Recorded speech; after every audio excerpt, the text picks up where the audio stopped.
вечера бокса ночь чемпионов IBA.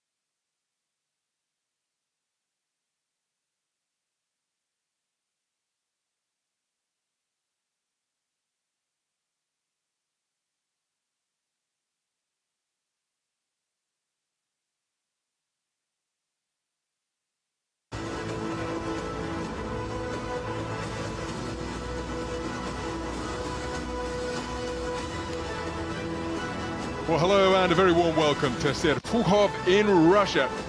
It is just after 9 p.m. Moscow time, and you join us for another event in the IBA Pro Series of boxing. 5 3-minute round bouts scheduled, 9 of them slated for this evening, and we have got iconic figures, champions and medalists from global competitions in IBA style of boxing. Let's get the introductions from tonight's MC, Rishi Panika. As we welcome you all here live tonight around the globe exclusively for the IBA Champions Night at the Noche Championov IBA. Our general sponsor, Večera Boxe Noche Championov IBA, Liga Stavok. Ladies and gentlemen, we're finally live here in the beautiful heart of Russia, in the beautiful town of Serpukhov. You're currently tuning in here live around the world, exclusively on IBA Sport, at the home of global boxing. Tonight's event is proudly brought to you by our general sponsor, Liga Stavok, under the visionary guidance of our esteemed president and our IBA president, Mr. Umar Nazarovich Kremlev, in association with our friends at Patriot Boxing. Without further ado, ladies and gentlemen, we're about to get underway in our ring with our action. Ladies and gentlemen, дамы и господа, I have one question and one question only. Serpukhov, ты готова? This is your opening matchup of the evening here at your IBA Champions Night 2023, Serpukhov, Russia. Your opening bout of the evening, 5th round for 3 minutes in a men's welterweight 67 kg matchup. As always, please help me welcome first in the center of the ring by the bell, representing the IBA, the home of global boxing, by way of Kyrgyzstan with referee Jamila Borkoeva.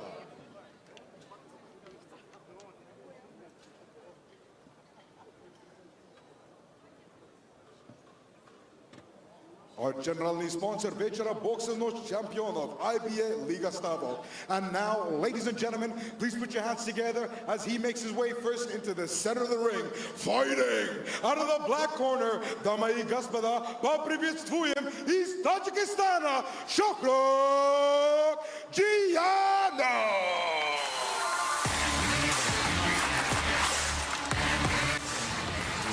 So our first contest is in the 67 kilogram welterweight division. And making his way towards the ring, where he'll be operating out of the black corner, Shohrukh Jiyanov. In his 3rd professional contest, still in search of his first win. Tall, rangy boxer at the 67 kilogram welterweight. And now, please put your hands together as his opponent makes his way into the center of the ring, fighting out of the gold corner, дамы и господа, is Egor Nazarov.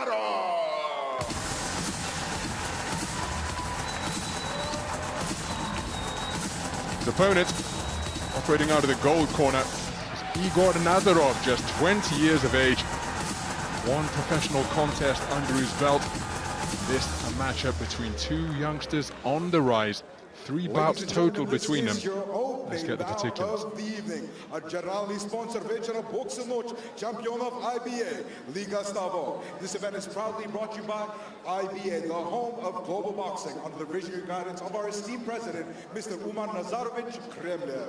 This bout will feature 5 judges ringside from Bosnia and Herzegovina, Azerbaijan, Moldova, the United Arab Emirates, and Serbia.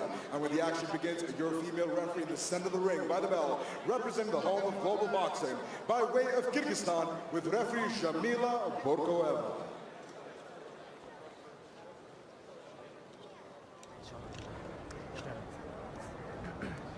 So there is a look at the boxer from Kazakhstan, Shohrukh Jiyanov. Jiyanov, 21 years of age, just inside the welterweight limit at 66.8 kilograms. And there is his Russian opponent.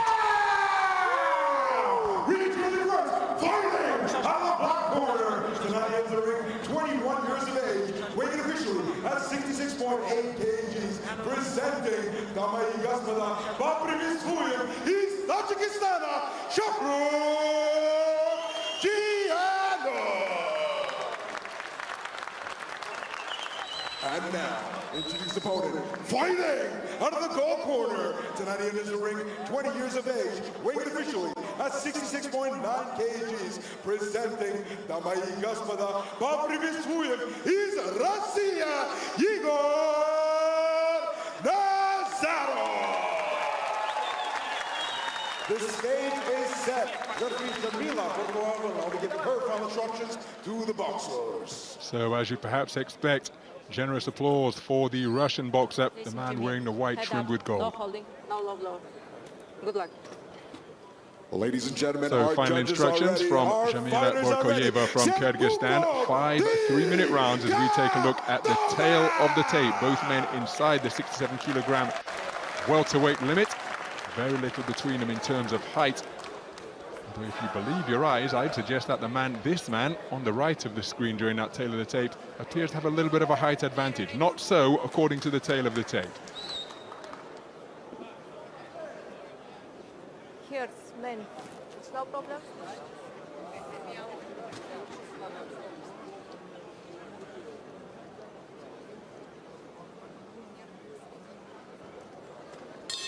So the referee finally happy, and we're underway. 5 3-minute rounds in the 67 kilogram welterweight division.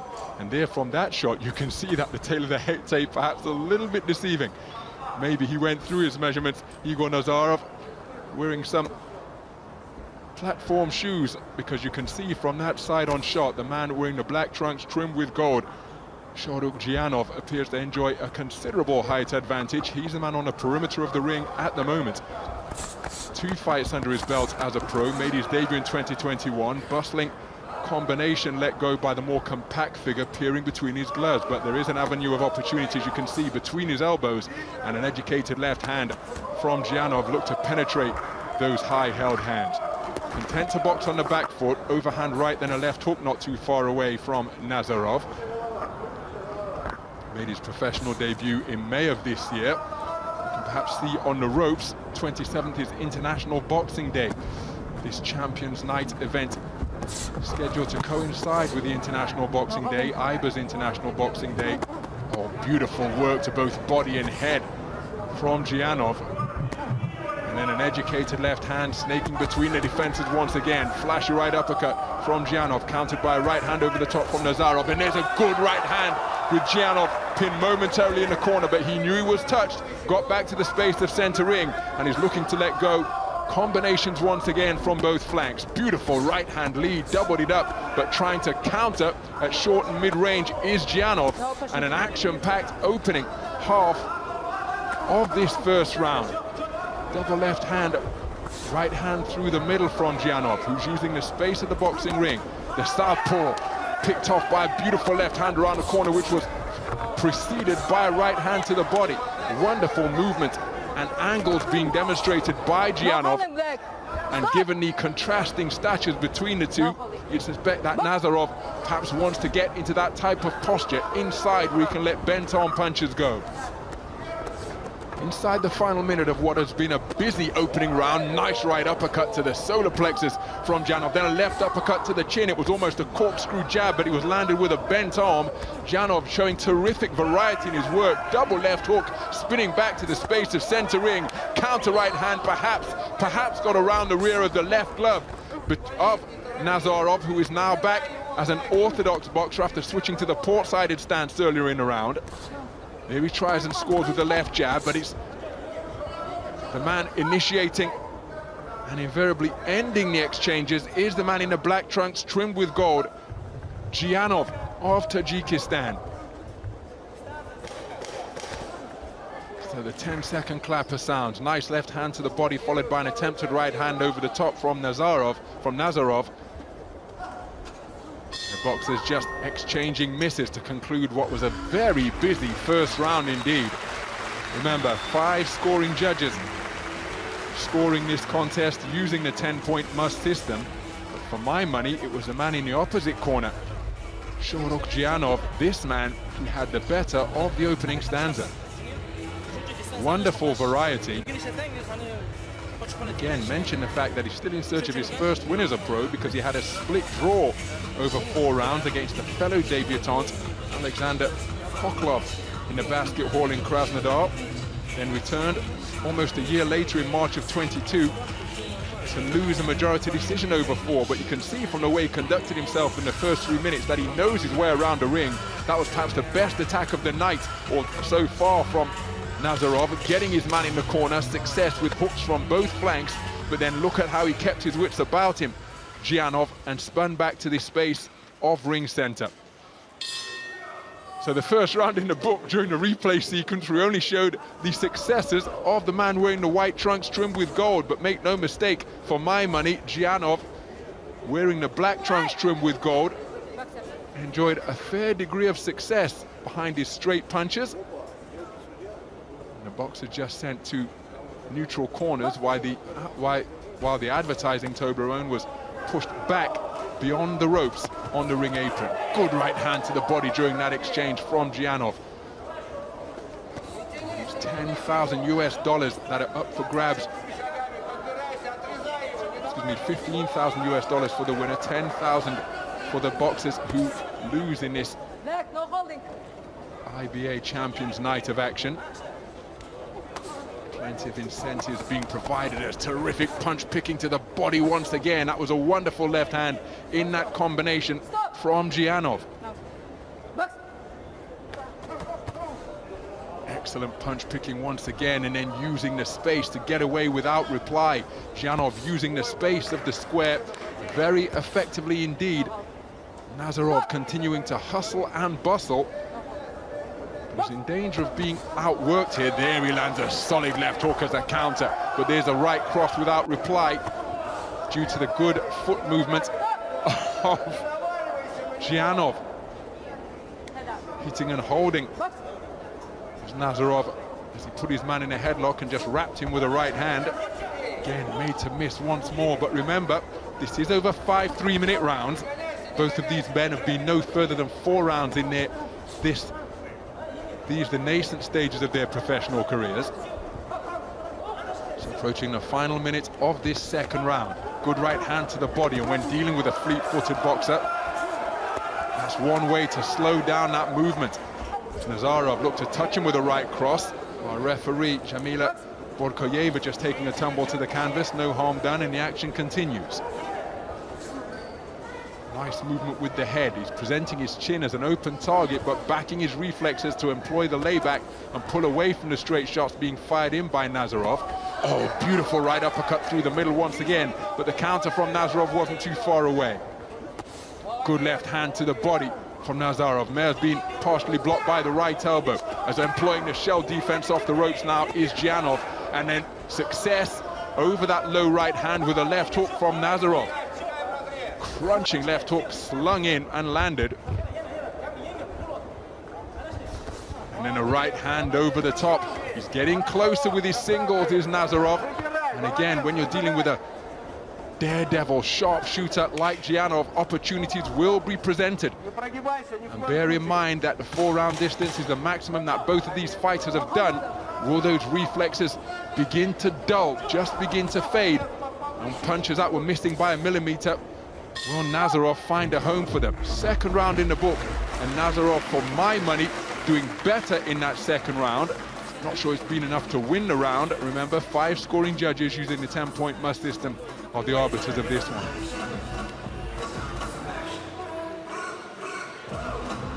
Again, look at some of the successes of Nazarov as he scores with a left jab. But how about that for a left hook around the corner, countered immediately by the same shot from Nazarov. And that is where he enjoyed some success with Jiyanov. Work towards the ropes.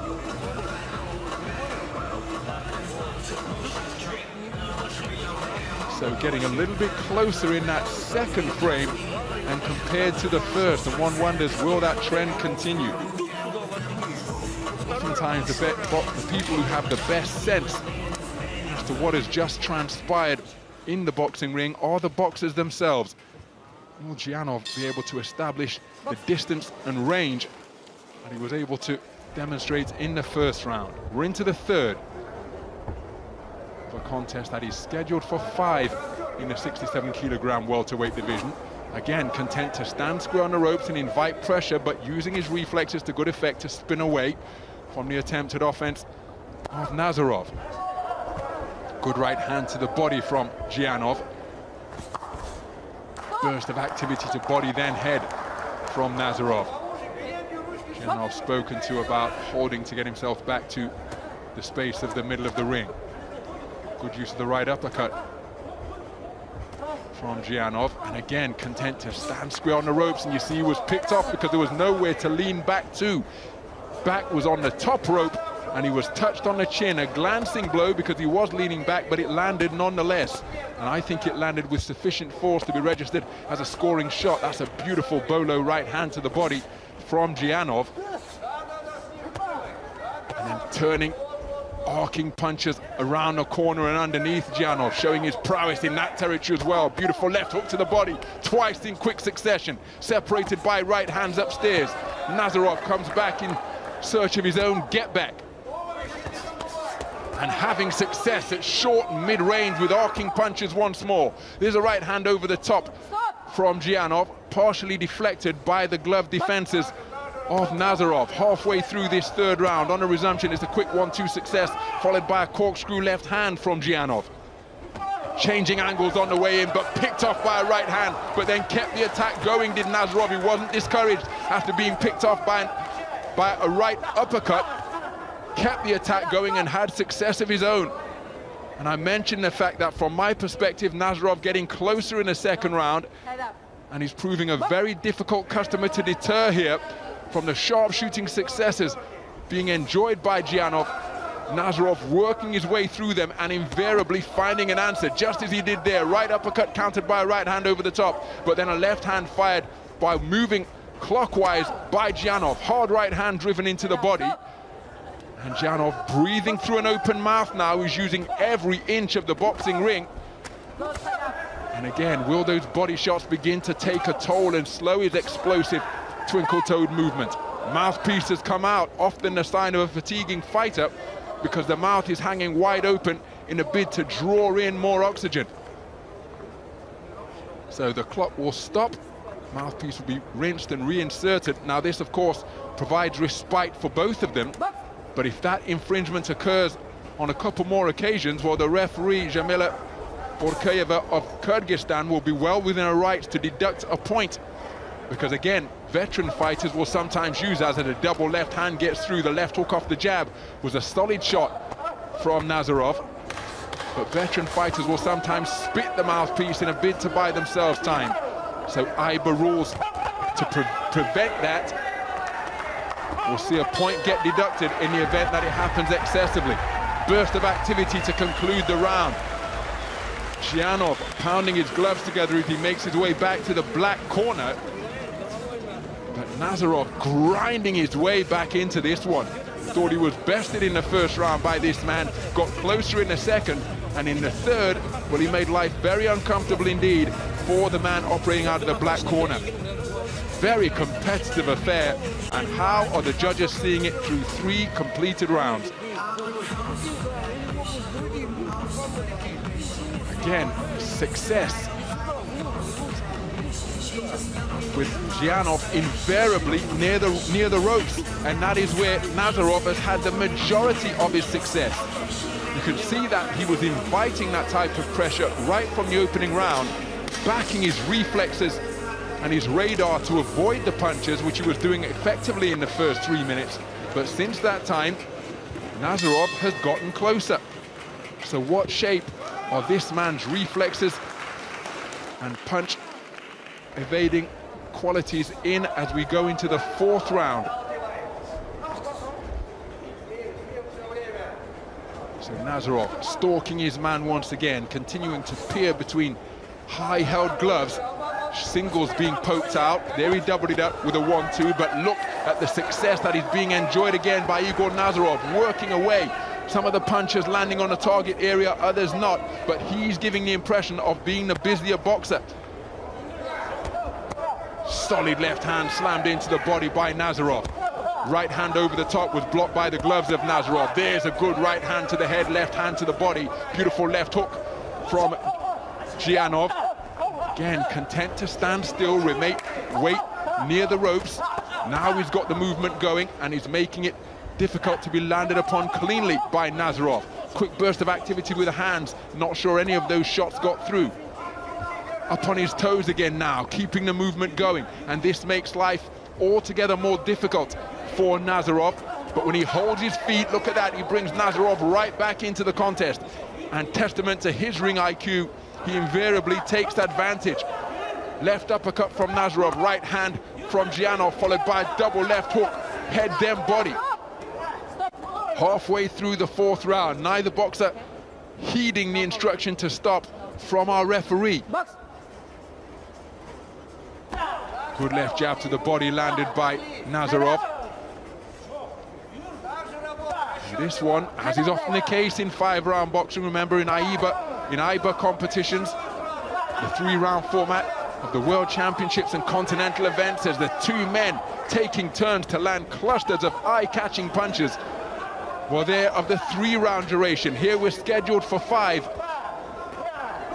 And so it's often interesting to see how fleet-footed boxers, indeed how all styles of boxers, cope with the 5-round format. Because this one is taking on an attritional quality now. The movement's not quite as sharp, the boxer's more fatigued, despite being in supreme condition and making weight comfortably. And so this is where the intangibles of heart and desire and fighting qualities are often put on display. First and third boxing from Jiyanov, ensuring that he had the final word during those exchanges. Good work to the body from Jiyanov once again. Sinking in hooks beneath the elbows of Nazarov. He getting the better of that portion of the round. Wow, that's a dangerous tactic from Jiyanov, to stand within punching range despite the intervention of the ref and have your hands down around your pecs. And it's another firefight to conclude this penultimate round. Both boxers letting their hands go, and a left hand from Nazarov drives Jiyanov back into the ropes. The crowd appreciating this one because it's an all-action encounter in our opening bout of the evening.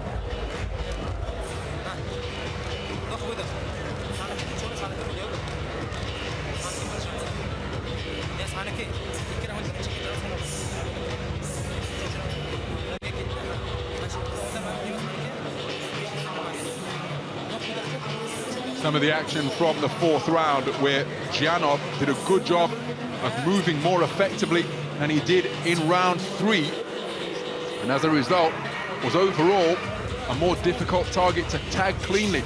But as has been the case on the replay sequences so far, we're seeing the successes of the Russian boxer Egor Nazarov, and that was the final punch of the round, driving Jiyanov back into the ropes.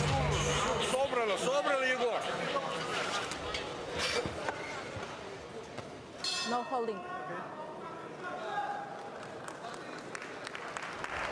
Well, with 3 minutes remaining, this 67-kilogram welterweight contest could well be up for grabs in the final 3 minutes. Shohrukh Jiyanov enjoyed a very good first round. Egor Nazarov got closer in the second, had a good, strong third round. It was altogether more even and competitive in the fourth. And again, in the event that we go to the scorecards, it's the verdicts of the 5 judges seated around the boxing ring who will determine the outcome of this one. No live scoring available, but it's a very close contest indeed. A burst of quick-fisted punches from Jiyanov. Nazarov trying to keep him pinned against the strands.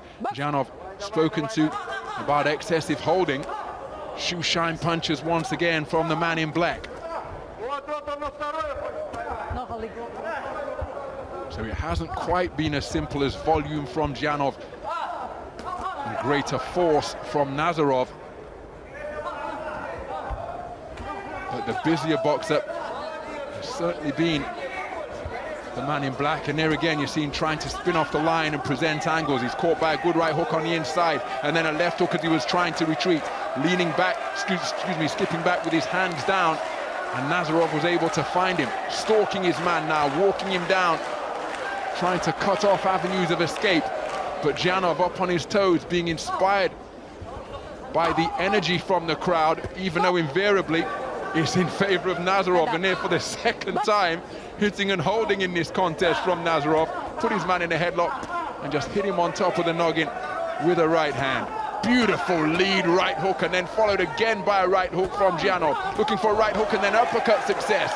Best action of the round so far. Walks away with a contemptuous grin. The referee tells him she doesn't want any verbals. Nazarov, aware of the fact that he conceded that portion of the round, goes in pursuit of his man.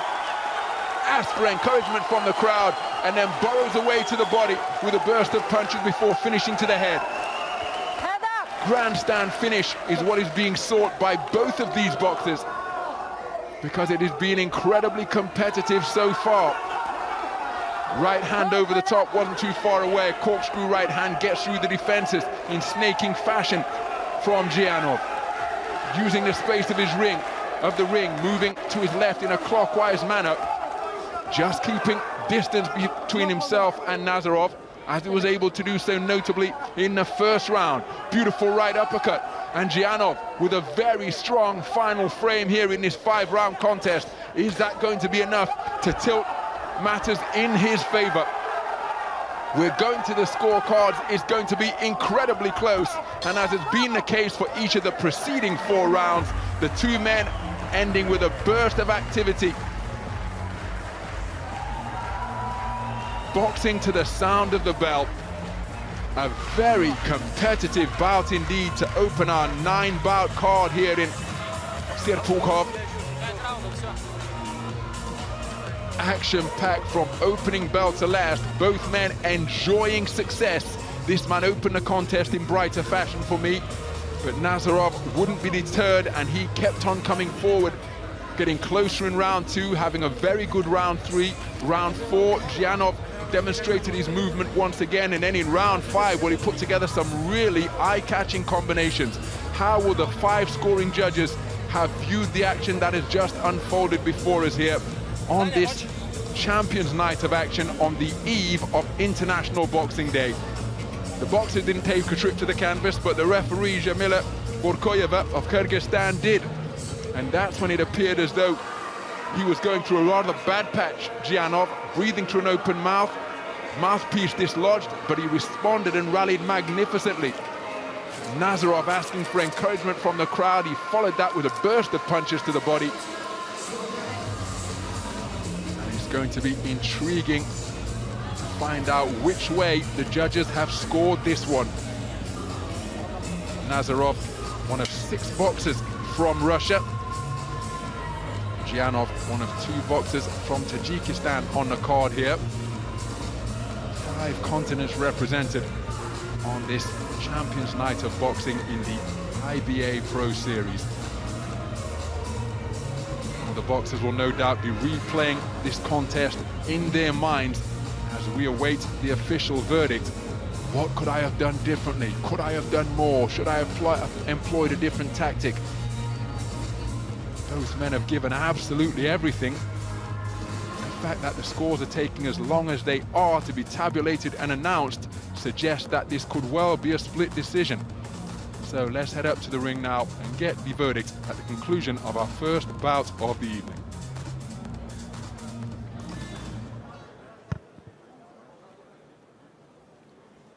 Ladies and gentlemen, дамы и господа, your opening bout of the evening here at your Noche Championov IBA night comes to a close. That's going to be 5 3-minute rounds. First round of for 3 minutes in a men's welterweight 67 kg matchup. Before we go to the judges' scorecards, we'd like to kindly take a moment and invite a very special guest into the center of the ring for the official awarding ceremony. Please put your hands together as you bring on forward our IBA sports director by way of Slovenia with Marko Petric.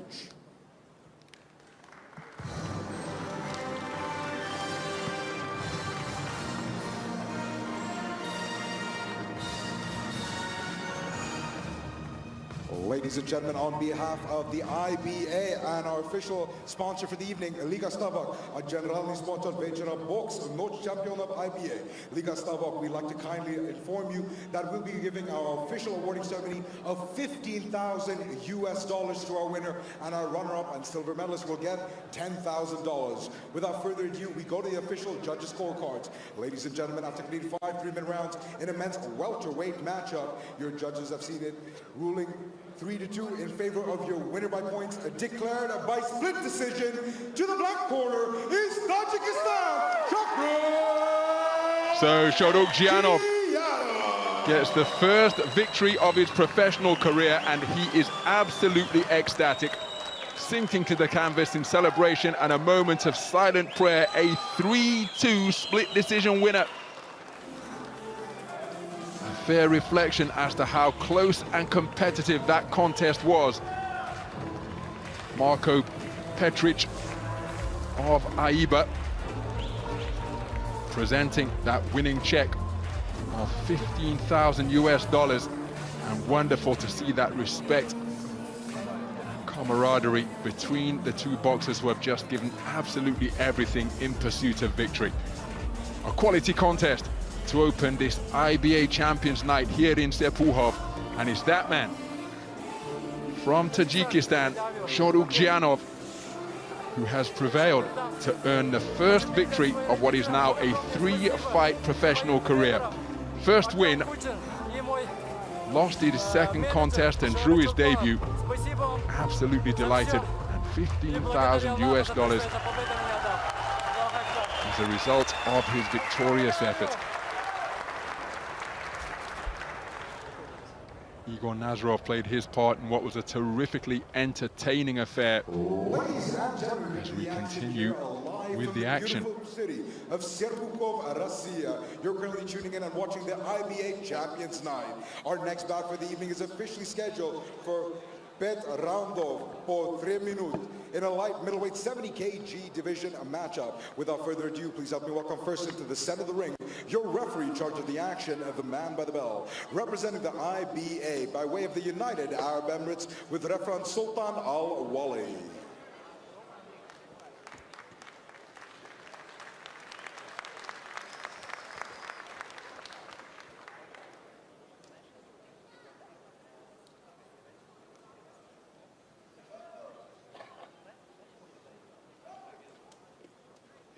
Дамы и господа, this bout is proudly brought to you by our general sponsor for the evening, Liga Stavok, generalny sponsor Večera Boxa Noche Championov IBA, Liga Stavok. And now, ladies and gentlemen, please put your hands together as he makes his ring walk first. Fighting out of the black corner, ladies and gentlemen, representing Uzbekistan, Muzaffar Rasulov.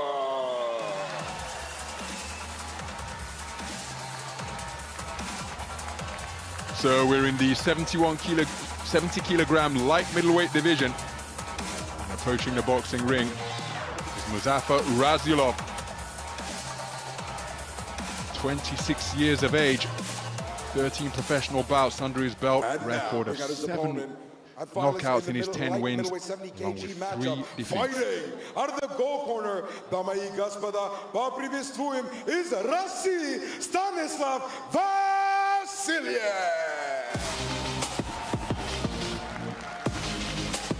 His opponent, from right here in Russia.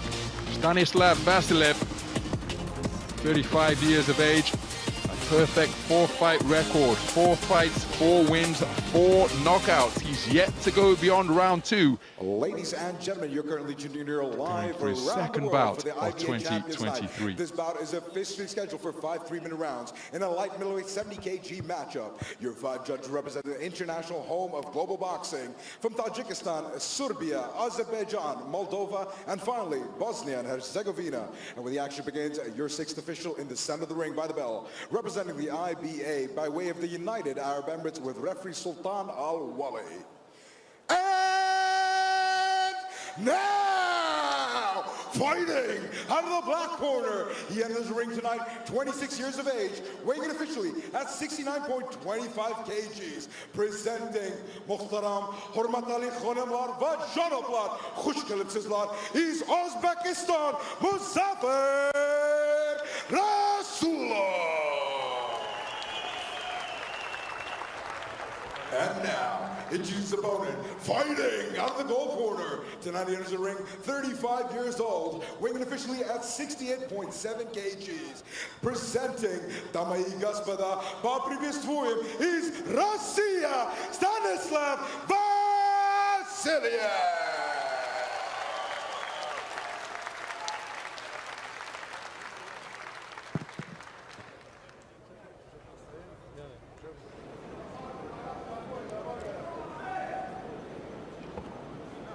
Excuse me.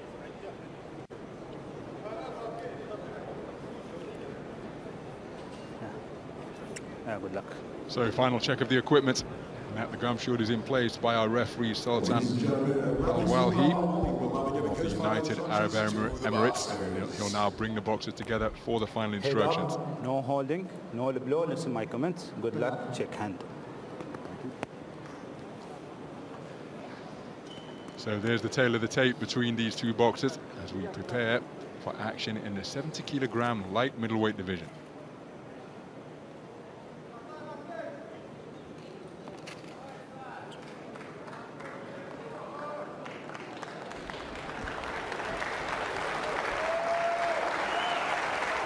Box! So we're underway then. Boxers from Uzbekistan and Russia in this 70-kilogram light middleweight contest. The southpaw, wearing the black trimmed with gold, is Muzaffar Rasulov. 13 fights in his professional career. There he takes a right hand to the body from the man wearing the white trunks trimmed with gold, and that is Stanislav Vasilev. Educated left hand from the man in the white trimmed with gold, in stalking mode already. He's yet to go the distance in his 4-fight professional career. His last out in June, where he forced a retirement in a contest that was scheduled for 6. That retirement coming in the first round. Heavy-handed individual. You can see how he moves around the boxing ring, looking to cut off avenues of escape, and he's so crucial when a southpaw and orthodox boxer share the ring. That position of the outside foot is of paramount importance, because if you get it on the outside, as Vasilev did then, you control the territory which the opponent can move to the outside.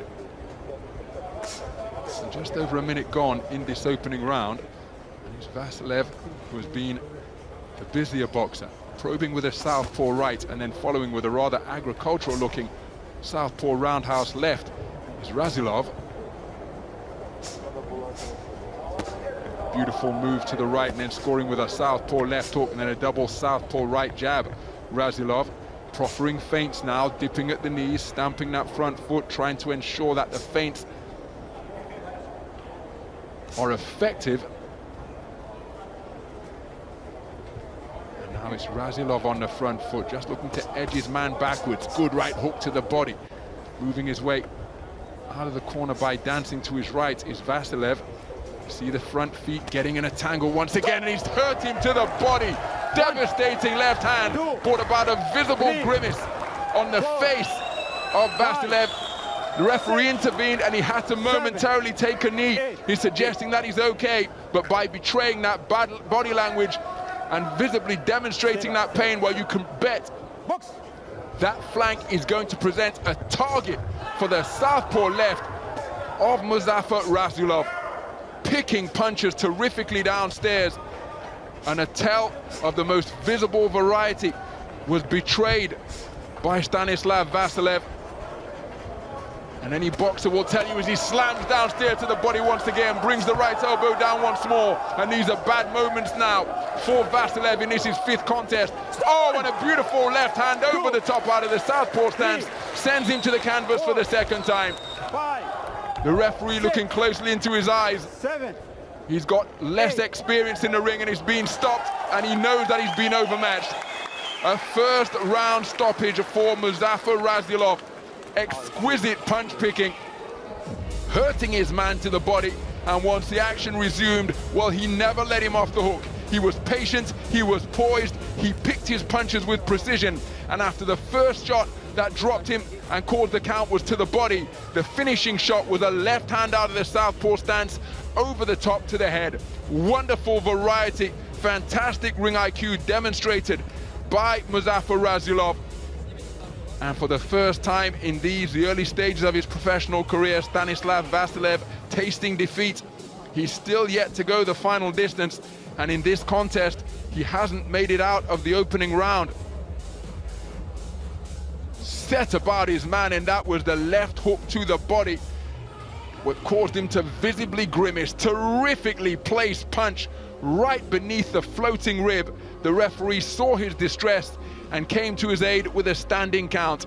And then when the action resumed, look at the patience being exhibited by Rasulov.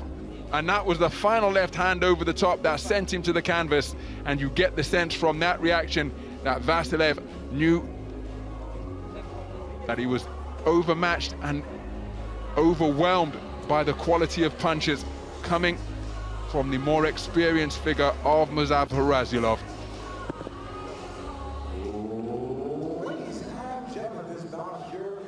Champions IBA, and that comes to a premature close. However, before we go to the judges' scorecard, we'd like to kindly take a moment and invite back into the center of the ring our IBA sports director, representing the home of global boxing by way of Slovenia, with Marko Petric.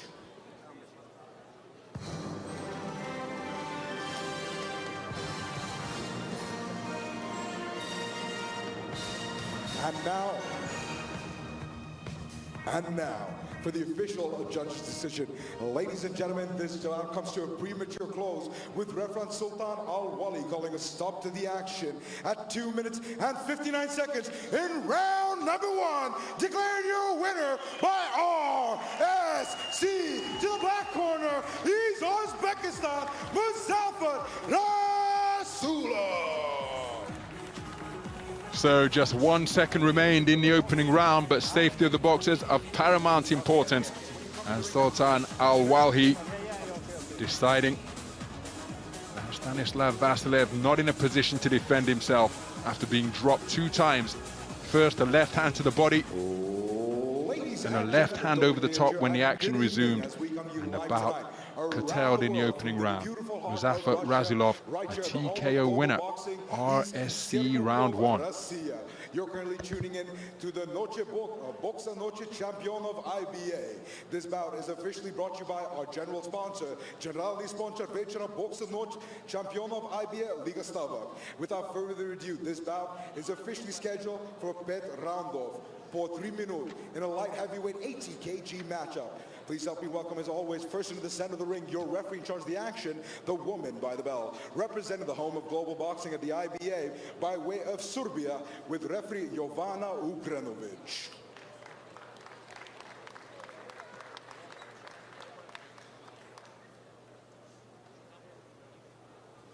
And now, please put your hands together as he makes his ring walk first. Fighting out of the black corner, representing Uzbekistan, it's Odiljon Aslonov.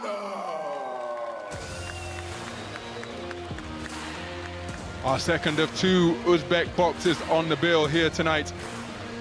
Approaching the ring, well, that certainly isn't Odiljon Aslonov. That's the man out of the black corner, and that is Shadiri Musa Bwogi from Kampala in Uganda. Undefeated professional, 4 bouts, 4 wins, 2 of them coming inside the distance. all of his bouts in the pro ranks coming in the Ugandan capital of Kampala. He's operating out of the black corner. And now bring out his opponent from the black corner, from Uzbekistan, Odiljon Aslonov.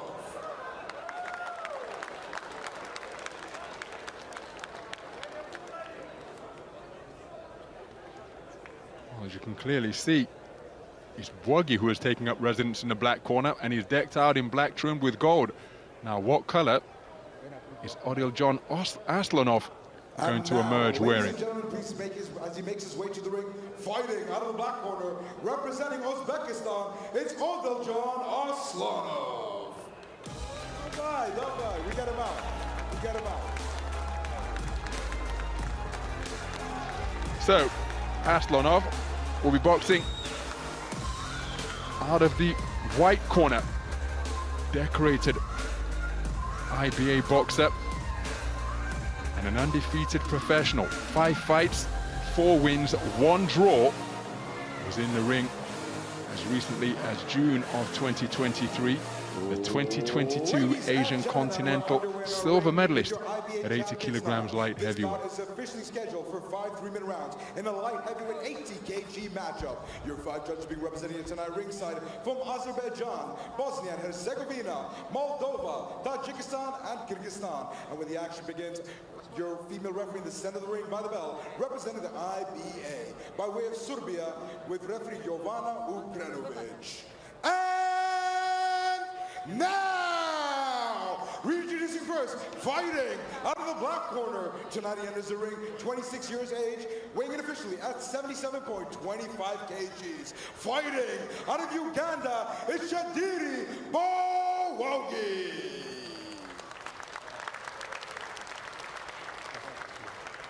And going across the ring, introducing his opponent, fighting out of the gold corner. Tonight he enters the ring, 26 years old, weighing in officially at 79.7 kgs. Presenting the ASBC light heavyweight silver medalist, Muhtaram Ghanimlar va Janoblar, Khushkalimdizlar, is Odiljon, Uzbekistan, Odiljon Aslonov.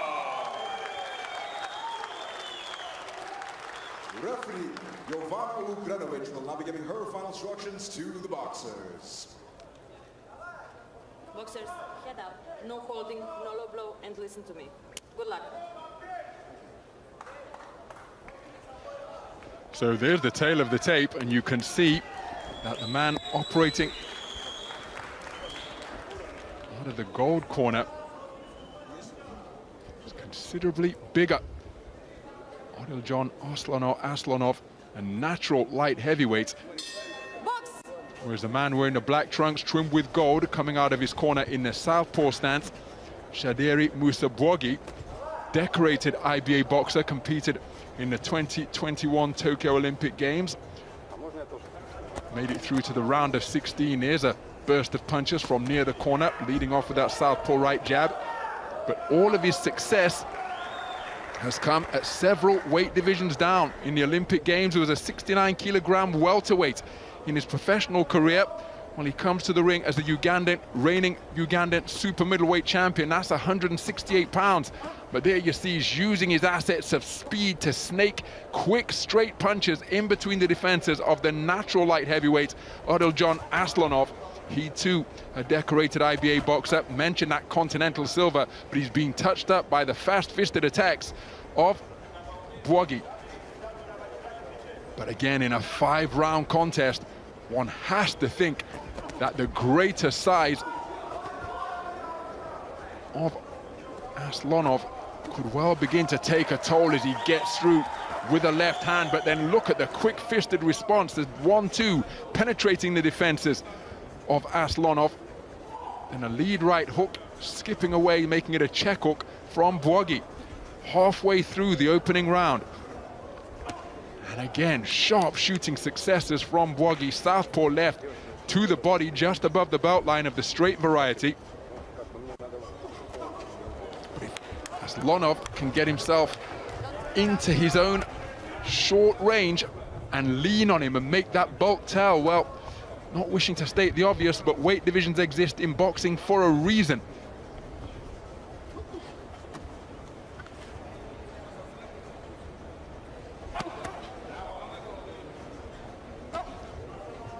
So a minute remaining in this opening round, and it's been a very good round of boxing so far. No holding, black.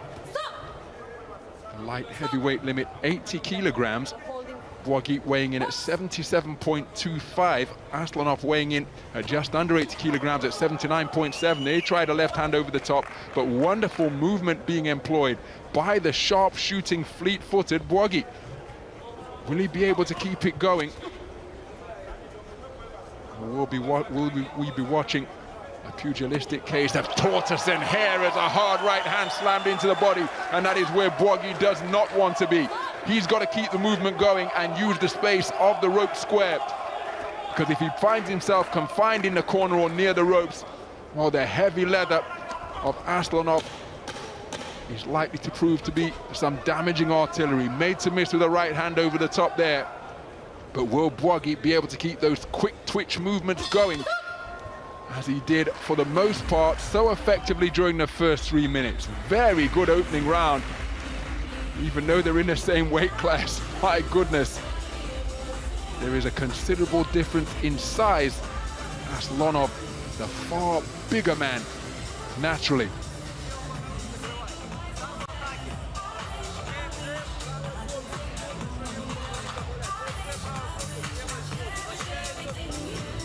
Mention the fact that all 4 of this man's professional contests have been in his native Uganda. All of Aslonov's fights have been right here in Russia. But this is an example of the wonderful punch picking that the man in black and gold was able to demonstrate. But when he held his feet for just a moment, that allowed the wrecking ball right hand of Aslonov to crash through. And again, just that extra bulk and natural size could well take its toll the deeper we go into the contest. Time. So, Bwogi's corner just a little tardy in leaving the boxing ring. So time eventually called and the action resumes. So Bwogi, terrific speed and snap on his punches. Look at that for a 3-shot combination. Right, left, right. But can he keep the movement going? Because again, when Aslonov gets closer, well, he just looks to unload and let leather land wherever it may fall. Shoulders, biceps. Not necessarily scoring punches, but damaging punches. And in the context of a 5-round contest, well, they could well take their toll and just cause the speed of Bwogi to dissipate. And again, this is where he doesn't want to be, because in this type of grappling encounter, you have to suspect that Aslonov will be superior in that regard. Aslonov bustling his way forwards once again, walking through the punch successes that Bwogi's enjoying. But when he can keep the movement going like this, well, he is far more effective. The key fundamental question is, can he keep it going? Right jab, then skipping off to his right, hitting without reply during that exchange, or during that coming together, Bwogi. But can he keep it going? As well as his progression through to the round of 16 in the most recent Olympic Games in Tokyo 2 years ago.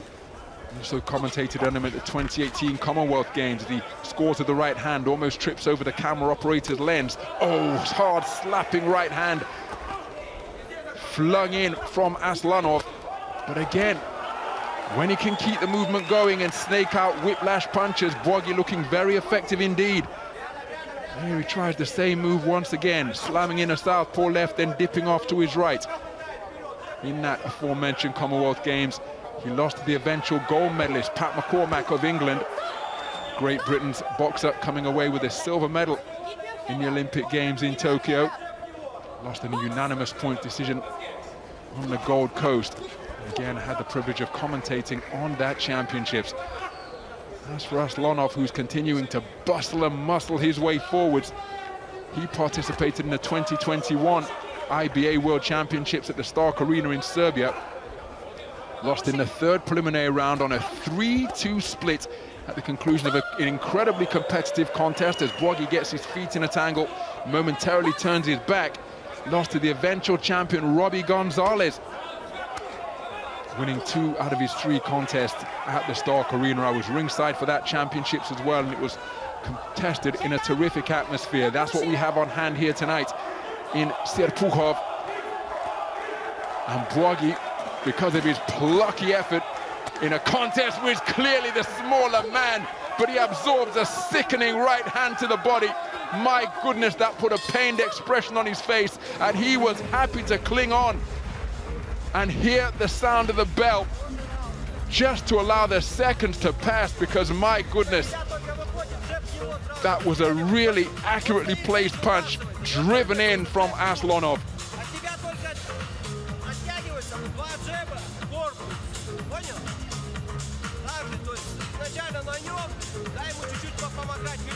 Some of the action, and again it's the equation that we established in the first round. Bwogi has somehow got to keep the movement going in the face of these attempted assaults from the bigger man. And when he does it, he looks very effective indeed.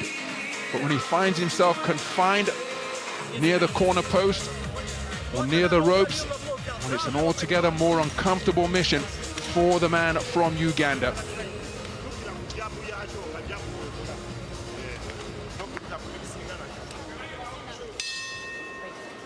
So the 5-round distance of Champions Night format boxing in the IBA Pro Series should hold no fears for either boxer.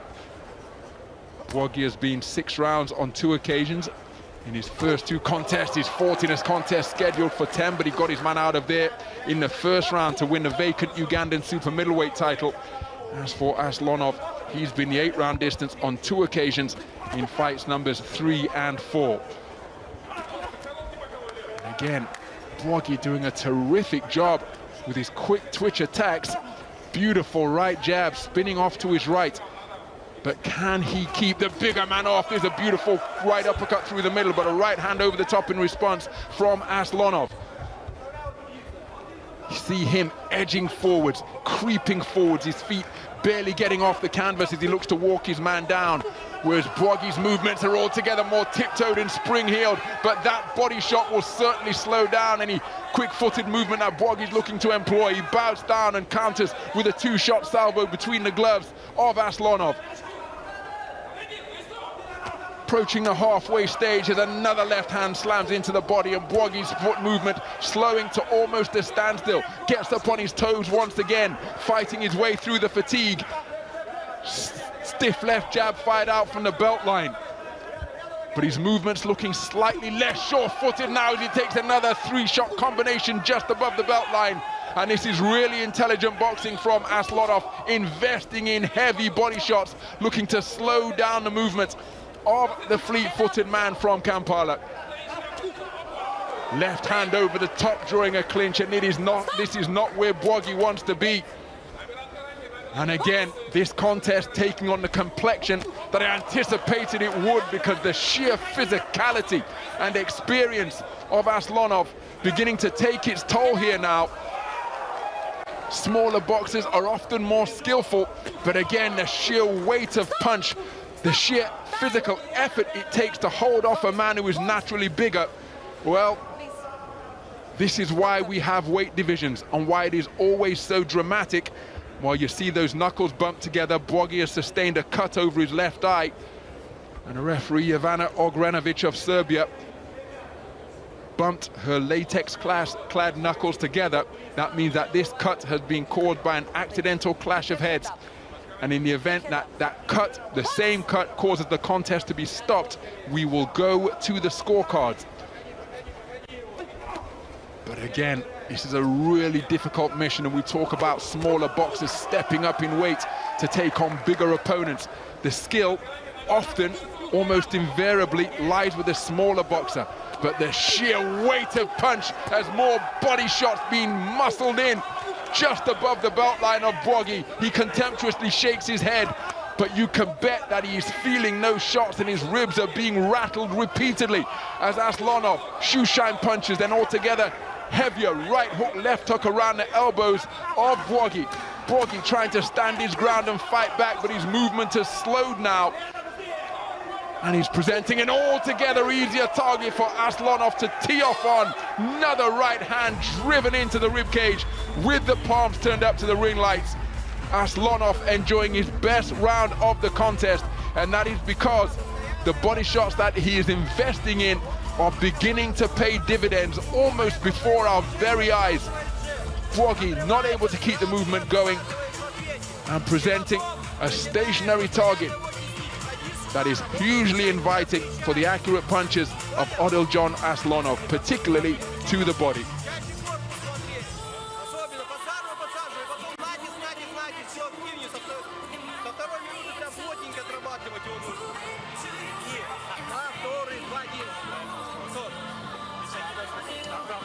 Some of the action from that round, and again, the body punches, notable.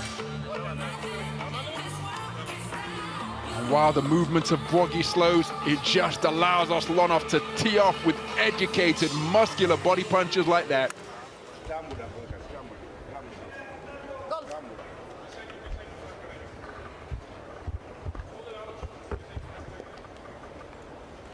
Well, Bwogi's corner taking every second of the 60 and then some to tend to their man. He sustained a cut in the third round because of a clash of heads. He was worked over, particularly to the body in that stanza as well. There's absolutely nothing wrong with this man's courage or indeed his conditioning, but the conditioning he's brought to the ring is being tested because Aslonov continues to landing soul-sapping body punches beneath the floating ribs. Bwogi forced to stand his ground and try and fight back, but he's being in danger of being overwhelmed here now, because even those punches which are caught by the gloves and forearms, oh, that's a low blow, that's not going to help his cause, and a right cross over the top, and referee Jovana Ogrenovic taking a close look, because Bwogi, nothing wrong with the man's determination or competitive spirit, but he's just being outgunned by a man with bigger weaponry and a bigger body as he continues to dig away to the body like he's chopping down a tree. Minute gone in the fourth round, and it's been a torrid fourth round so far, endured by Bwogi. But look at the manner in which he's competing, but turning his back, and that of course against the rules. But all of his intangibles of desire and heart being put to the test here now, as Aslonov continuing to score heavily downstairs, and those are painful shots as well. Any boxer will tell you oftentimes they'd rather get hit on the chin than take shots to the body because the pain of a body shot lingers. Good two-shot salvo followed by a right jab through the guard from Bwogi, but he takes another right hand downstairs once again, blocks a left hook upstairs, couldn't repel the left hook that followed beneath his right elbow. Well, Bwogi will still be trying to win. Third contest of 2023 for both of these boxers, but increasingly it could well be becoming an exercise in survival. But Bwogi continuing to believe, but I'm just not sure he has the physical capacity to demonstrate his belief. There he comes back with a three-shot combination, but countered by a hard right hook over the top. Oh, a right hand driven in right into his solar plexus. And these are fantastic body punches being demonstrated and executed by Odiljon Aslonov. Again, just looking to snatch the soul of Bwogi. Approaching the 10-second clapper in this penultimate round. And again, you see when Aslonov tries to target the head, Bwogi still possesses the reflexes to pull his head out of harm's way of the incoming leather, but the body invariably moves less than the head, and Aslonov has had terrific success downstairs during the entirety of this contest. As you'd expect, given the disparity in size, this man enjoyed a terrific round with sharp shooting successes, spinning off the line out of his southpaw stance, but the deeper we have gone into the contest, the more Aslonov has been able to pound away to his body and slow his movement to almost a standstill. Here's an example of such exquisite body punching here. You saw the response that it brought about from Bwogi. Retreating, taking in a big gulp of oxygen, but he wasn't able to get out of the way of the majority of the body punches, and some of them were borderline. He didn't complain, and when the hands came down, the chin was an open target. And again, terrific punch picking being demonstrated, and a stout set of whiskers as well by Shadiri Musa Bwogi.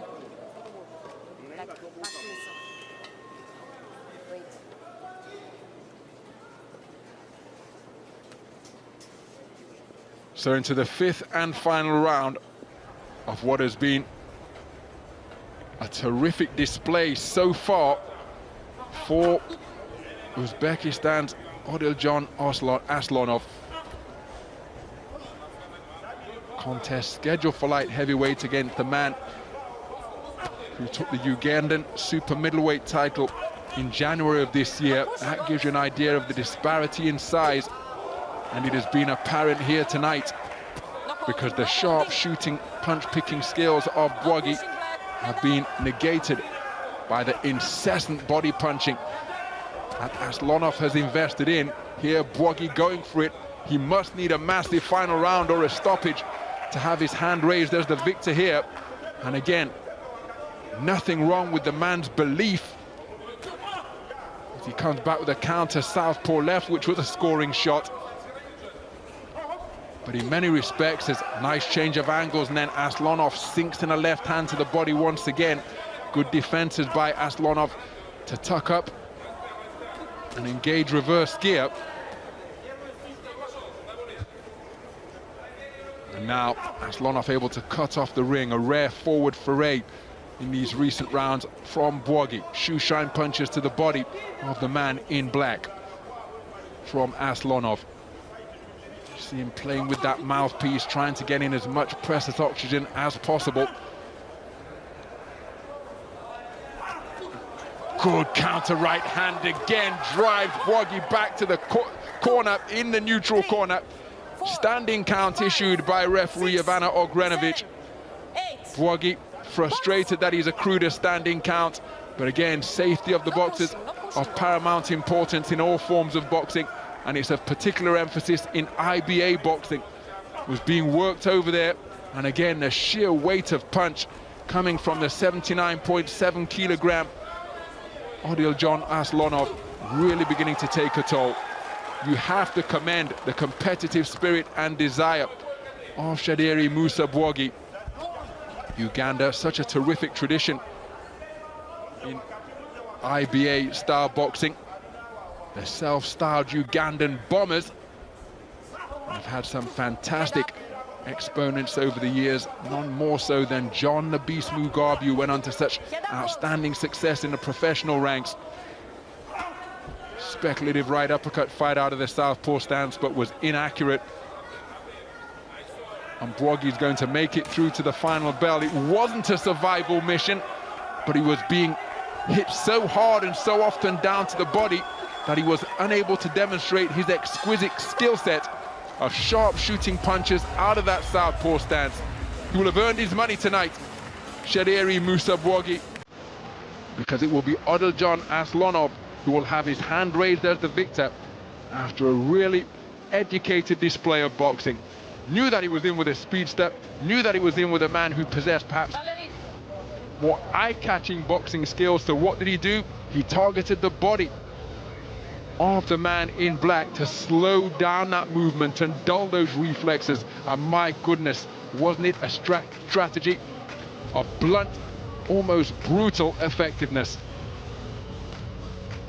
Bwogi's spirit remained undimmed throughout, but some of the body shots he absorbed during that contest, particularly in the third and fourth rounds, well, I felt them from my commentary position. This is an example of the body punching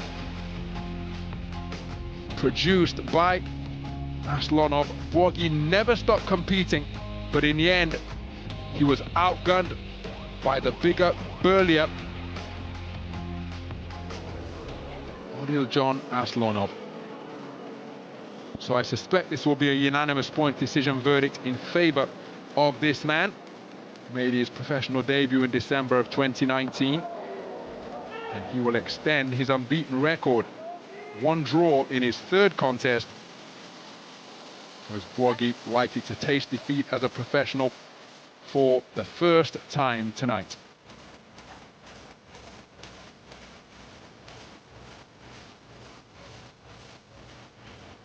Mentioning the fact that he's took the Ugandan super middleweight crown, his first professional contest. We're at middleweight, weighing in below the middleweight limit of 160 pounds at 159 3/4. Fought as a light heavyweight tonight. And the exercise of his opponent took its toll. Here's the verdict.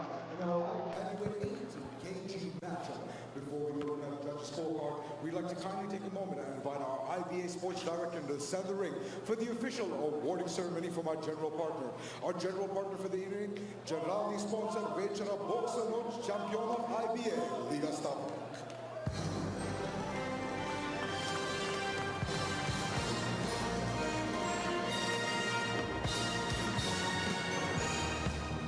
And now, ladies and gentlemen, for our official judge's decision, after giving 5 3-minute rounds of action in a light heavyweight 80 kg matchup, we go to the judges' scorecards, where all your judges see the same way, ruling in favor of your winner by points, declared by unanimous decision. To the gold corner is Uzbekistan, Odiljon. So Odiljon Aslonov, a unanimous point decision victor over the incredibly game Shadiri Musa Bwogi. Make no mistake, he possesses an abundance of skill as well. But it was almost like watching a younger brother fight a bigger brother, in that the more the contest went on, the bigger man's size began to take an increasingly apparent toll. $15,000 US the richer here on this Champions Night of Boxing in Serpukhov.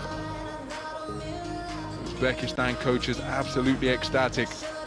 Shadiri Musa Bwogi, not just a dogged, determined competitor, a skillful boxer as well, but the greater size and physicality imposed behind educated pressure from Aslonov, ultimately taking its toll. And it's a unanimous point decision victory for Odiljon Aslonov, the 2022 Asian Continental silver medalist, extending his perfect record in his pro career. Now 5 wins and a draw in his 6th professional contest. As for Bwogi, he experiences defeat for the first time as he falls to 4-1. Internationally around the world. You're currently tuning in live around the globe exclusively on IBA Sport, the home of global boxing, where you're watching the IBA Champions Night. Come to you live tonight on the 26th of August, right here from the heart of boxing in Russia, is Serpukhov, Russia. Your next bout for the evening officially scheduled for 5 3-minute rounds. Bet round off for 3 minutes in a light welterweight 63.5 kg matchup. Without further ado, get us underway. Please help me welcome first into the center of the ring by the bell, representing the IBA by way of Moldova, with referee Vasilev Bandalek.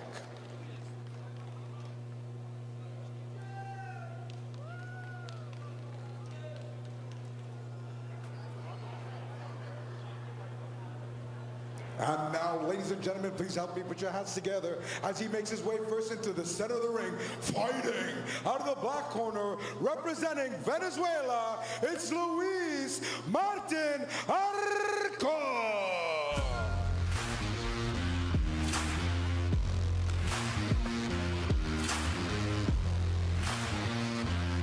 So approaching the boxing ring in the 63.5 kilogram light welterweight contest is Luis Arcon of Venezuela. 15 fights in his professional career, undefeated to date, 14 wins, 13 knockouts and 1 draw. Made his debut back in March 2018, and a decorated IBA boxer during his tenure in the 3-round code. As he fights out of Tadjikistan, it's Bakhodur Usmonov.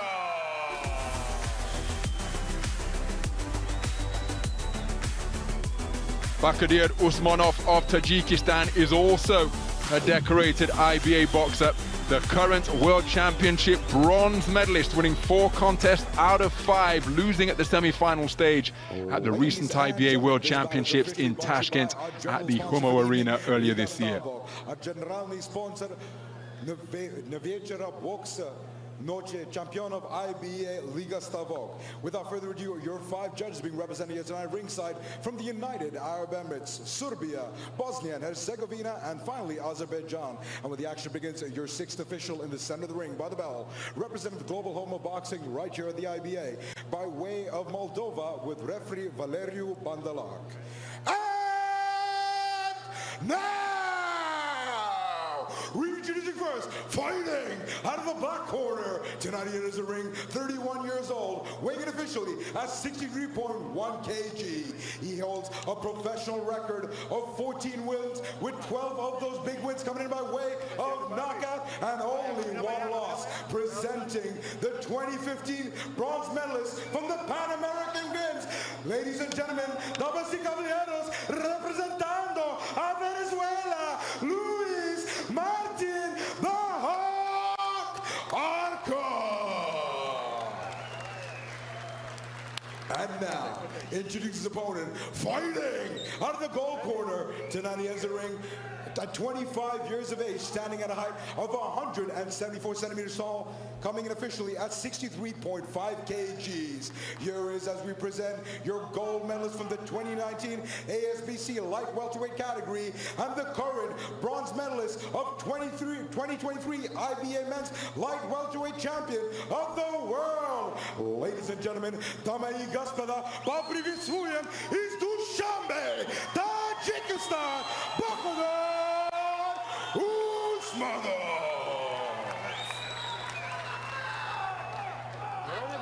Plenty of support in the house for Tajikistan's Bakhodur Usmonov.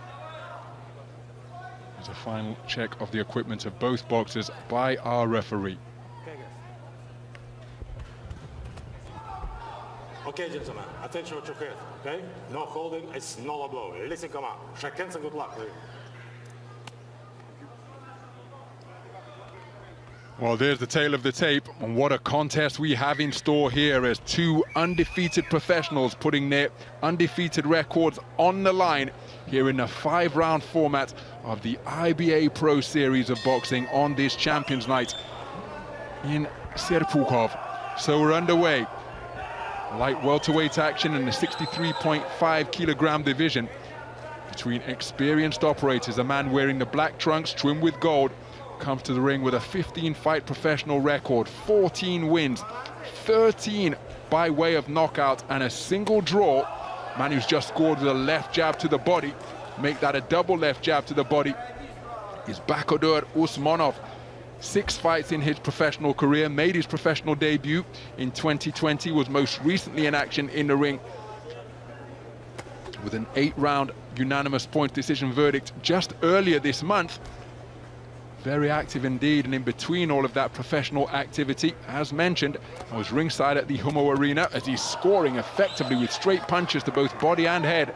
I was ringside at the Humo Arena in Tashkent to see him pick up a well-earned World Championship bronze, Tajikistan's 4th medal in IBA World Championship history, losing at the semi-final stage to Chinzarik Bartasuk of Mongolia. 2019 Asian Continental gold medalist at light welterweight as Arcon scores with a good double jab to the chest. Looking for the jab to the body is Usmonov. And again, snaking out that left hand. See him operating out of a wide-legged stance. 2 flat-footed operators who possess a fair amount of pop in their punches. The busier boxer proffering feints, stamping that front foot and letting a 3-shot cluster go, most of which were caught on the gloves of Arcon, was Usmonov. There he scores with a beautiful double jab, body then head, in between the elbows, and then jolted the head back of the man from Venezuela. Just over a minute remaining in this opening round. There's the double jab once again, body head followed by a right cross. And wonderful variety being demonstrated by Usmonov. Mentioned how recently that Usmonov was in the boxing ring. This is his 4th contest in the pro ranks of 2023. As for Arcon, well, it's his first outing since January of this year, and he only spent a round in the ring, getting his opponent out of there in the first of a scheduled 6. So perhaps slightly rusty compared to the active Usmonov, who is continuing to score to terrific effect with that lead left hand. Left right to the body of the man from Venezuela. There's the double jab again, body then head. Phlegmatic expression being proffered by Arcon, but he's being put on the end of a point-scoring piston-like lead left hand. You see him looking to get to work with bent arm hooks at mid-range, but a very good round of boxing from Usmonov, who has found his range more immediately and has surely taken that round due to his accuracy and his activity.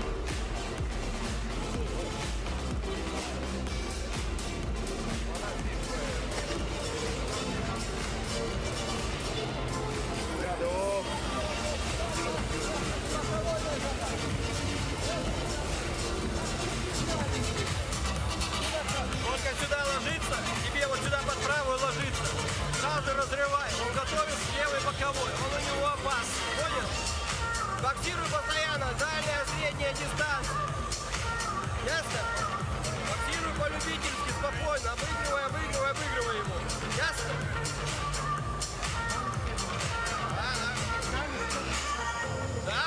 Да. И вот смотри, как он тебе вот под эту руку только ложится сюда, сразу же разрывай дистанцию. Он левый боковой.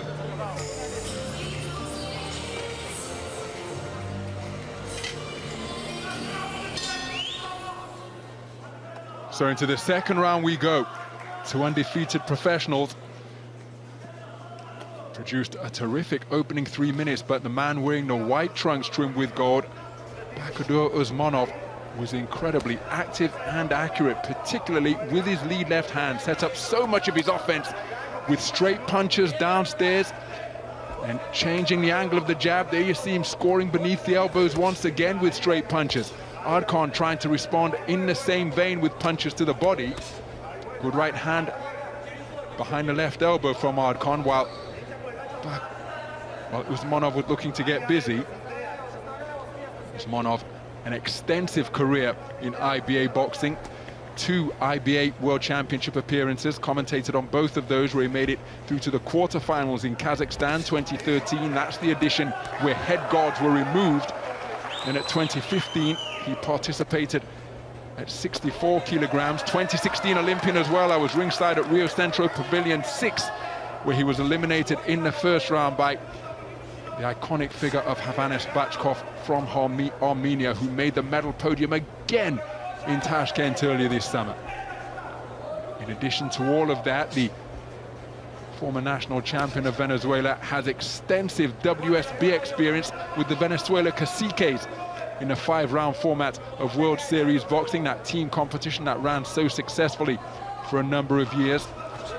And here he comes forward behind a double left jab and right cross, but Usmonov remaining concentrated and sticking to the game plan wonderfully. Here he finds himself on the inside, but for the most part he has kept this long boxes, and again look at that, body then head, and using his legs to terrific effect, taking advantage of his sharpness. And Arcon, despite that attempted forward foray, inaccurate with his work and not able to inconvenience the man in white. Good left hand to the body scored by Arcon, and perhaps that will just slow the movement of Usmonov a little bit. But so far, the greater volume and variety is being exhibited by Usmonov, who's showing terrific confidence and composure up there in the boxing ring. Good defense with the right hand to block that incoming left hook from Arcon by Usmonov. And again, terrific work, straight punches to the body, then tried to end the attack upstairs to the chin. Couldn't quite find the range, but make no mistake, the punches downstairs were scoring blows. And again, the counter right hand attempted by Arcon, going over the left shoulder. That right hand did get through, took his feet with him and found the range with it. But Usmonov continuing to pile up the points behind a snapping lead left hand.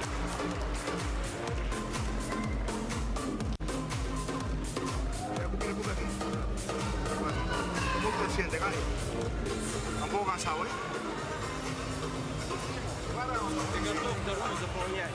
Понял? Либо добавлять вторую нижнюю. И следи за его правой рукой. Когда он вращается, он справа пытается отбить. Если сюда уходит, то следишь за левой рукой.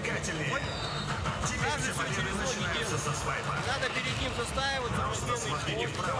Some of the action from that second round, and again look at the activity with the hands in at mid-range, even though he's demonstrated his prowess invariably at long range, showing that he's effective in all three territories: long range, short range and mid-range, and the variety presenting an invidious choice for Arcon because he's scoring to both body and head. When the hands come down to trying to protect the torso, the chin is open, and Usmonov is finding it with his straight punches. So into the third round we go. Usmonov facing his fourth opponent with an undefeated record tonight. As for Louis Arcon, he's facing his second opponent with a perfect record. Somebody going to lose their perfect ledger tonight. Unless, of course, we have a draw, but given the way the first two rounds have been boxed by Usmonov, it's going to take quite a turnaround. But remember, this is 5-round boxing. Doesn't hold fears for either man, because Usmonov has been the 8-round distance on 2 occasions, including most recently earlier this month in Yekaterinburg.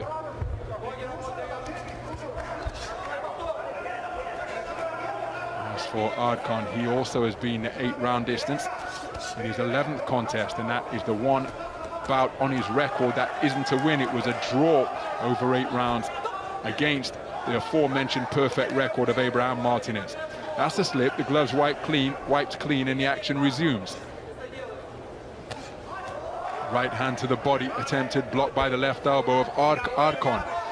And again, any boxer, any coach will tell you that activity is often a boxer's best friend. And Usmonov has been active in the boxing ring.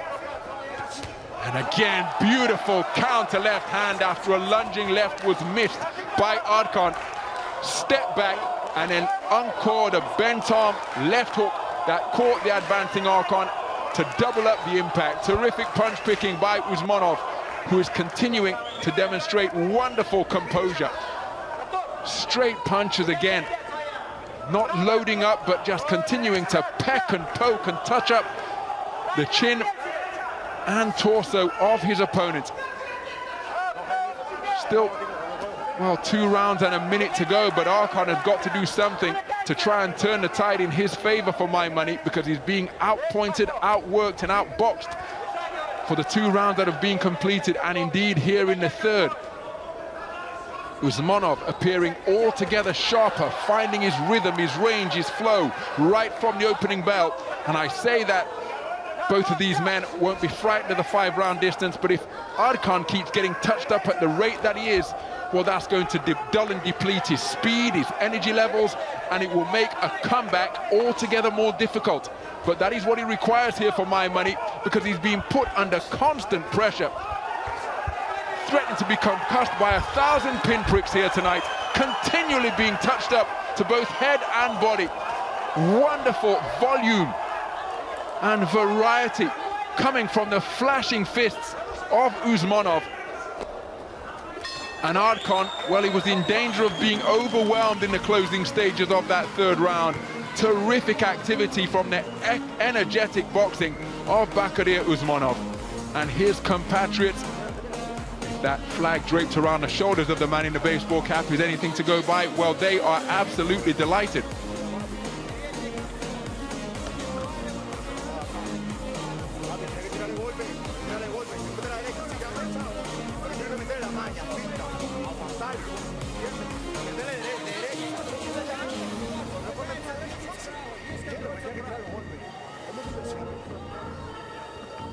Well, there is the contest in microcosm for my money. And then there's the counter left hook after Arcon was made to miss and then made to pay. Terrific work from Usmonov, and his confidence must be sky high with 6 minutes remaining. But of course, that is one of the magnificent and indeed beautiful things about our sport. It can all be turned in the blink of an eye with a perfectly placed blow. So his concentration is going to have to remain dialed in, but he has to be ahead by a country mile with 9 minutes of boxing completed, and he's begun the fourth round in the same vein, snapping out that lead left hand like a wind-up toy that doesn't run out of energy with its dynamo. Absolutely terrific work, but there's a right hand over the top. And remember, of the 14 victories in his 15-fight ledger, 13 of them have come via the short route for Luis Arcon. So that tells you that he is a puncher.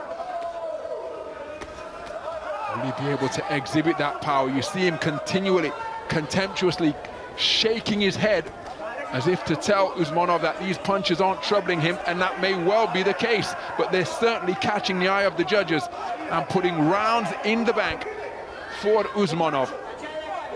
And to his credit, oh, there he takes a right-left combination from Arcon.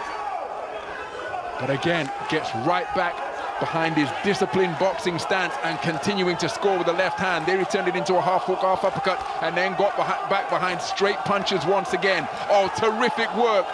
Left hooks underneath, right hands over the top. Bent arm successes for Usmonov. And the two-shot salvo, the right uppercut rips the head to the side of Arcon, and so quelling any rebellion that Arcon was looking to mount by going through the gears and letting his hands go in combination fashion. This is a terrific exhibition of punch picking from Bakhodur Usmonov. Arcon found his range with a two-shot combination, but then after that, Usmonov, perhaps disappointed that he was tagged so cleanly, just went through the gears and peppered his man incessantly for about the following 40 seconds. There's a beautiful left hook off the back foot from Usmonov, and then he follows it up with another four-shot combination. Arcon must feel as though he's trying to box in a blizzard. Non-stop leather being slung in his direction, and his boxing stance betraying him now, stealing a glance to his corner, and that could well be the sign of a fatiguing fighter. Because again, we posed the point earlier that he's been touched up so often that this could well be depleting his energy levels more than he is able to discern. It's not as though he's been shook by heavy punches from a banger, but he's been hit so often that his energy levels must be being depleted, and his boxing stance looking a little bit ragged to me here now, and the punches having an increasingly pronounced effect, shaking him down to his boots, even though there's not any more discernible pop on them. Swaying in the ropes. Brilliant fourth round of boxing from Bakhodur Usmonov. My goodness. Volume and variety in abundance once again. And he hit Luis Arcon with every punch in the book during that penultimate round. What a round for the reigning IBA third place finisher at the World Championships.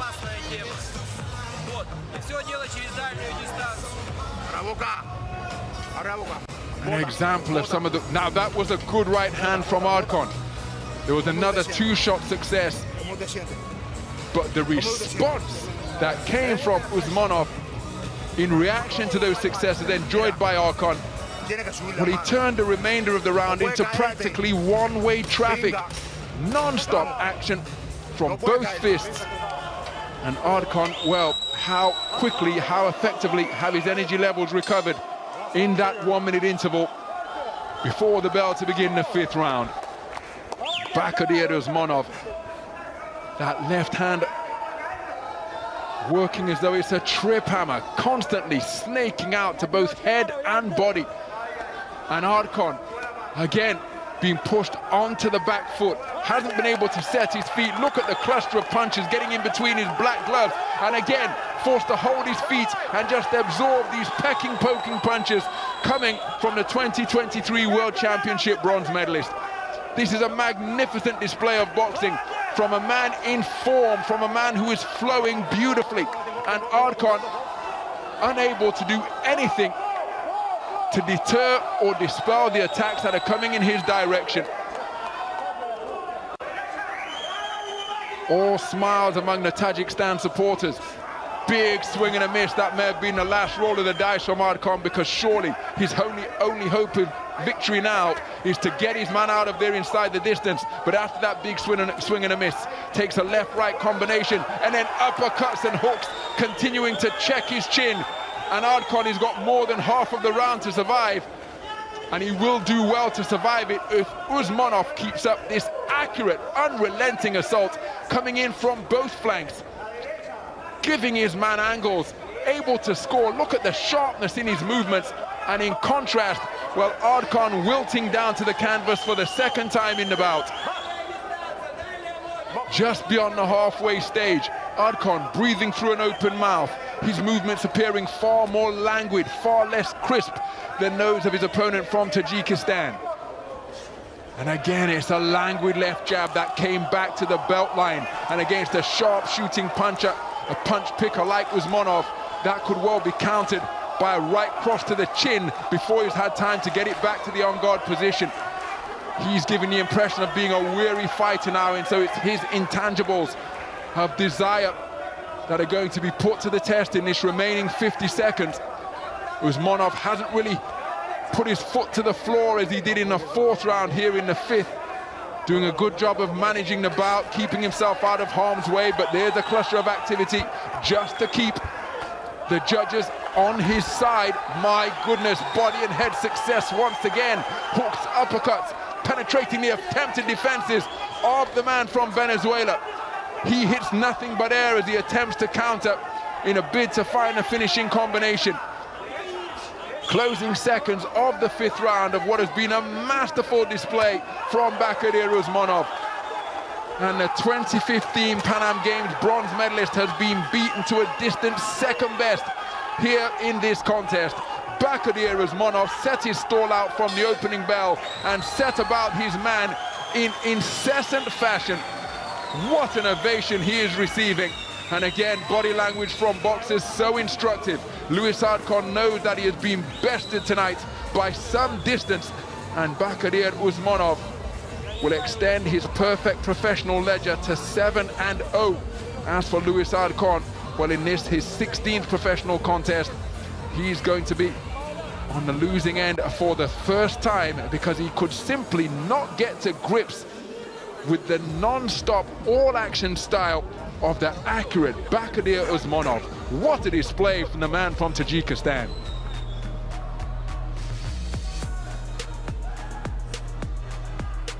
Well, we suggested that the first round success that Usmonov enjoyed may be down to ring rust that Arcon was trying to shed. Remember, just his second outing of 2023, while Usmonov has been out, well, this is fourth outing in the pro ring, not to mention winning 4 contests out of 5 at the IBA World Championships in Uzbekistan. But this was an example of how his accuracy was able to snake his gloves through the defenses. Look at that.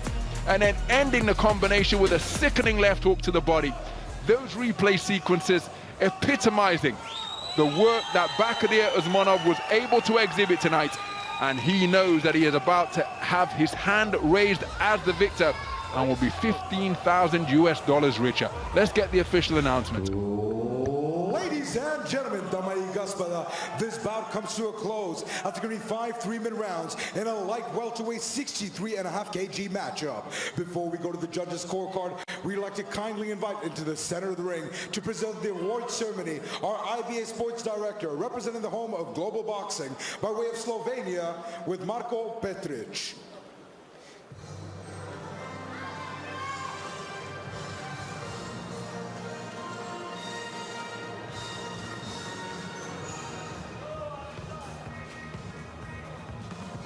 Ladies and gentlemen, after being 5 rounds for 3 minutes, we go to the judges' scorecard. This bout was officially sponsored by general sponsor Liga Stavok, general sponsor Večera Boxing Noć Championov IBA Liga Stavok. And now for the official judges' decision.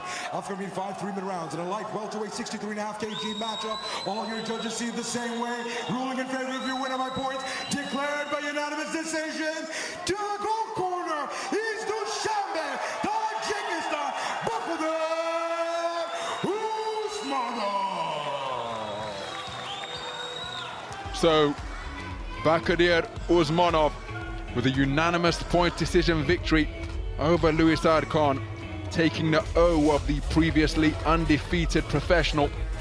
His record now stands at 14 wins, 1 defeat and 1 draw, but there is the victor, standing proudly behind that Tadjikistan flag and the novelty check for $15,000 US.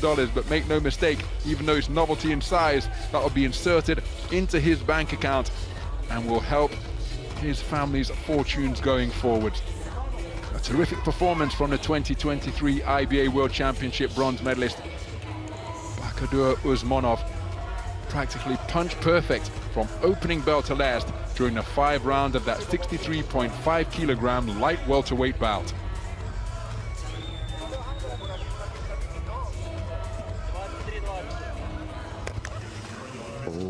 Ladies and gentlemen, we're going to continue the action here live in the beautiful city of Serpukhov, Russia. At exactly 11:20, we'll be live in homes all across Russia and internationally. Once again, ladies and gentlemen, we'll be taking a small short break and we'll be back in the ring live with all the action right here at the home of global boxing at exactly 11:20 local Moscow time.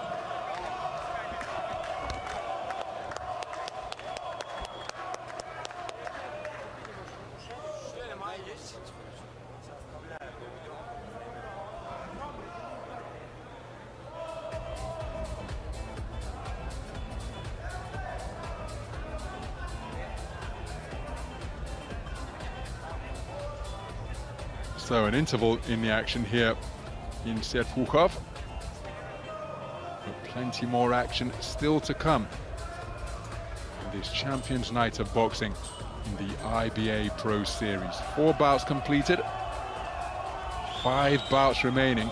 5 3-minute rounds is what each of the contests is scheduled for, and plenty more iconic figures to come from the IBA world of boxing.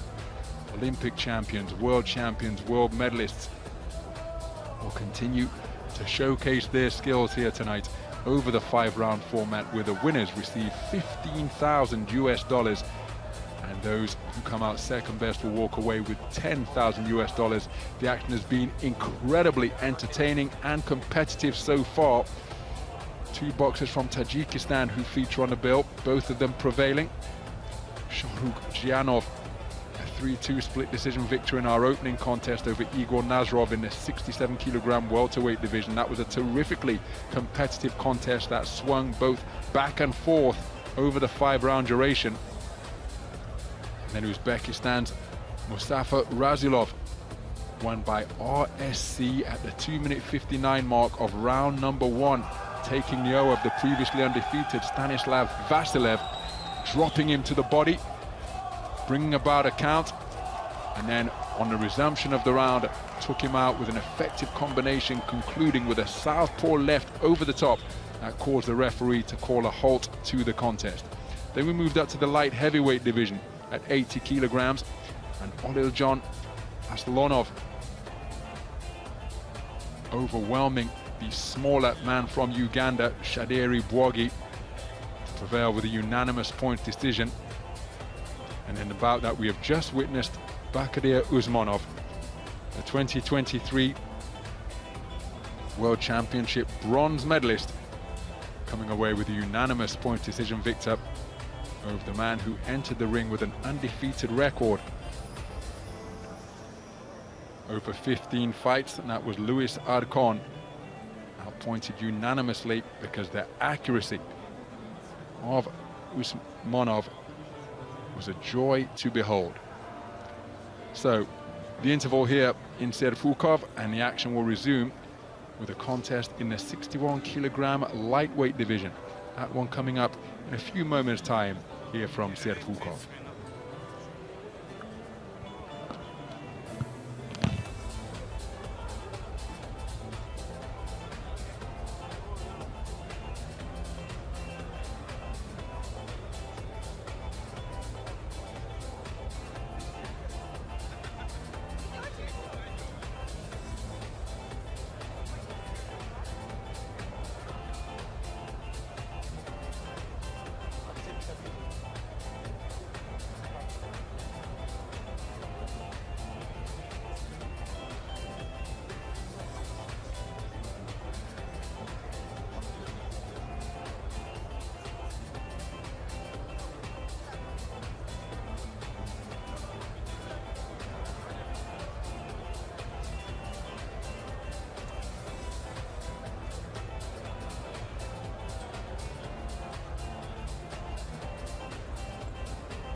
Ladies and gentlemen, we're about to begin our event live around the world and across Russia in the next 1 minute. This event is officially brought to you by our general sponsor, Liga Stavok, and under the visionary guidance of our esteemed president, Mr. Umar Nazarovich Kremlev.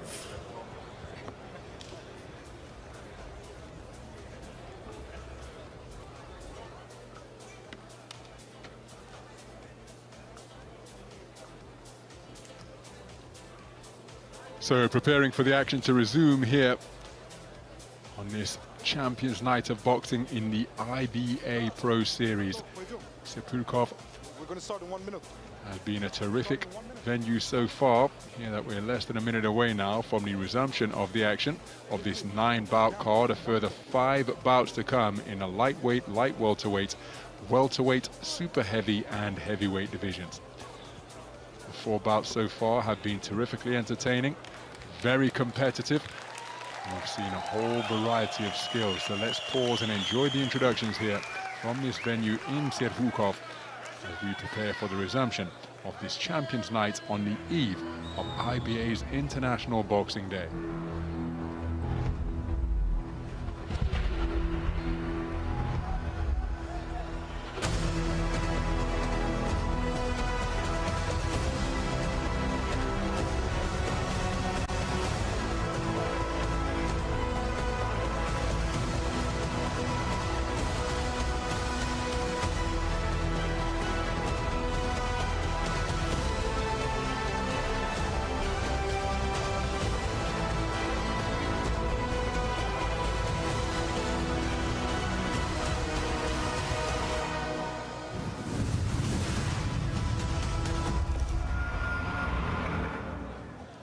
Ladies and gentlemen, дамы и господа, and we're live!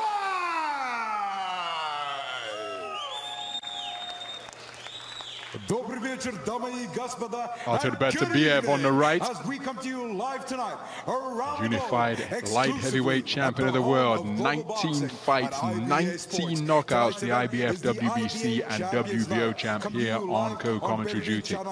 Ladies and gentlemen, this event is proudly brought to you live here by our esteemed IBA president under the visionary guidance of Mr. Umar Nazarovich Kremlev. Helping us on also is our friends that we're associated with, Patriot Boxing. This event is proudly brought to you by Liga Stavok. Generalny sponsor Вечера Boxing Noch Championov, IBA Liga Stavok. Without further ado, we come to the action where we have 6 of your fights going to be taking place here live, where we have former IBA champions, current IBA champions, and world-class Olympic gold right here in the heart of global boxing is Serpukhov, Russia. I have one question and one question alone. Serpukhov! Ты готова?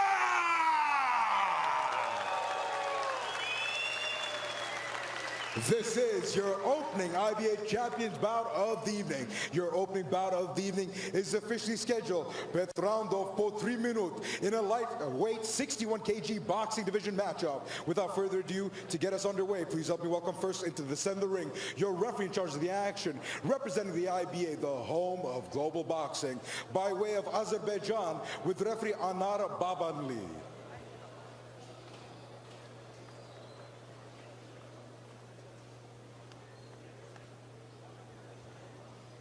This is your opening bout of the evening. And now, ladies and gentlemen, please put your hands together as he makes his ring walk first. Fighting out of the black corner, representing Cuba, is Lazaro Principe Alvarez.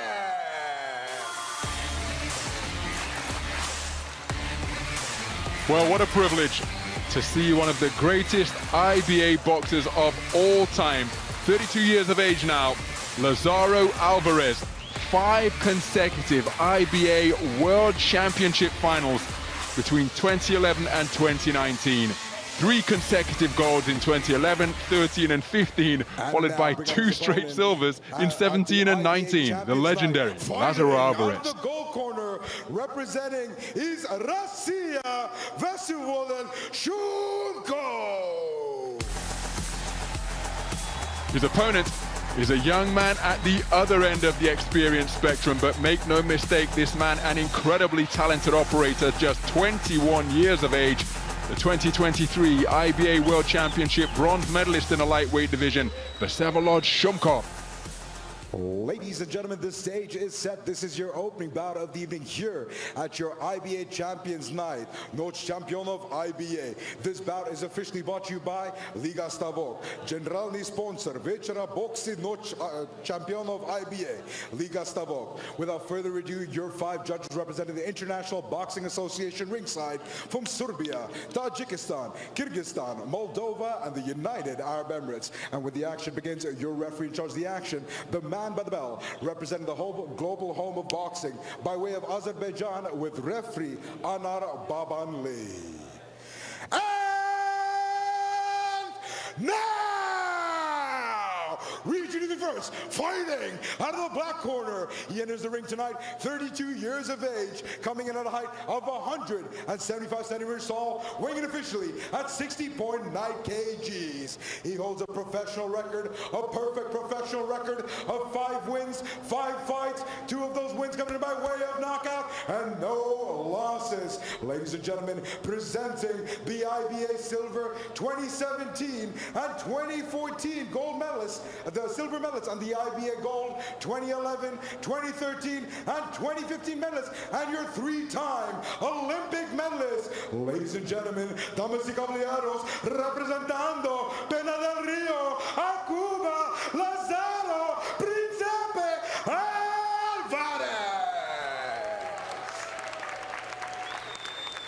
And going across the ring to his opponent, fighting out of the gold corner. Tonight he enters the ring, 21 years of age, weighing officially at 61 kgs, presenting the current IBA 2023 Men's Elite Bronze Champion of the World. He enters the ring tonight holding a professional record, 66 fights under his belt, 56 victories, 3 knockout, and 5 losses. Ladies and gentlemen, дамы и господа, поприветствуем из России Vsevolod Shumkov.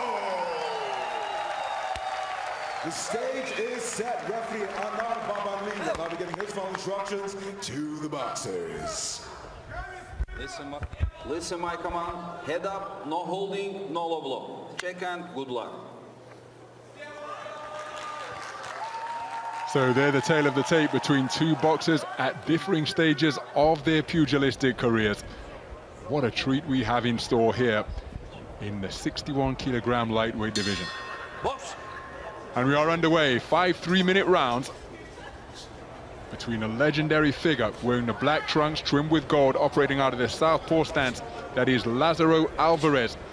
3 consecutive Olympic bronze medals, 2012 in London at bantamweight, 2016 in Rio at lightweight, and 2020 in Tokyo at featherweight.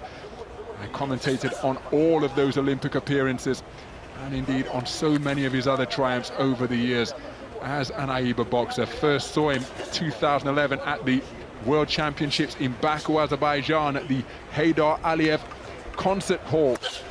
Circular structure on the edge of downtown Baku. His opponent, just 21 years of age, Vsevolod Shumkov, 2023 IBA World Championship bronze medalist.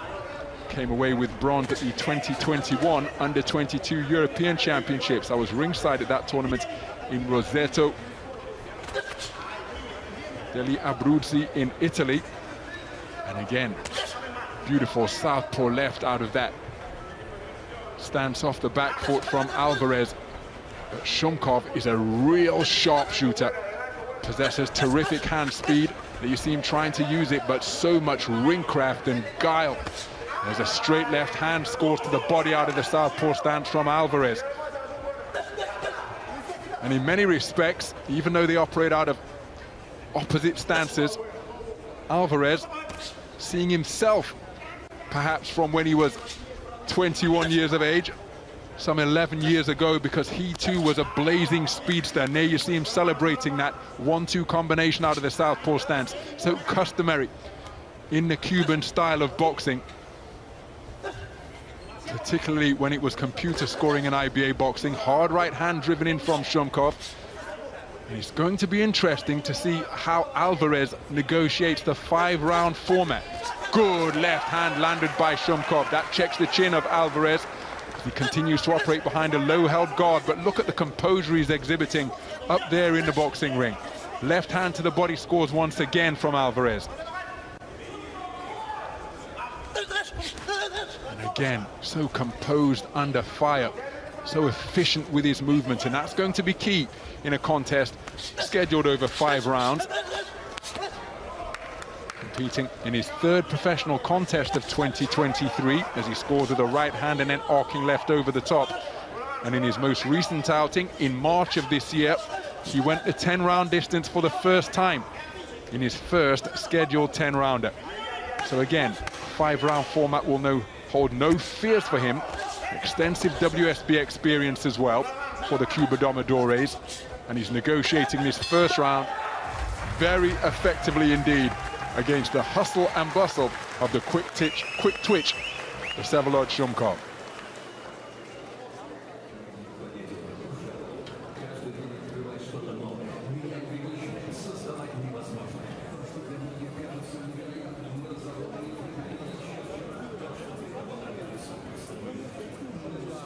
Some of the action from the opening round is the southpaw left to the body from Alvarez, again celebrated by raising that left glove. Left hand over the top, not too far away, but then look at that reverse 1-2 with a left hand from Shumkov. Did get through, only to be countered by a southpaw left from Alvarez.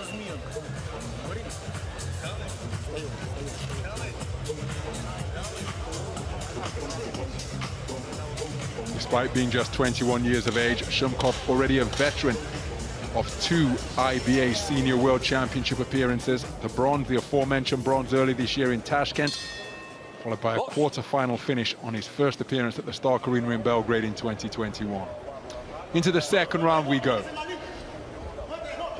Mentioned those 5 consecutive IBA World Championship finals that Lazaro Alvarez contested, and by winning 3 golds in 11, 13 and 15, well, he puts himself in exalted company all-time on the multiple medals winners list. He is 4th, bested only by his compatriots Juan Hernandez Sierra, Julio Cesar La Cruz, who'll be on later tonight, and the legendary Felix Savon.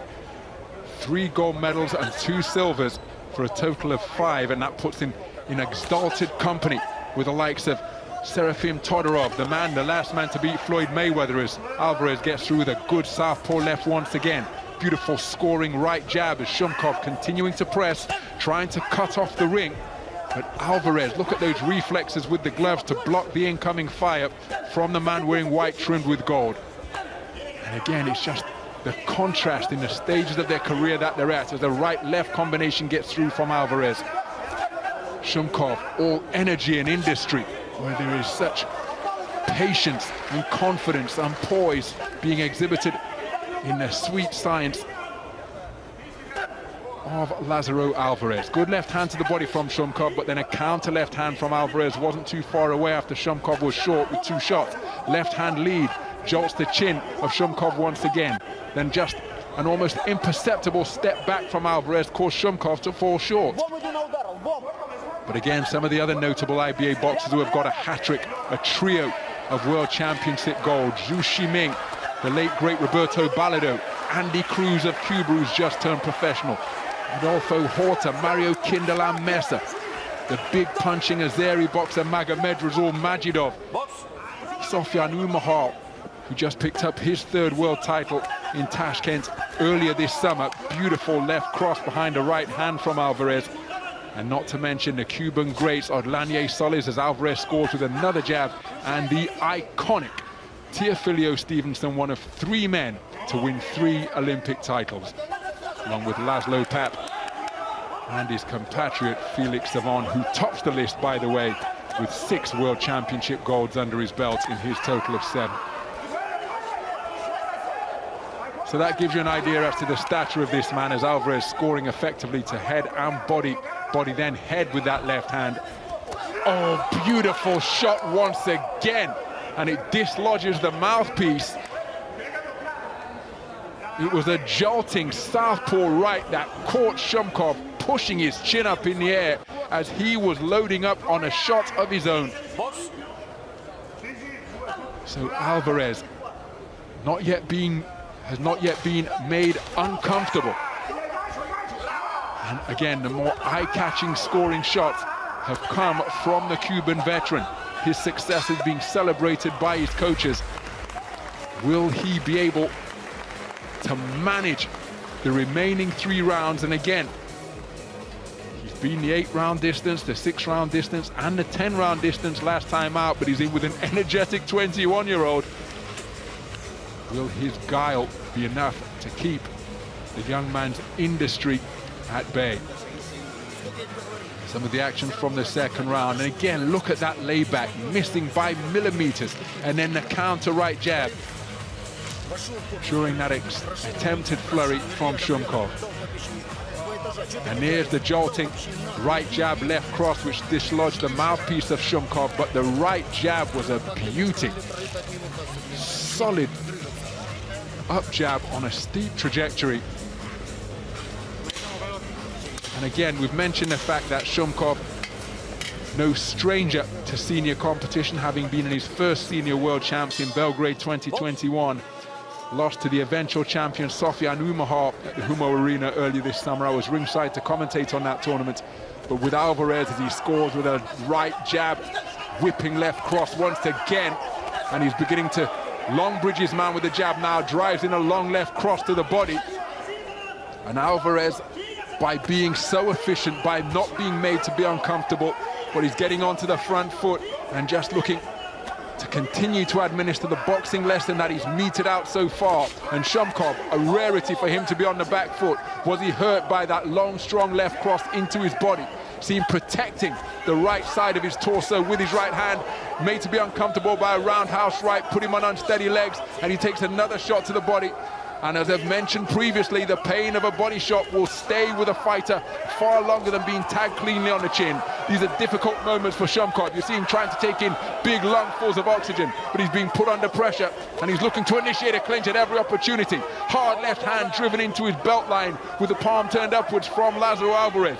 Minute gone in this third round, as Alvarez continuing to turn the screw and assert his authority in this battle between youth and experience. Left cross crashes home once again for the Cuban maestro. And Alvarez swelling the right eye of Shumkov now with his accurate southpaw left. And Shumkov's problems mounting by the second. Seemingly hurt by a spearing left cross into his right flank earlier in the round. Look at where he's holding that right elbow, trying to protect that area as Alvarez goes hunting for it once again. Rabbit punches being wrapped around the rear of Shumkov's head. And he's being subjected to a lesson here. Right hand to the body, left hand to the chin, and Lazaro Alvarez exposing Vsevolod Shumkov to a level of boxing that he perhaps doesn't know exists. But now, credit to the young man, he's biting down on his mouthpiece and trying to fight back, sticks out his tongue contemptuously, but then has his chin checked by a sharp right hook from the southpaw Alvarez. Alvarez, his breathing has barely changed since the opening round, deep into this third frame. And Shumkov, just keen to hold on momentarily, tried to mount a rally, but Alvarez just negating it with his movement. Right uppercut, left hook over the top, left hand over the top, doing down to the body once again, doubling over Shumkov momentarily. Shumkov on the back foot once more, and I think he's been hurt to the body and not yet recovered.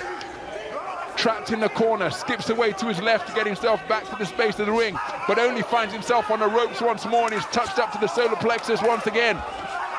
Terrific third round by Lazaro Alvarez, and the Russian corner poised to welcome their man back to the sanctuary of the corner. Terrific work by Lazaro Alvarez, who really did demonstrate his experience and no little ability during the course of that third stanza. What a round.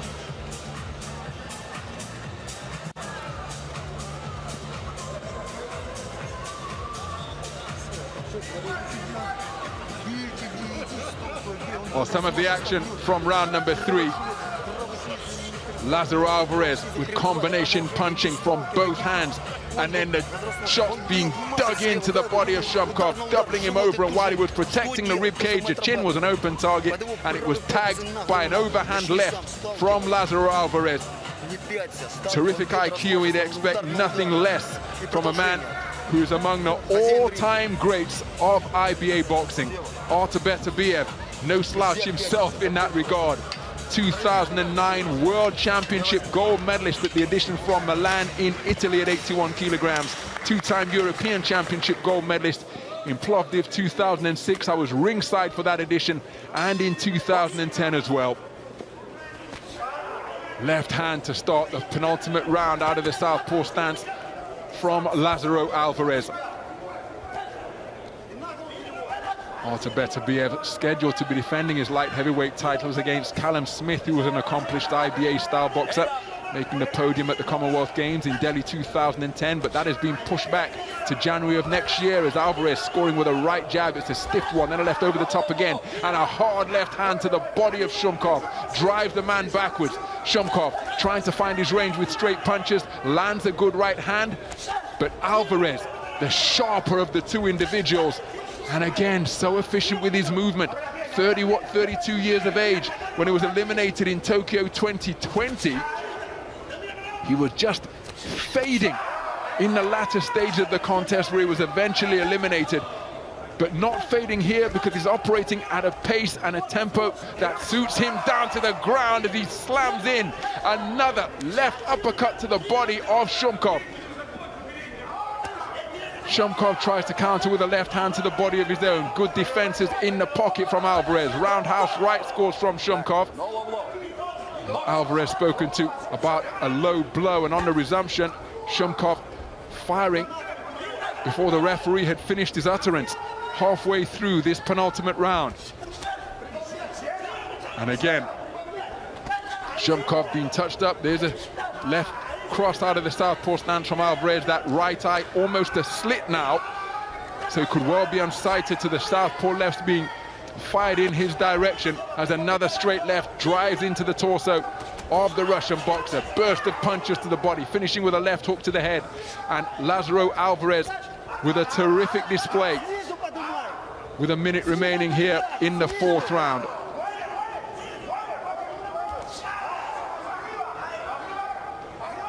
And now the slit under the right eye has been added to by an injury around that right eye.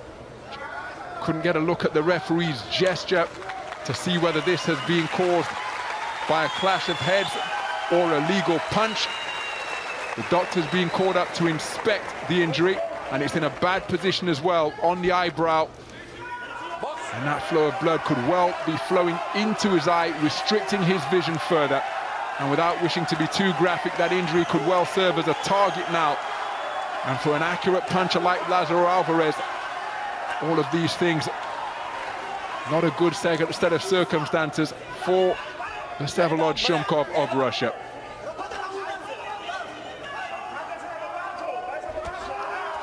Targeting the body once again, and then sharp shooting lefts out of the southpaw stance to the head of Shumkov. Oh, terrific work, ended by a stiff left cross out of that southpaw stance, and Alvarez flat-footed in the middle of the boxing ring. Shumkov all hustle and bustle, but the efficiency of Lazaro Alvarez notable indeed, making the man miss by millimeters, and that expression of body language from Shumkov so instructive, because he must be thinking, how do I tag this man cleanly? And again, any ring veteran will tell you it is far more fatiguing to hit nothing than to land leather on flesh and bone. And Shumkov has been reduced to an awful lot of missing in this contest so far.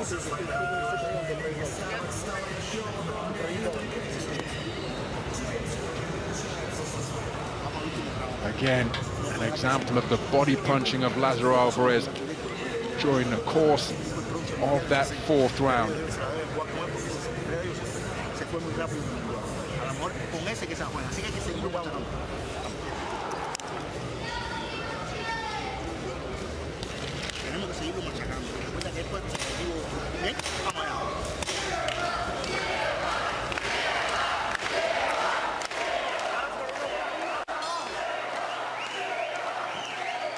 So into the final round then.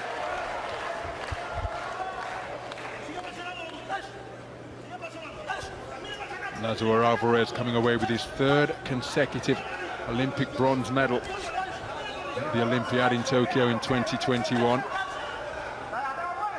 Losing at the semi-final stage to the eventual champion.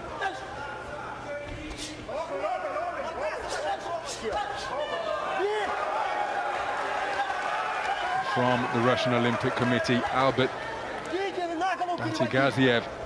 And again, it was in that semi-final where he ran out of gas, just being edged out on a 3-2 split, but he's managed his energy levels magnificently in the course of this contest. Shumkov swelling beneath the right eye, cut over the right eye from the sharp-shooting southpaw lefts of the Cuban legend. And again, assuming that he isn't physically injured and his confidence isn't too badly dented as he takes a southpaw right jab from Alvarez, this will be invaluable experience over the course of 5 3-minute rounds.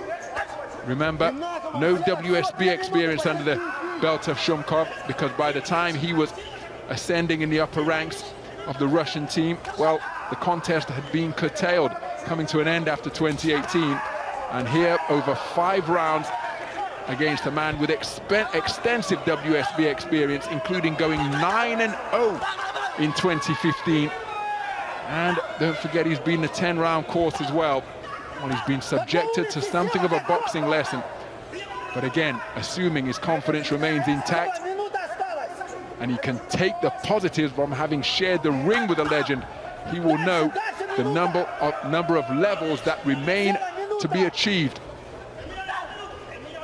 Boxing is anything but a game, but this is like meeting a big boss in a video game. And despite everything you try that's within your compass, within your armory, the man simply knows too much, and Alvarez has still got the physical capability to demonstrate it. It's been wonderful to behold as he works away to the body of Shumkov once again, ends with a left hook to the head, another left hand to the body, and his punch output has been incredible as he's remaining defensively responsible, blocking incoming fire with his gloves. Shumkov just gaining some respite by initiating a clinch and walking his man back across the ring. Well, he's receiving generous support from the fans here in Serpukhov. He's going to make it through to the final bell, but he has been comprehensively outboxed by a man who simply knows too much. The PhD student of Lazaro Alvarez in terms of pugilistic prowess, beating the young man on the rise in pretty much every department during the course of that 5 3-minute round contest. And we have to emphasize once again that Vsevolod Shumkov is a talented youngster, and if he can draw the positives from this, well, I think it will stand him in magnificent stead in the future. And who knows, given the way he boxed tonight, Lazaro Alvarez looks determined to remain the top dog in Cuba in the lightweight division. Made his professional debut on that historic card in May of 2022 in Aguascalientes in Mexico. Historic because for the first time since 1962, the moratorium on professional boxing in Cuba was lifted. Professionals didn't invoke the ire or the opprobrium of the Cuban authorities when boxing in that format. They compete as a team. Julio Cesar La Cruz, who we'll see later on, he boxed on that bill as well. Remember Richard Abril, former top professional from a few years ago, he was able to box as a pro out of Cuba while returning to Cuba, but now en masse Cuban boxers unable to compete in the professional code. Let's get the verdict at the conclusion of this one here on IBA Champions Night. At your IBA Champions Night comes to a close after completing 5th round of both 3 minutes in a lightweight 61 kg matchup. Before we go to the judges' scorecard, we'd like to kindly take a moment and invite a very special guest to join us in the center of the ring for the official awarding ceremony. Please help me welcome as bring forward into the center of the ring, Mr. Haider Farman, the president of the International Kuras Association.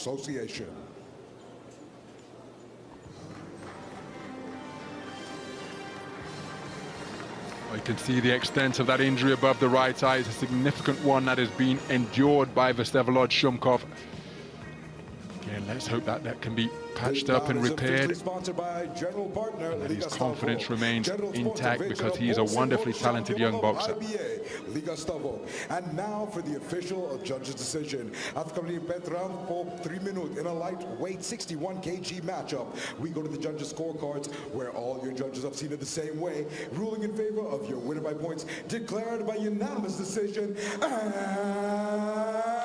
Still undefeated. So Lazaro Alvarez extends his professional record to a perfect 6-0 in this, his third contest in the professional ranks of 2023. He simply knew too much for the 2023 IBA World Championship bronze medalist Vsevolod Shumkov.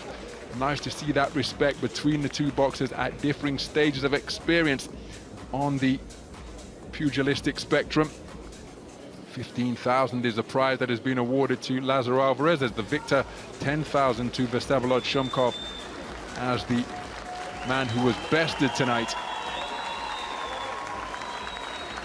And again, we should enjoy the moments that we see veterans and icons of IBA boxing in the ring, because who knows how much longer they're going to be able to maintain their level 4. But given the manner in which he performed tonight, Lazaro Alvarez showing that he has the desire and the physical capabilities to demonstrate his abundance of skill and experience. A masterful display sees Lazaro Alvarez administer a boxing lesson at the expense of the 21-year-old Vsevolod Shumkov to be declared a unanimous points decision victor. What a performance.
Ladies and gentlemen, we're going to the action here live from the beautiful forest city of Serpukhov, Russia. You're currently tuning in here live around the world, exclusively on Pervei Canal. Ladies and gentlemen, this is your IBA Champions Night Russia 2023. Our general sponsor for the evening, Liga Stavok. Generalny sponsor Вечера Boxing Noch Championov IBA, Liga Stavok. It's all proudly brought to you by the visionary guidance of our esteemed president, Mr. Umar Nazarovich Kremlev, in association with his friends at Patriot Boxing. Without further ado, we turn to the action right here live in the ring. Your next bout for the evening is officially scheduled for round of 3 minutes in a light welterweight 63.5 kg matchup. To get us going and getting the action going in the ring, please help me welcome first into the center of the ring, your referee in charge of the action, the woman by the bell, representing the IBA, the home of global boxing, by way of Bosnia and Herzegovina, with referee Tina Politan.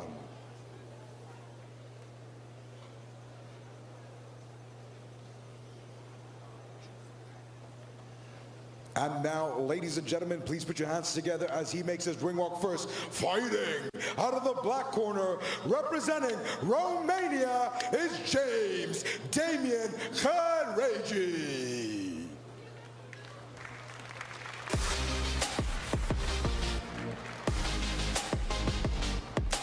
So approaching the boxing ring is James Chereji. 22 bouts as a professional under his belt, 19 wins, 7 of them by way of knockout, 3 losses. And the 29-year-old from Hunedoara in Romania, preparing for his second bout of 2023. And now, please help me welcome his opponent as he fights out of the goal corner. Ladies and gentlemen, representing Russia, it's Pavel Fedorov.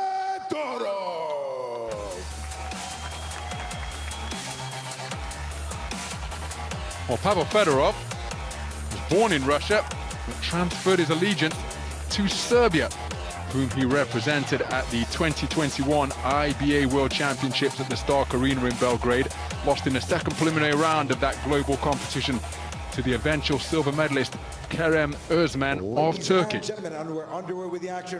is the IBA president, Mr. Umar Kremlev. This bout is officially scheduled for bet round of 3 minutes in a light welterweight 63.5 kg matchup. Your 5 judges being represented here tonight ringside from the IBA, from United Arab Emirates, Azerbaijan, Tadjikistan, Moldova, and finally Kyrgyzstan. And when the action begins, your female referee in charge of the action, representing the home of global boxing, by way of Bosnia and Herzegovina, with referee Tina Politan. And now, region first, fighting out of the black corner. Tonight he enters the ring, 29 years of age, weighing in officially at 62.8 kgs. He enters the ring holding a professional boxing record of 22 fights, 19 wins, 7 of those big wins coming in by way of knockout, and only 3 losses. Ladies and gentlemen, please help me welcome as we present Dwamnelor, Shidonnelor, Luktetor, De Romana, James Damien Chereji.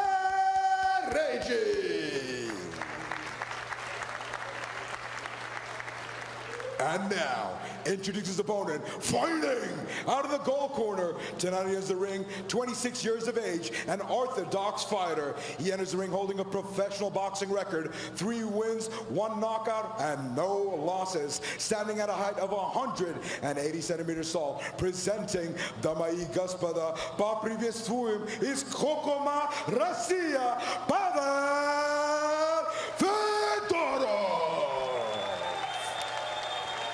The stage is set. Referee Tina Politan will now be giving her final instructions to the boxers.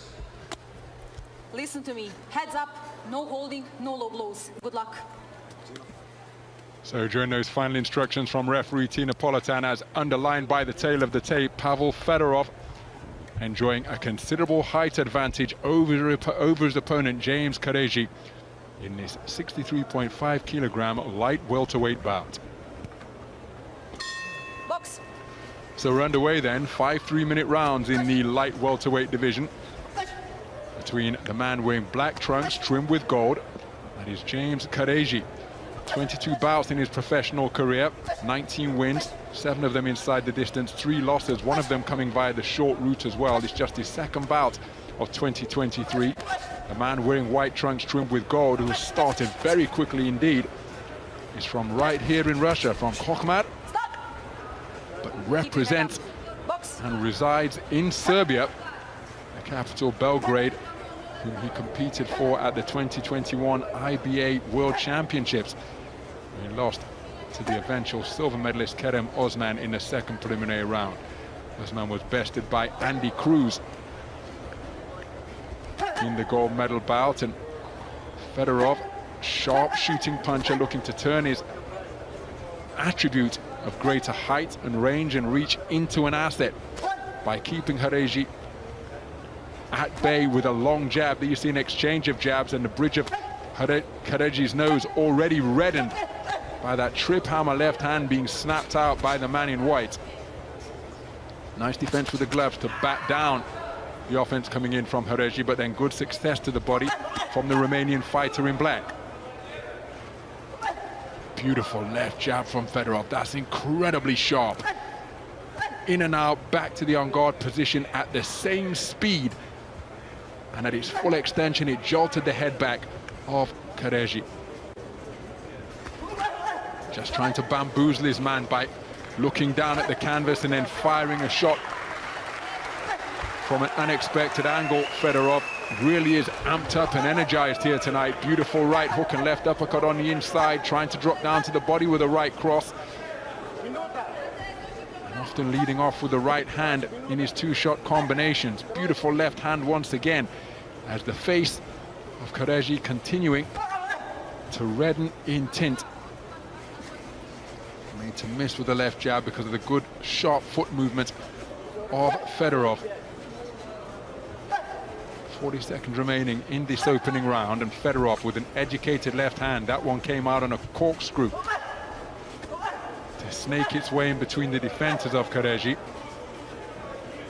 He's trying to bob and weave his way into his own range, but Fedorov not accommodating him by remaining a stationary target, always on the move, dodging, darting left and right behind quick twitch movements, and then planting his feet occasionally and teeing off with combinations. Very effective opening round from Pavel Fedorov, operating with his hands down by his belt line now. Some of the shots being blocked by the glove, but there's so many of them coming in from Fedorov that a significant number are getting through the Romanian boxer's attempted defenses. Very good opening 3 minutes from Pavel Fedorov.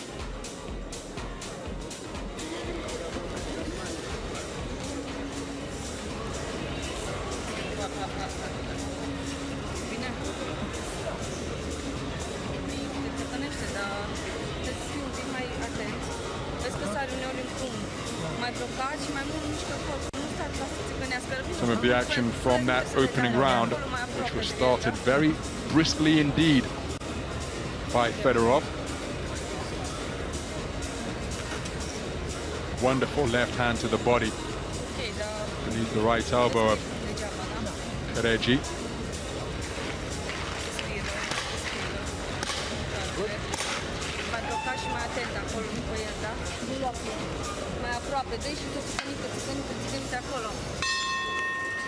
So we go into the second round.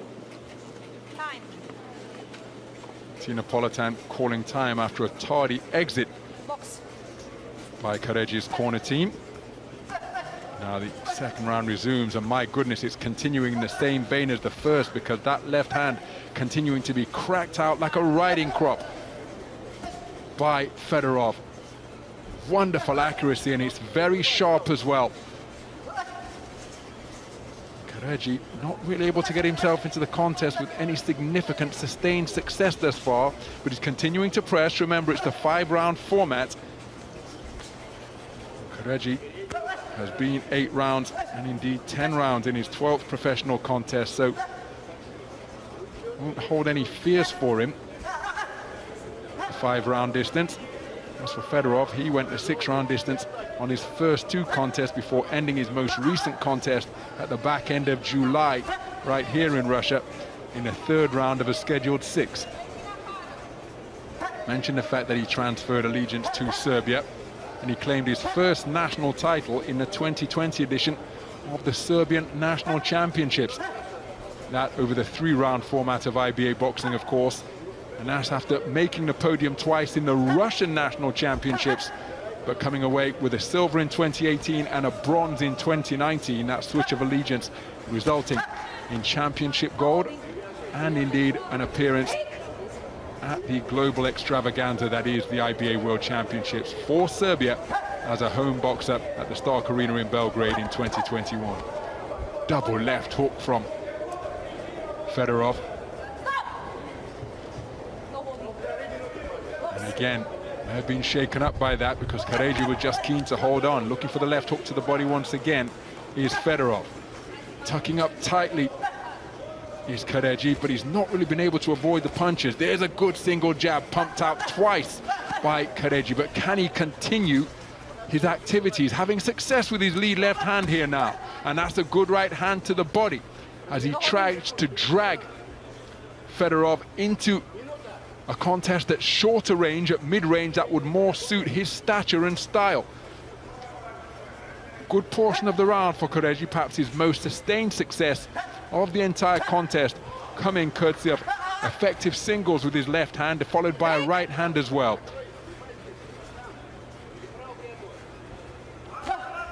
Solid left jab once again for Chereji. Looks as though he's finding his range here now. His previous contest of this calendar year came in May, so maybe just had a little bit of ring rust to shed compared to the more active Pavel Fedorov.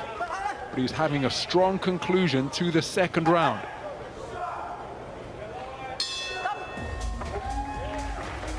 So no doubt, Chereji will take encouragement from that as he makes his way back to the black corner.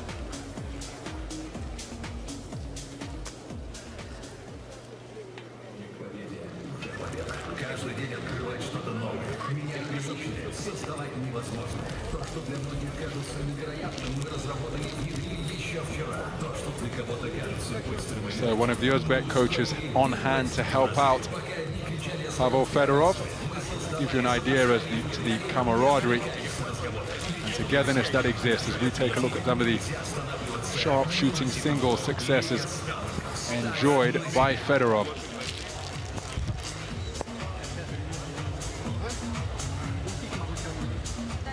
For Chereji, can he continue to build on the success that he enjoyed in the closing stages of that second round?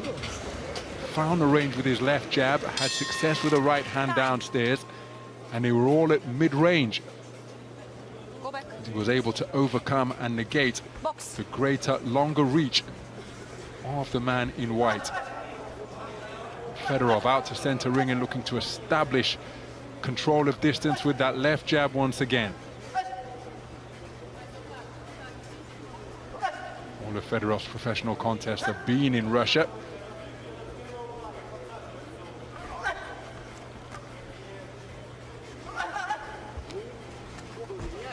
No holding.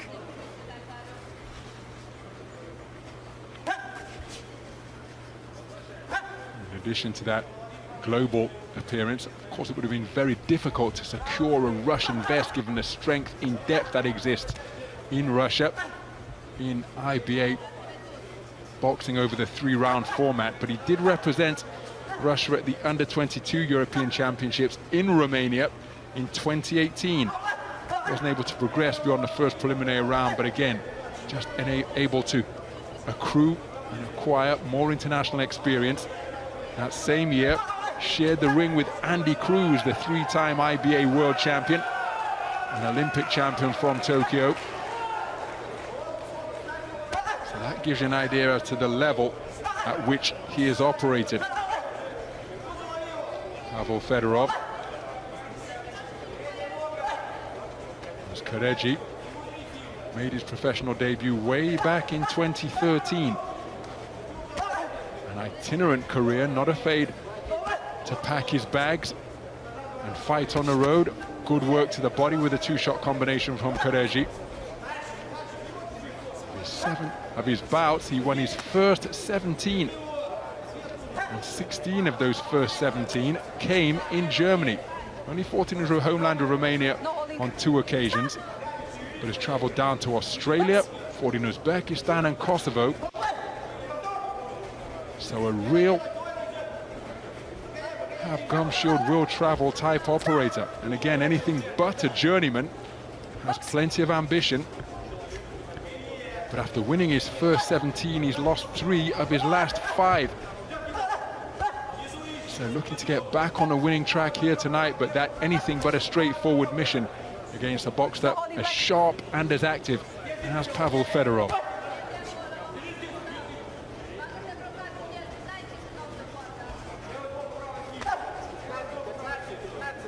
Fedorov, beautiful left uppercut, came behind a right hook and then a right uppercut, just getting between the defenses.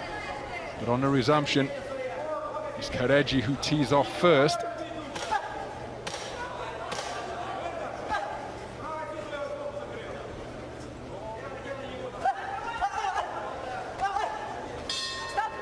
Fast flurry to conclude the 3rd round from Pavel Fedorov.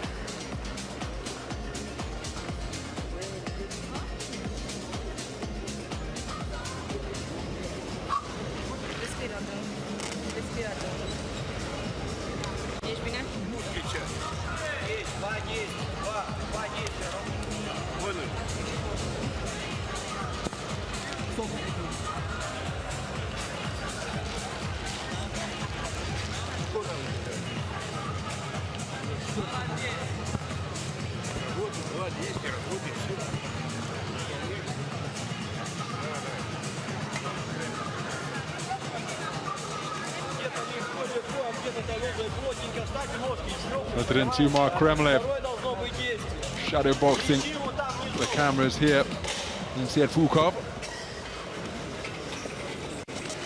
Enjoying the quality action that is taking place up in the boxing ring. So into the fourth round then. Active with that lead hand to the body is Fedorov. And trying to score with bent-arm punches of his own, but look at the gap that exists between them when Fedorov can establish that jab. Nice movement of the head, dipping at the knees, bobbing and weaving to get inside the shots, but he's not able to get his feet moving quickly enough to close the distance and launch an attack. Look at how far away that single phase attack was, and then Fedorov gets on his bike to increase the gap between the two.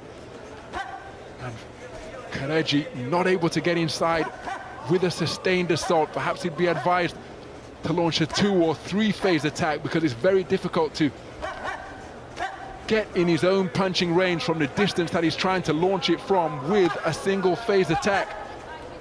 And given the activity that is coming from the hands of Fedorov, well, with just a round and 2 minutes remaining or thereabouts in this contest, if Chereji doesn't want to fall to 4 defeats in his 23 contests, well, he's going to have to do something drastic and different.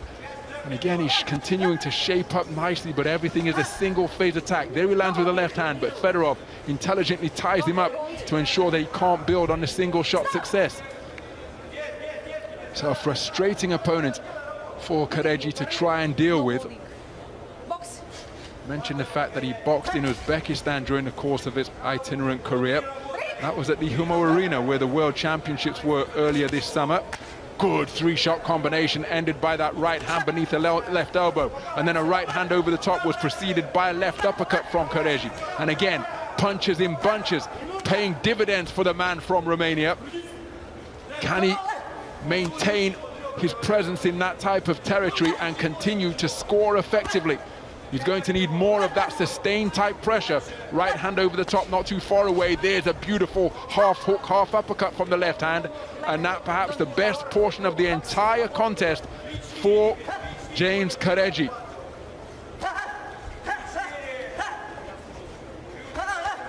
Now, well, that's a good bent arm left jab to conclude that exchange from Chereji. But Fedorov, aware that he'd been scored upon, busy with his hands, not particularly accurate. Mentioned his contest in the Humo Arena in Tashkent at the back end of 2022. That was against the former IBF super featherweight world title challenger, John O'Carroll. Lost on a unanimous points decision over 8 against the Irishman. So strong conclusion to the round, ending with a straight right hand to the body by Fedorov, after Chereji had perhaps his best round of the entire contest, with that sustained burst of success by doubling and trebling up the attacks, keeping it going during the course of that penultimate round. This is where he had his success, getting into mid-range, bent arm punches, where he was able to continually let his hands go and find a home for them. He wants to ensure that it isn't a case of one and done, because for my money, Chereji has got to produce an inside the distance victory here, or enjoy a massive final round where he sends Fedorov to the canvas repeatedly. But of course, that remains a distinct possibility in boxing. Fedorov will have to remain switched on, albeit not have his lights turned out. So into the final round then. In the preceding 4 rounds, Fedorov has got onto the front foot and kept his man at distance behind a long left jab, and here he's trying to employ the same tactic once again. But nice movement in the pocket. Good defense with the gloves from Chereji. But still continuing to pump out that jab, and it's keeping Chereji occupied. The incessant lead left hand of Fedorov. Because while he's dealing with that, there he got back with a left jab of his own. But for the first 35 seconds of the round, He was being fed a steady diet of leather from the lead left. Okay, was making the man miss and blocking some of the jabs that were coming in, but it was preventing him from getting his own offense away because he was being kept off balance by the lead left-hand activity of Fedorov. Fedorov now on the back foot, using the space of the boxing ring. And again, his left hand is difficult to read as well. There he scored with a flashy right uppercut that preceded a left jab. So Fedorov showing variety, doesn't want to become predictable or easy to read. Chereji trying a corkscrew left, but short of the mark. And now Chereji pinning his man to the ropes and scoring with bent arm punches to the body. Fedorov tying his man up. Referee Tina Politan intervenes with a command of break. Good double left hand from Chereji, but countered by a left hook to the body from Fedorov. Slapping punches at mid-range from Fedorov, landing with the inside part of the glove rather than the correct knuckle part of the glove.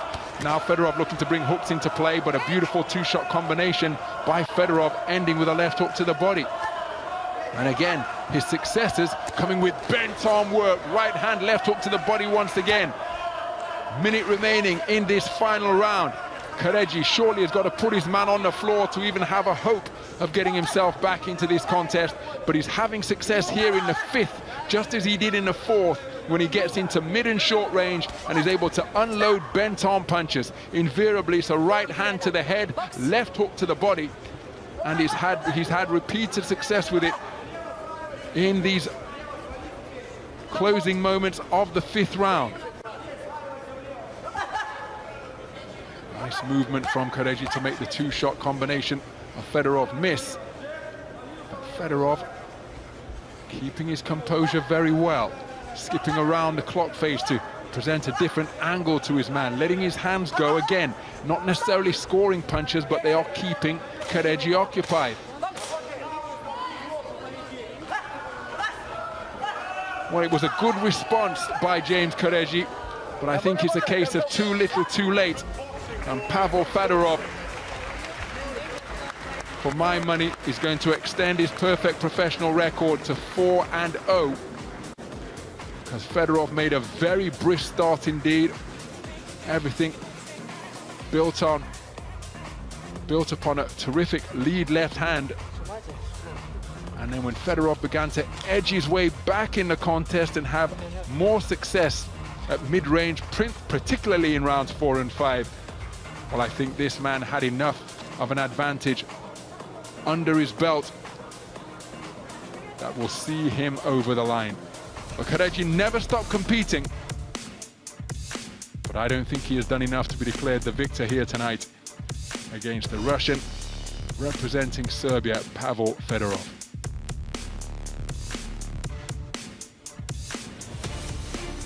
Some of the action from the contest, and that's where Fedorov began to be put under pressure by the bent arm work of Chereji. But I think he managed the bout very effectively indeed overall.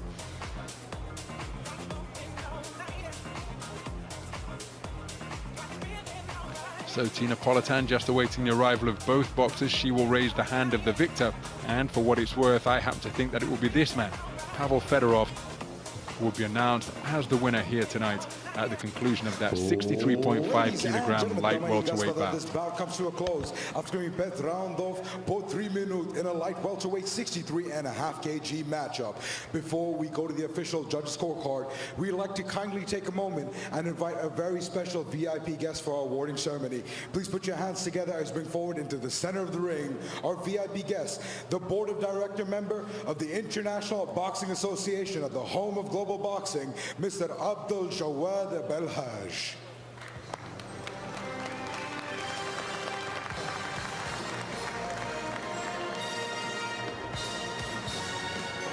Ladies and gentlemen, all the action here was brought to you live by a general sponsor, Liga Stavok. Generalny sponsor večera Boxing Noć Championov IBA, Liga Stavok. And now for the official judge's decision. After completing 5th round of for 3 minutes in a light welterweight 63.5 kg matchup, we go to the judges' scorecards, where all your judges have seen it the same way, ruling in favor of your winner by points, declared by unanimous decision, and stand!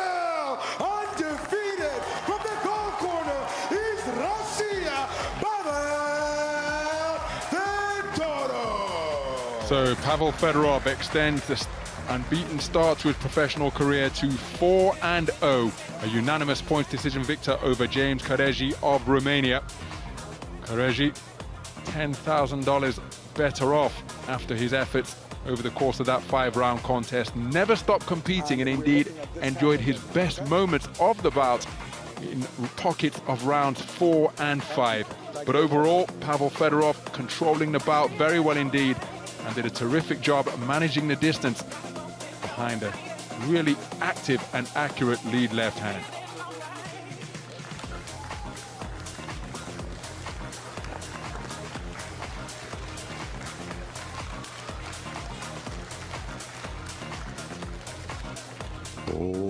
Ladies and gentlemen, get to the action here live around the world at the Noche Championov IBA Champions Night, where we go to you live and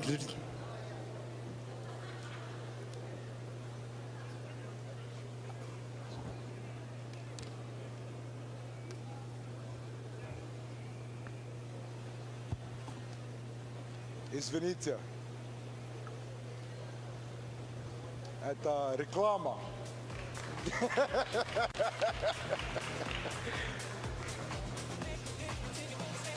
It's advertisements.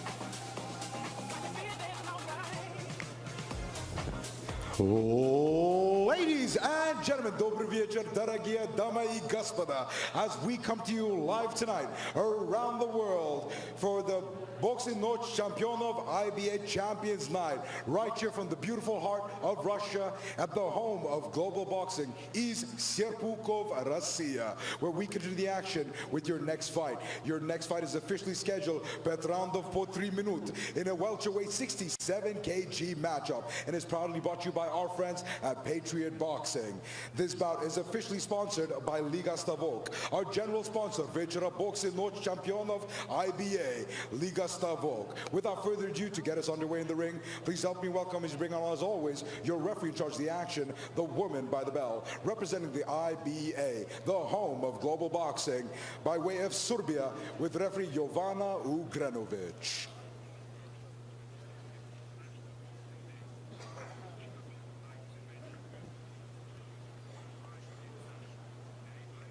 And now, ladies and gentlemen, please put your hands together as he makes his way first into the center of the ring, fighting out of the black corner, representing South Africa, it's Olasani and Ndongeni.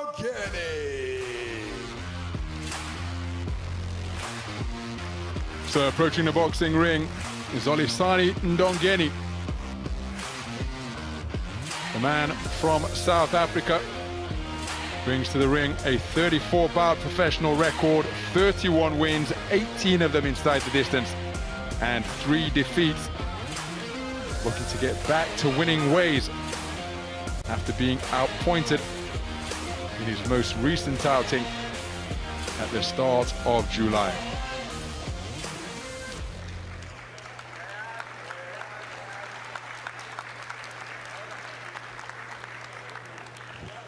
And now, ladies and gentlemen, Dobro Pajalovic as he fights out of the gold corner, дамы и господа, поприветствуем из России Харитон Агарба. His opponent is 27-year-old Hariton Agarba, 2019 European Games silver medalist at 69 kilograms. Brings to the ring a perfect professional record, 11 fights, 11 wins, 7 of them via the short route. Ladies and gentlemen, we're underway with your IBA Champions Night. This bout is officially scheduled bet round po 3 minutes in a welterweight 67 kg matchup and is brought to you live and exclusively on Первый Канал. Ladies and gentlemen, our official sponsor for the evening, Liga Stavok. Your 5 judges being represented here tonight ringside from the International Boxing Association, Tadjikistan, Azerbaijan, the United Arab Emirates, Kyrgyzstan, and Moldova. And finally, when the action begins, your referee in the center ring by the bell, representing the IBA, the home of global boxing, by way of Serbia, with referee Jovana Ugrenovic.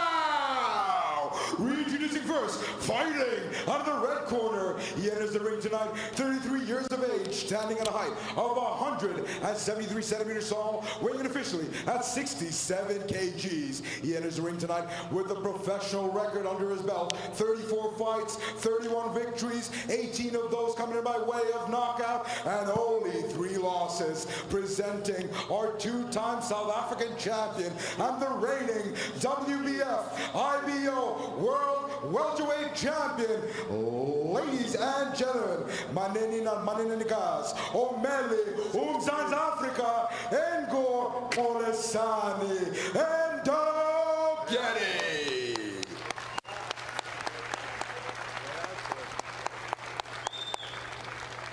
And now, introduces his opponent, fighting out of the gold corner. He enters the ring tonight, 27 years of age, standing at a height of 177 centimeters tall, weighing officially at 66.95 kilograms. He enters the ring tonight holding a professional boxing record, a perfect professional boxing record, 10 fights, 10 wins, 6 knockouts. Ladies and gentlemen, presenting your WBA Continental Super Lightweight Champion of the world, дамы и господа, поприветствуем из России Харитон Агарба.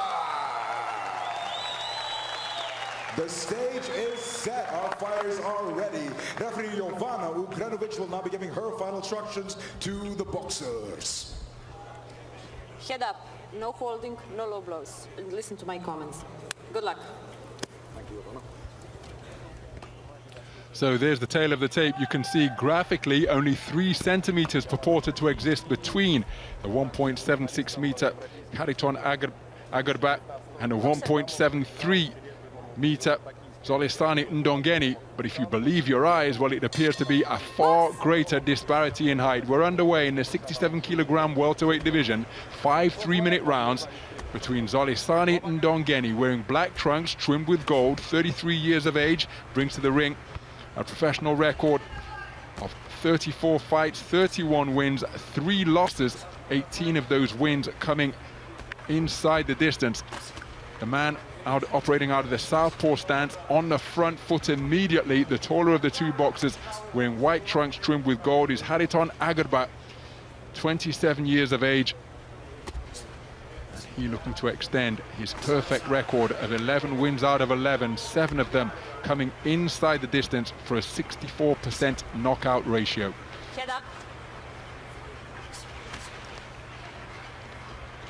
Second outing of 2023 for Agarbat, and his most recent victory coming against a compatriot of Ndongeni. That was against Prince Blomo,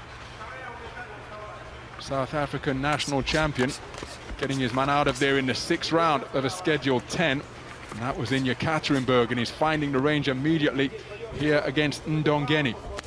Southpaw left with a scoring shot from Agarbat, and then again he's having more success during that battle of backhands. Ndongeni looking for the right uppercut.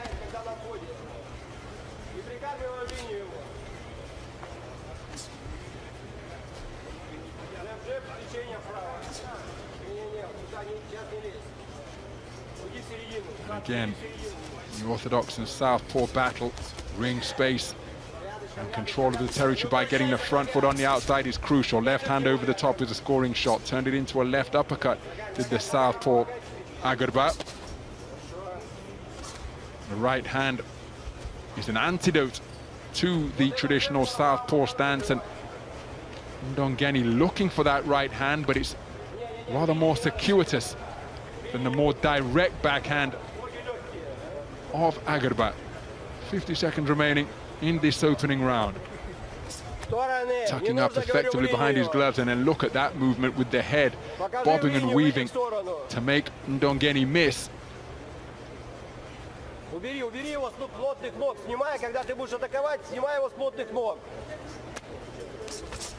Here's a nice sharp right hand against the southpaw from Ndongeni. Right jab to the body is short from Agurba. It's Agurba who just gives the impression that he's dictating the terms of this contest, backing up his man towards the ropes. Good movement from the head from Ndongeni to make his man be inaccurate with the lead right hand. Again, that battle of front feet, that angle showing it terrifically as Ndongeni commits to a right hand, couldn't quite find the range. Agurba, when he got onto the front foot, just gave the impression that he was able to maneuver Ndongeni to the area of the ring where he wanted him. Ndongeni, an experienced operator, of course, no stranger to fighting a hometown favorite on the road. For my money, it's Agurba, Hariton Agurba, who did enough to take that first round. I mentioned the fact that this man's opponent, his previous opponent, was Prince Blomo. Prince Blomo, having been stopped in the 6th round by Agurba, Prince Blomo stopped Zolisani Ndongeni in the 6th round of their contest scheduled for 10 back in October of 2017. Of course, styles make fights, but the one common opponent that the two men share, this man was bested by him, stopped in the 6th round. The man in the opposite corner stopped Blomo in round number 6.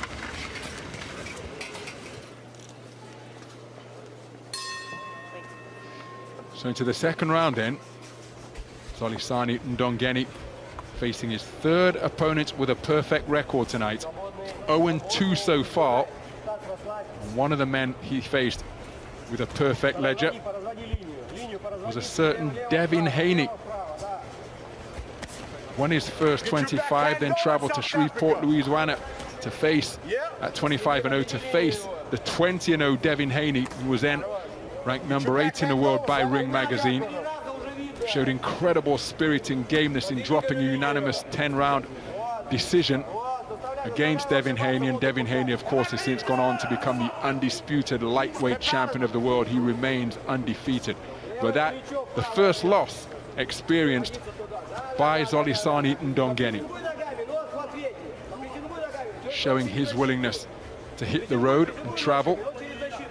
In his 34 fights, 2 of them have been in the United States, 1 of them in Nicaragua. That's where he lost last time out over 10 rounds to the other man that he's faced with a perfect record, the 10-0 Ernesto Mercado.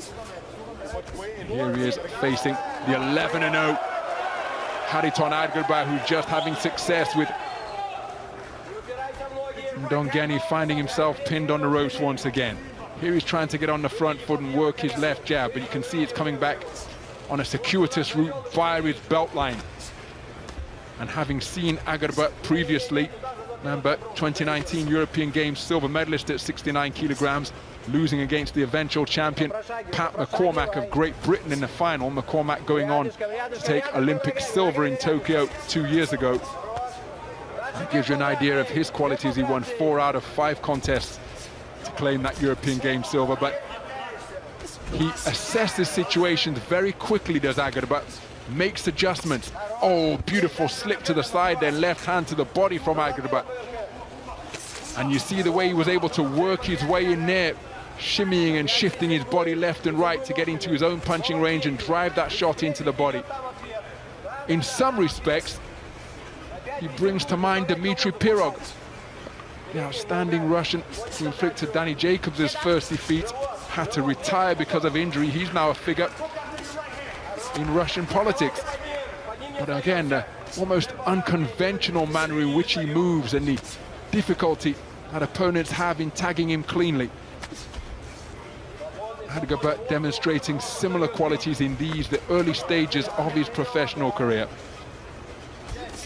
Closing seconds of the second round, and again, Ndongeni continuing to compete, but that's been the majority of his offensive output so far. He's just been made to miss. They've gone long, they've gone short, and he hasn't really been able to land cleanly on a consistent basis against the incessant movement of Hariton Agarbut.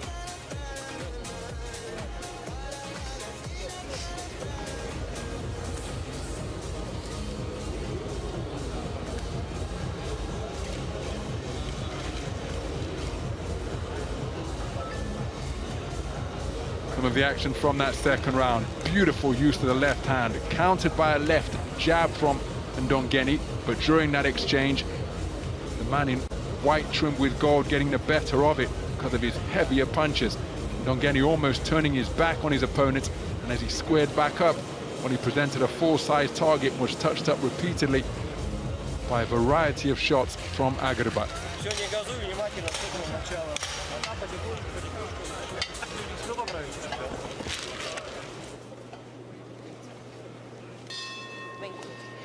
So into the third round then. Tolisani Ndongeni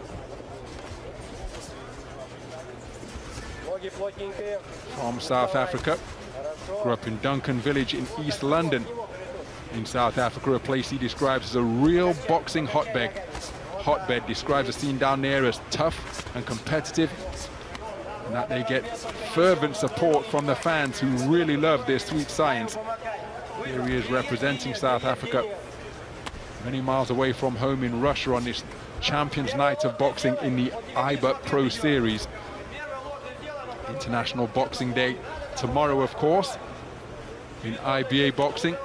And that Boxing Day timed to coincide with the first World Championship celebrations. That first World Championships in Havana in 1974 was staged in August. That is why International Boxing Day has been implemented for this time of year. Minute gone in this third round. As for Hariton Agarbut, he was actually born in Georgia. Spent his early childhood in the native town of Gagra before the family moved north to the city of Volgodonsk in the Rostov region of Russia. Backing his man into the corner, and again getting the better of these exchanges. Can see that Ndongeni knows what he's doing, but look at that attempted cluster of punches, not finding the range of any of them, only gloves and forearms being tagged by the South African boxer. There's a good right hand to the body, but it's countered immediately by left hand to the body, and then cracking right hand upstairs during that fusillade of punches from Agarbut. So again, having the final word in these exchanges. Cluster of punches without reply. There's a corkscrew right hand from Ndongeni, and this characteristic of the gameness that he showed when being outpointed by Devin Haney on the night where he lost his oath, defeated for the first time in 26 professional contests that evening against the peerless Devin Haney. But with 30 seconds remaining in the third round, he's being bested here by Hariton Agarbut, who's giving away nothing with his facial expressions and wasting very little movement, and that right hand just caused Ndongeni to walk away, and the pressure being increased now by the front foot presence of Hariton Agarbut. Good right jab to the body, trying to counter with the left jab of his own downstairs was Ndongeni. Feet just got in a little bit of a tangle. Now he's trying to get on the front foot, but again he's inaccurate with his work. Takes an elbow to the chin from Agarbut as he was defending himself. So 3 rounds completed, and for my money it's Agarbut who has taken all of them. Remember, 5 scoring judges using the 10-point must system will be scoring this one to declare the winner in the event that it goes to points.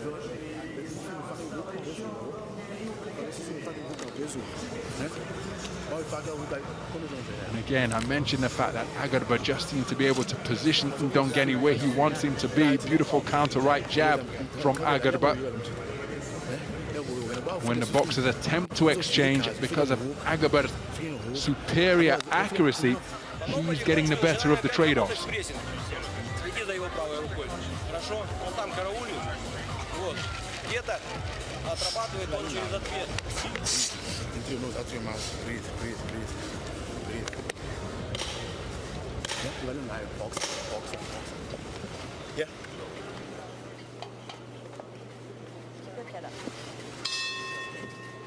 So into the fourth round then, mention the fact that when he was a young boy, Agarbur's family moved to the Rostov region of Russia. He's actually got a master's degree from Rostov State University of Economics. Father first took him to the boxing gym at 10 years old, and as often happens when youngsters walk into the gym, coach gives them an instruction and then will go off and help other youngsters. So the first coach of Agarbur gave him straight punches to do, went off to help other youngsters in the gym, came back 40 minutes later and Agarbur was still throwing straight punches. He scores with a good left hand over the top. Coach said, "What are you doing?" He said, "I'm doing what you told me," and that was throwing straight punches for 40 straight minutes. Said he was in agonizing pain, but he carried out the task, and from that moment the coach paid a great deal of attention to him, and that how he's been able to rise, of course, with his talent and work ethic through the Russian system, and now box his way to an undefeated ledger in the professional ranks. Had a lengthy, extensive career in the unpaid code of 3-round boxing. More than 400 fights under his belt.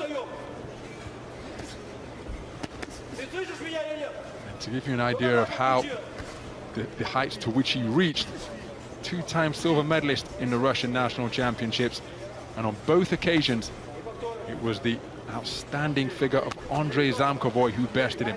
Andrei Zamkovoy, the 2019 IBA World Championship gold medalist, as Agarbur scores with a left hand and then hooks and uppercuts on the inside. That was in the 2017 and 18 Russian national championships at 69 kilograms. Andrei Zamkovoy preventing Agarbur from taking top spot on the podium. So now Agarbur, having enjoyed success, just content to get up on his toes and remain beyond punching range, but then he holds his feet and lets the 2-shot combination go. Didn't quite find the range. As for Zolisani Ndongeni, he compiled a 30-4 ledger in the 3-round format of what used to be known as amateur boxing. And after losing in the national championships, turned professional in 2010 at 20 years of age. And his journey into the sweet science of boxing started when a cousin first took him to the boxing gym. So often the case that it's a family member, an elder sibling or a mother or father. Oh, that's a nice roundhouse left, and it brings about a standing count from the referee Ivana Ugrenovich. Roundhouse southpaw left, catching Zolisani Ndongeni on an unprotected chin, and it brings about a standing count. Perfect punctuation point to the penultimate round for Hariton Agarbur.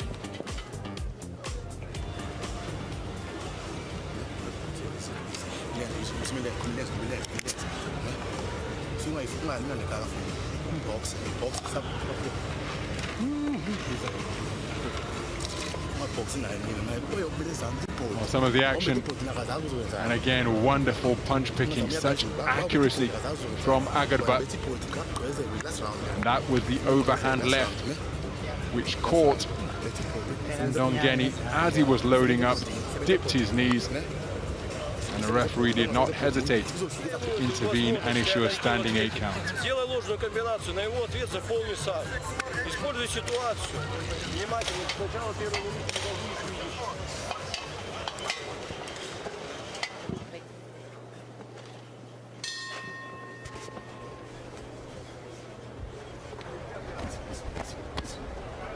So for my money, as we go into the 5th and final round, Zolisani Ndongeni of South Africa needs a stoppage here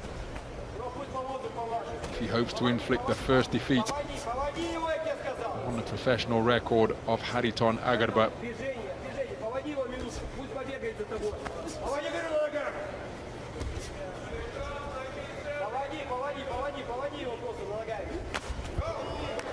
And again, Agarba just continuing to touch his man up, just as he demonstrated against Devin Haney. Zolisani Ndongeni, no quit in the man whatsoever. He remains competitive. He's just in the ring with an opponent who, despite having less experience in the professional code, knows a little bit too much. And again, look at the manner in which he's able to maneuver Ndongeni back towards the ropes, keeping his foot on the outside for the most part of Ndongeni, and cutting off the South African boxer's potential avenues of escape.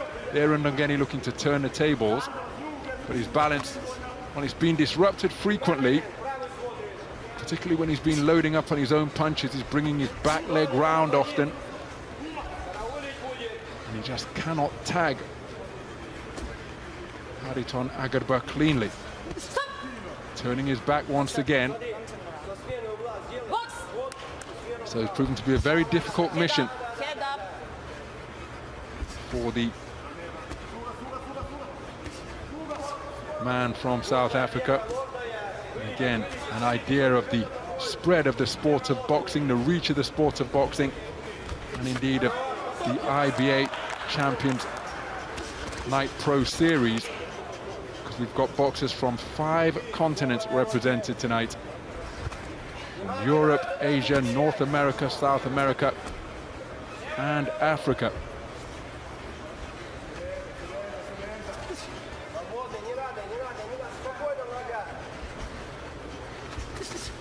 Beautiful uppercut, then overhand right from Agarba. Ndongeni remaining in pursuit of his man.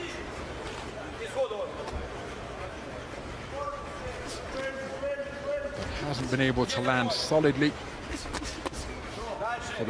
for practically the entirety of the contest.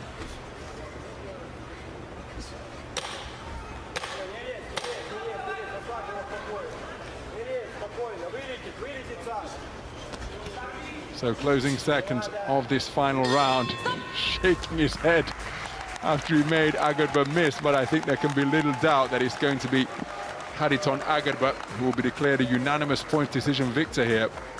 Zolisani Ndongeni of South Africa never stopped battling, never stopped believing he could win, but he wasn't able to find a range on a consistent enough basis to make Hariton Agarba uncomfortable. He was the one who controlled proceedings. That's the impression I was left with his ring generalship. Zolisani Ndongeni shaped up nicely, but his work was too inaccurate, his punches too infrequent to disrupt the concentration or the flow of Hariton Agarba. So some of the action from this welterweight bout. Right from the off, his placement of his feet, his use of shot selection, his judgment of distance, the manner in which he's able to change angle in front of his man.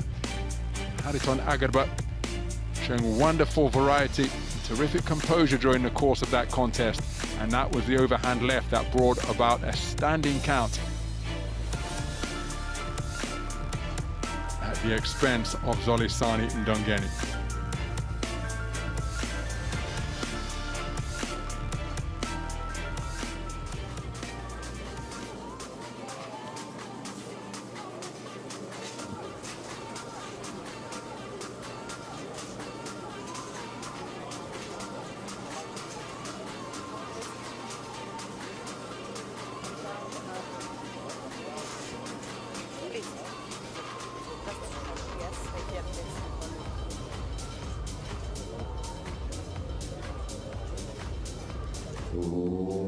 Ladies and gentlemen, дамы и господа, this bout officially comes to a call after completing 5 rounds по 3 minutes.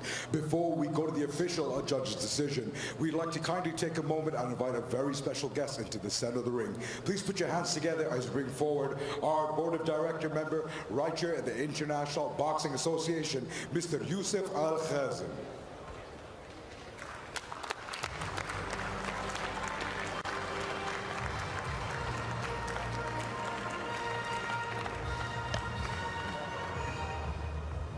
This bout was proudly sponsored by Liga Stavok. Ladies and gentlemen, our general sponsor, Вечера бокса Ночь чемпионов IBA, Liga Stavok. And now for the official judge's decision.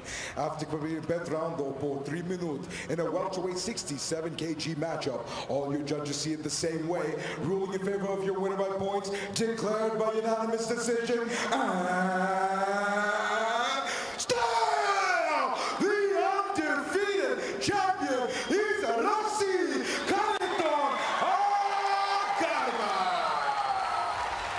So Khariton Agarba extends his perfect ledger to 12 fights undefeated.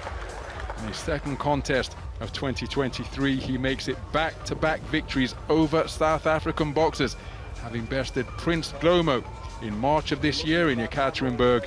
He beats his compatriot Zolisani Ndongeni with a unanimous point decision verdict here in Serpukhov on this night. IBA Champions Night of Boxing in the IBA Pro Series. Very good display indeed, never seriously troubled, and he controlled matters very effectively indeed with his ring generalship, his positioning and his punch selection. Zolisani Ndongeni never stopped competing, was comprehensively outpointed and dropped a unanimous point decision verdict. That is now consecutive losses for Zolisani Ndongeni, and his 35 professional bout ledger now reads at 31 wins and 4 defeats, having dropped his second consecutive decision of 2023.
Ladies and gentlemen, and we're live!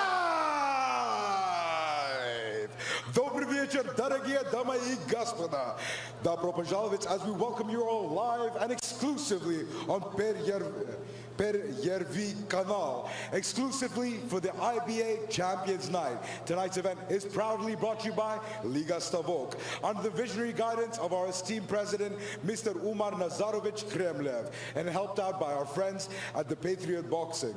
Ladies and gentlemen, this is your co-main event of the evening, your highly anticipated co-main event of the evening, where you're about to witness boxing history take place right here in the heart of Russia, at the home of global boxing, is Serpukhov, Russia. This bout will be 5 3-minute rounds, 5 раундов по 3 минут, in a super heavyweight plus 92, super тяжелом весе. Весился 92 килограммов. Ladies and gentlemen, Russia, are you ready?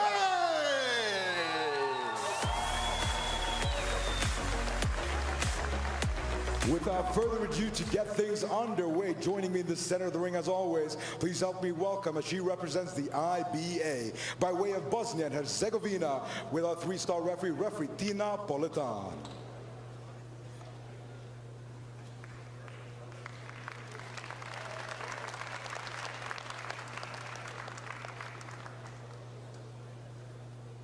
And now, the moment you've all been waiting for. Ladies and gentlemen, your co-main event of the evening. Please have your hands together as he makes his way first into the center of the ring. Fighting out of the black corner, representing Coca, Ecuador, Julio Castillo.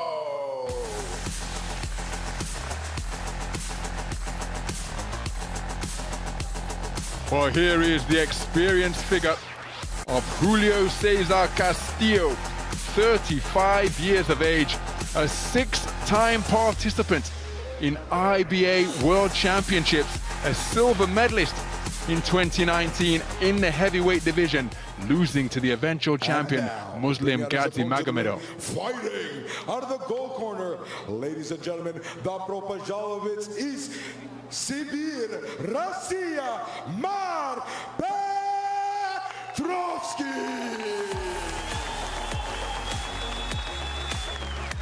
His opponent is Russia's Mark Petrovsky, the 2021 IBA World Championship gold medalist at super heavyweight. 5 wins out of 5, a compact, muscular figure whose all-action style brings plenty of excitement. Event of the evening. All the action being brought to you live around the world, right here at the global home of boxing, is Serpukhov, Russia. This bout is officially sanctioned by Liga Stavok with our general partner. Ladies and gentlemen, our general partner for the evening, Liga Stavok. Without further ado, this is your co-main event of the evening. Petrando po 3 minut in a super heavyweight plus a 92 kg super tijolum Vesia matchup. Your 5 judges being represented here tonight ringside from the IBA, Moldova, Tadjikistan, Serbia, Kyrgyzstan, and Azerbaijan. And finally, your 6th official in the center of the ring by the bell, representing the IBA, the home of global boxing, by way of Bosnia and Herzegovina, with referee Tina Politan.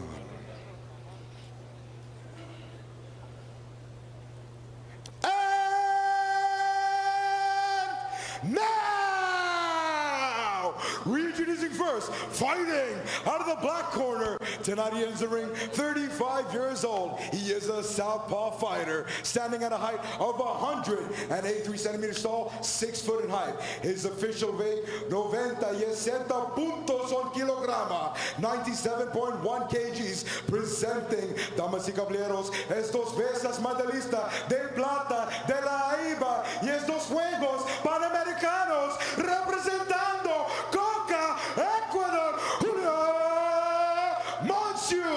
Castillo.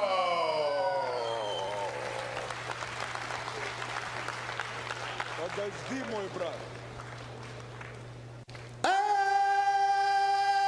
And now, reintroduces his opponent, fighting out of the gold corner. He enters the ring tonight, 24 years old, a southpaw fighter, standing a height of 6.1 feet, 186 centimeters tall. His official weight, 101 kilogram, и 450 gram, 101.45 pounds. On professional record, a perfect one. 6 fights, 6 victories, 4 knockouts. Ladies and gentlemen, presenting on champion mira po версии IBA super тяжелая версия, Mesutska, Sibir, Russia, Mar, Sibiriak, Petrovsky.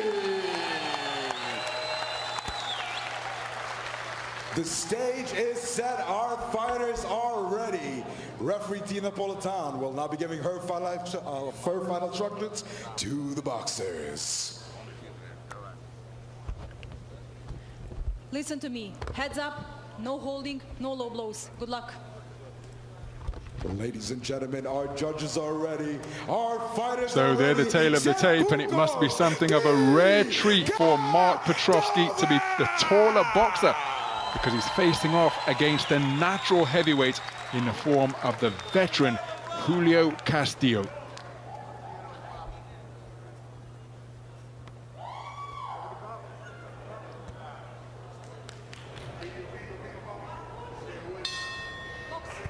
So we're in the 92 kilogram plus super heavyweight division, and this a contest between decorated IBA style boxers. The southpaw wearing black trunks trimmed with gold is Julio Cesar Castillo, 35 years of age, 6-time participant in IBA World Championships. His first appearance coming way back in Chicago 2007, where it was an entirely different sport from the IBA championships that take place today. There he scores with a good southpaw left, but on the front foot is the man who is usually the more compact opponent in this, his natural domain of the super heavyweight division, and that is Mark Petrosky, the 2021 IBA World Championship gold medalist, and he comes to the ring with a perfect professional record of 6 wins out of 6, 4 of them coming inside the distance, and you see he's got a bit of a trace of a shine up beneath his right eyes. He scores with a good right hand which came behind a left jab, and that's because he was in the ring last week facing off against Kevin Kingpin Johnson. Oh, beautiful counter left hand behind a right jab after making Petrosky miss from Castillo. That bout taking place in Russia. Kevin Kingpin Johnson, who boxed in the inaugural IBA Champions Night in Dubai at the back end of 2022, as Castillo got through with a good right jab not too long ago, spun off the ropes after being subjected to a 2-shot combination from Petrosky, who scores with a good southpaw right jab of his own. It's an all southpaw battle here now, with Petrosky having turned to the port-sided stance. Good right jab scores downstairs from Castillo. He weighed in at 97.1 kilograms. Petrosky weighed in at 101.45 kilograms. So again, not only taller, which is something of a rarity for him operating among the behemoths of IBA super heavyweight boxing, but he's got a weight advantage as well, and he possesses plenty of pop. I can tell you, there's a good left hand to the body. Now he turns back to the orthodox stance as a right-handed boxer. Roundhouse left off the mark from Castillo, who's remained committed to the IBA code, although he has plenty of experience in World Series boxing, where he represented on over that 5-round format. So Petrosky pawing with the lead left jab, made to miss with a right hand to the body, came back upstairs with a looping left that wasn't too far away. Right, left, right was an effective combination from Castillo. Now Petrosky looking to employ his greater bulk against the Ecuadorian veteran. First round in the books.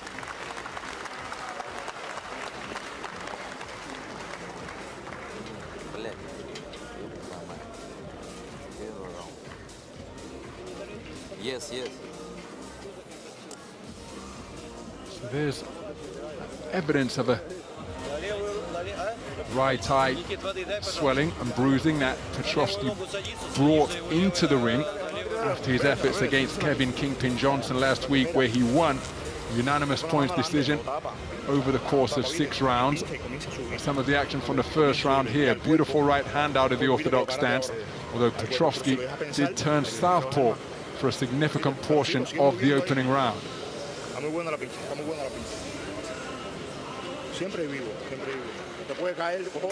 Well, Artur Beterbiev on co-commentary duty here for Russian language television, and Julio Castillo shared a ring with Artur Beterbiev at the 2012 Chemistry Cup in Halle.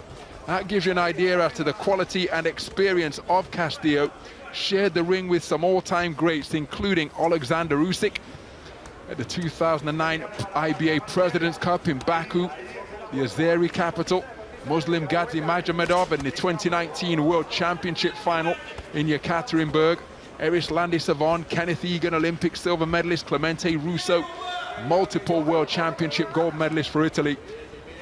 Julio Castillo has shared the ring with all of those boxers.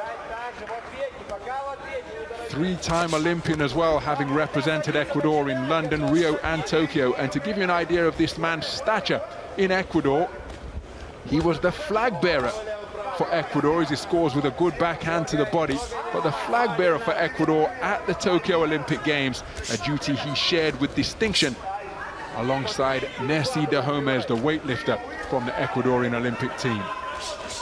Beautiful three-shot combination from Castillo. And again, look at that wonderful fluid combination punching from the southpaw in black. So fluid and relaxed up there in the boxing ring.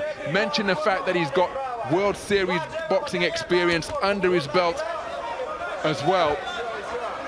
But always wondered how he would fare over the long distance, because he's got that wonderful fluidity where his punch output doesn't appear to make him tired, and he's got such confidence in his reflexes and his ability. There he takes a right hand from Petrovsky.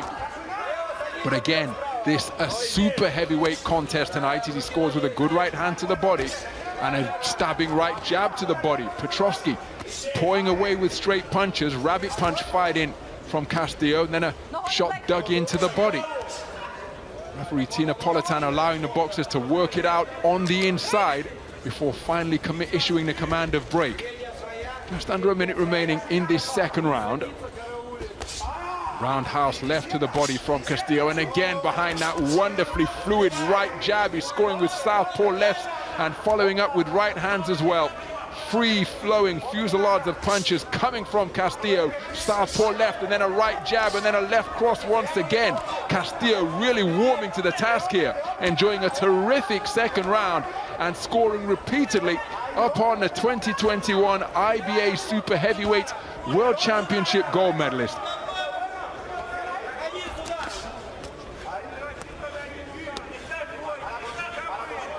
Breathing audible from the boxers now in the closing stages of this second round. But look at the fluidity and rapidity of Castillo's hands. Remember, this is in the super heavyweight division, and he's finding punches in bunches that are keeping Petrovsky occupied and reducing him to swinging and missing in the closing stages of the second round. What a round from Julio Castillo.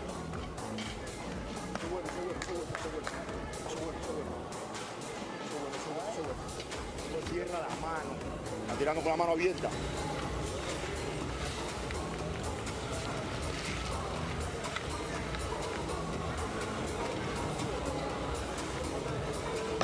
So the Cuban coaching staff helping out with Julio Castillo. He's a boxer they'll know very well because he had a long-running rivalry with Eris Landisavon, former IBA world champion. But a terrific round of boxing produced by Castillo, epitomized by combination punching like that.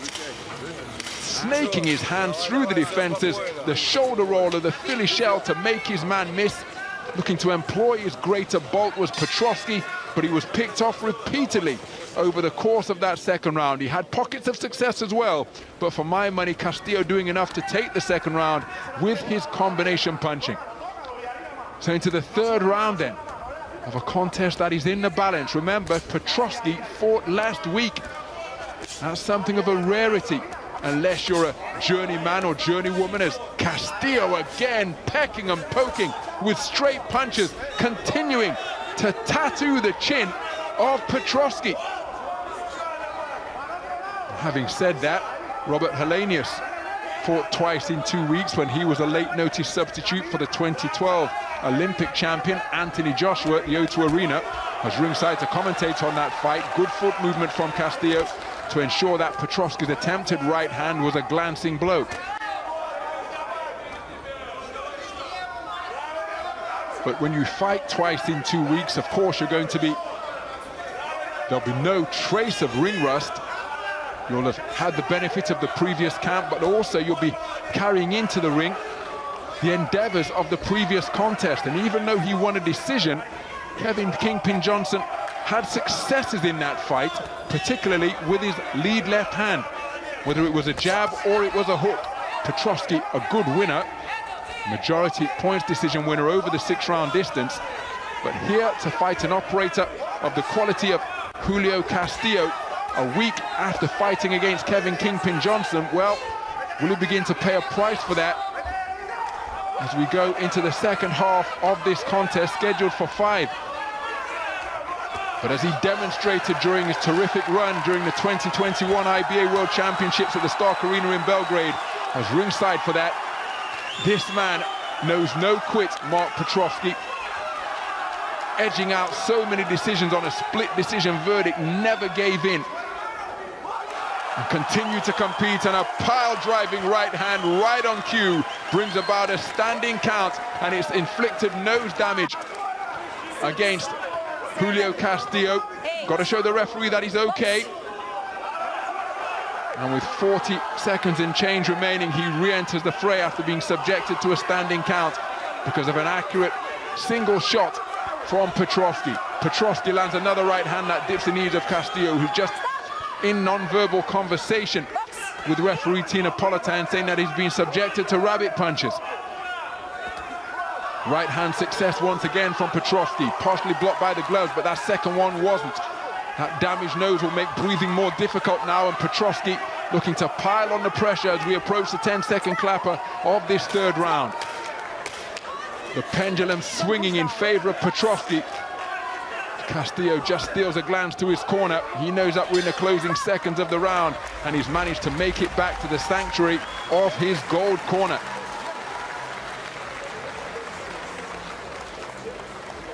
Excuse me, of his black corner up there in the ring. But that was the right hand that set up the right hand, which eventually brought about the standing count. Southpaw and Orthodox fighters' legs getting tangled. So the straight shot successes piling up, and then one pile driving right cross, sending Castillo back to the ropes, and referee Tina Politan did not hesitate to intervene and issue a standing count. So having enjoyed a terrific second round with his wonderful combination punching, Mark Petrovsky grinding his way back into the mix here with a terrific third round of his own. Round 4 then.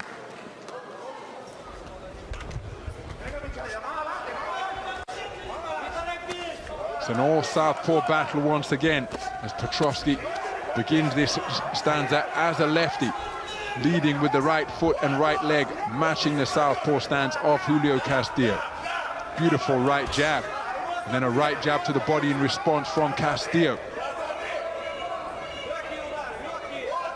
So Castillo using the space of the ring, but again, as his back touched the corner post, Petrovsky was on him and crashing through with heavier punches once again. And remember, 101.45 kilograms, the heavier man, against a 97.1 kilogram natural heavyweight in this super heavyweight bout of Julio Castillo. And how often do we see contests where a smaller boxer is facing off against a naturally bigger opponent, where that weight begins to take its toll the deeper we get into the contest. Petrovsky back as an orthodox boxer, looking to Longbridge his man with the left hand, counter left hand twice in quick succession, separated by a right jab, but then a right hook from Petrovsky brings a increase in decibel level from the fans here. Petrovsky breathing through an open mouth. Castillo keeping his composure, slipping effectively to his left. Petrovsky keeping the combination going, but couldn't find any accuracy. Again, Castillo stealing a furtive glance to his corner just beyond the midpoint of this penultimate round.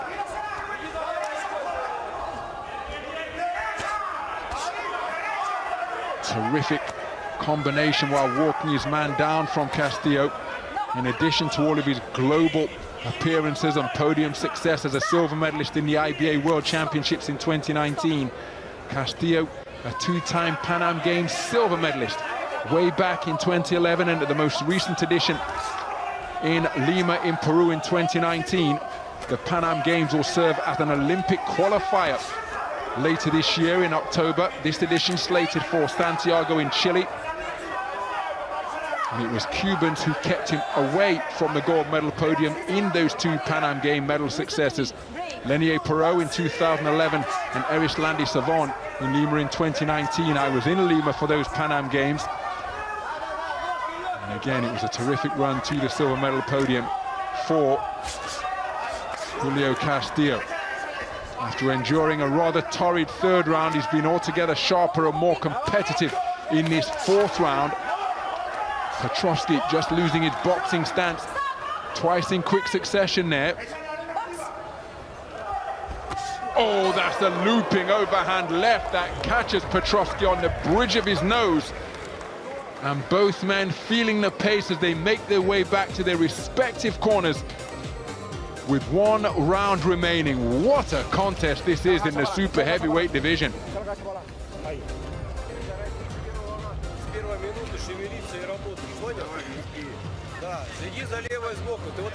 Well, some of the action from the fourth round.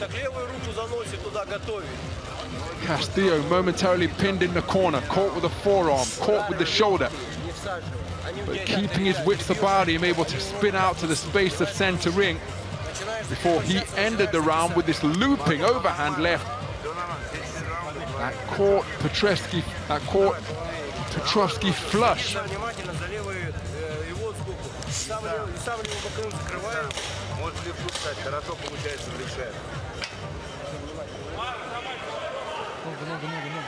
So Petrovsky up early to answer the bell for the fifth and final round of what has been a back and forth super heavyweight bout so far. Terrific third round produced, second round produced by Castillo, then a third round from Petrovsky which brought about a standing count. Fourth round was competitive, ended with an overhand southpaw left, and then a right hand lead to begin this fifth round from Petrovsky in the first 30 seconds. Castillo keeping his wits about him, but there he's subjected to a right hook as he tries to get himself back into the fray, demonstrating his characteristic competitive spirit that has served him so well during the course of what has been a glittering IBA boxing career. Three-time Olympian, and he'll look to book his place at his fourth Olympic Games at the Pan Am Games in Santiago in Chile later this year. But here and now he's got his hands full with a determined opponent in Mark Petrovsky. Make no mistake, Castillo will continue to believe that he can turn this one around. It's in the balance. Terrific second round for Castillo, strong third round for Petrovsky. Rounds 1 and 4 were competitive, and so it could all come down to this as the two men standing chest to chest, toe to toe, as we approach the midpoint of this fifth and final round. Right hook went long from Castillo, but he kept the attack going, and the final right hook did get behind the left glove of Petrovsky. Petrovsky leaning on now, hoping that that extra bulk as a right hook threatened to stray into rabbit punch territory. Petrovsky comes back with a right hand of his own, and this one becoming a slugfest between weary-legged and weary-armed fighters, but Castillo up on his toes and able to exhibit that wonderfully fluid boxing style that he possesses, dodging and darting left and right. Petrovsky leaning on once again. A sustained moment of quality could well be decisive in this contest, and Petrovsky finding it with a three-shot combination, visibly biting down on his gum shield as he presses forward and then scores with the left jab. Castillo trying to use the space of the boxing ring, but as he catapulted off the strands, he's caught by a right hand to the body. Petrovsky taking in precious lungfuls of oxygen once again. And in this previous 30 seconds, the preceding 30 seconds, for my money, it's Petrovsky who has had the better of it, courtesy of his greater punch output, his greater activity. So can Castillo respond? Power driving right cross again from Petrovsky. As Castillo touches down, it's going to be ruled a slip, but the clock will continue to tick. And I think the pressure from Petrovsky is going to be enough to tilt this one in his favor at the conclusion of 5 pulsating rounds of IBA boxing on this Champions Night of action here in Serpukhov. The two men punching hammer and tongs right up until the final bell. And listen to the appreciation from the crowd on hand here tonight. Wonderfully competitive affair. But I think Petrovsky, as he demonstrated so often during his run to the gold medal podium at the World Championships in Belgrade in 2021, finding something when he seemed to be fading, able to access those reserves of energy, and I think his greater activity in that final minute will see him extend his perfect professional record. Of course, it's all going to come down to the verdict of the 5 scoring judges at ringside. But a fantastically entertaining affair between boxers of contrasting styles. The grinding attrition and heavy artillery of Mark Petrovsky against the fluid southpaw skills and accurate punch picking of Julio Castillo. What a contest.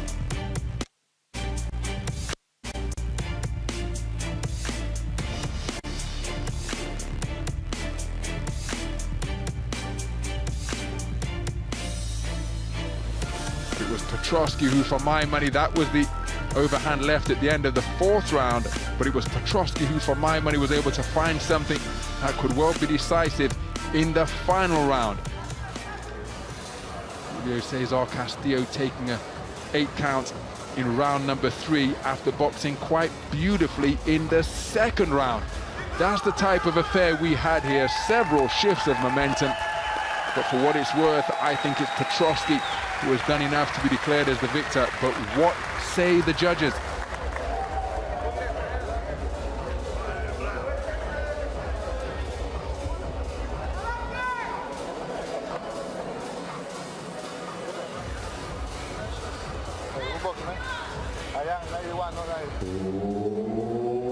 Ladies and gentlemen, this bout comes to a close after being 5 3-minute rounds in a plus a 92 kg heavyweight matchup.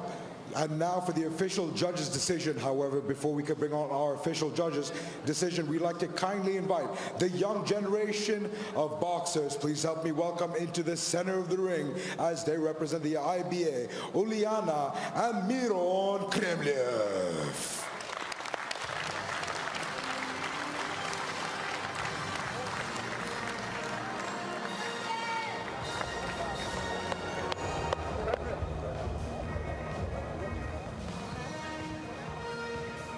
So young boxers being invited up into the ring to participate in the festivities here. At the conclusion of his contest last week, it was the former WBA heavyweight champion of the world, Nikolai Valuev, who presented the prizes to Mark Petrovsky. President, Mr. Umar Nazarovich Kremliev, in association with Patriot Boxing. All of this brought to you live tonight from the home of Bobo Boxing, right here in Serpukhov, Russia. And now for the official judges' decision. After giving 5 3-minute rounds in a plus a 92 kg super heavyweight boxing division, all your judges see it the same way, ruling in favor of your winner by points, declared by unanimous decision. Still undefeated, Sibir, Russia, Mark Petrovsky. So Mark Petrovsky declared a unanimous point decision victor at the conclusion of a terrifically competitive, fantastically entertaining super heavyweight contest between he and Julio Castillo. Wonderful to see that sportsmanship between the boxers at the end of the contest. Julio Castillo with a check for $10,000 US, Mark Petrovsky with a check for $15,000 US. And just as he's been doing all week long here in Serpukhov, Castillo rocking a pink afro pick in his blowout. Got to admire the man's swag. And he competed with terrific tenacity tonight, no little skill as well. But as he has demonstrated so often, Mark Petrovsky able to find and summon up reserves of energy when he appears to be fading. Julio Castillo acknowledging all sides of the arena here, and a popular boxer indeed, given the performance that he produced. Let's listen to the words of Mark Petrovsky. Бокса Московской области. Я думаю, уже скоро не только Московской области будет. Поэтому спасибо большое всем, что пришли. Большое спасибо руководству. Всем низкий поклон. И команда Лакрус Боксинг. Центр прогресса бокса. Всем спасибо. Ladies and gentlemen, it's Siberia, Mark Petrovsky. So Mark Petrovsky, 2 victories in 2 weeks. Saturday night, all right for fighting for the 2021 IBA Super Heavyweight gold medalist.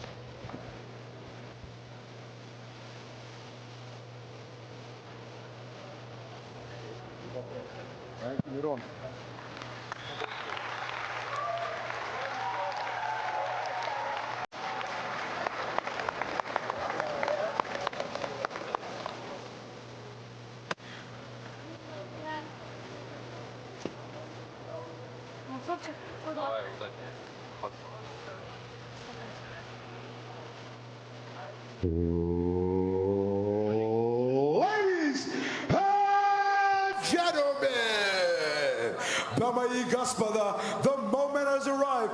This is your main event of the evening, proudly brought to you by the visionary guidance of our president, right here in the home of global boxing, under the guidance of Mr. Uman Nazarovich Kremlev. This bout is associated with Patriot Boxing and is proudly brought to you by our general partner, Liga Stavok.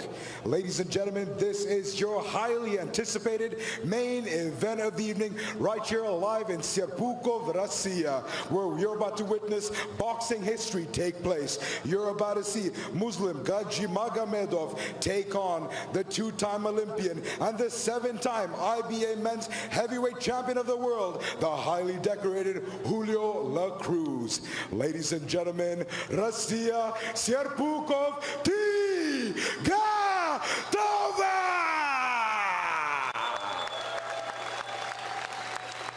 This is your main event of the evening. To get things underway, please help me welcome first into the center ring, as always, for the concluding bout of the evening, your referee in charge of the action, the man by the bell, representing the International Boxing Association at the home of global boxing, from by way of Tadjikistan, with referee Mansur Mohidinov.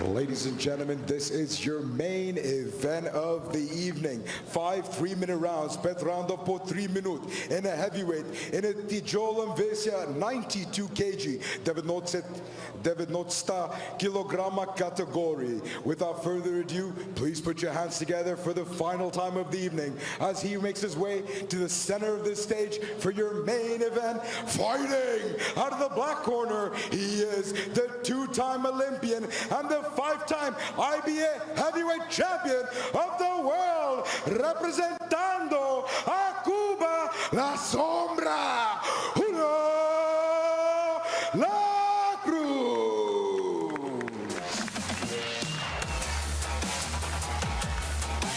So into the arena is the arrival of the iconic figure of Julio Cesar La Cruz, 5-time IBA World Championship gold medalist. Over the course of what has been a glittering career, the 2-time reigning Olympic champion, preparing to face off against a familiar rival. For your main event of the evening and your concluding bout here at your IBA Champions Night. Ladies and gentlemen, he fights out of the gold corner. Добро пожаловать, дамы и господа, поприветствуем из Дагестана, Россия, Muslim Gaji Magomedov.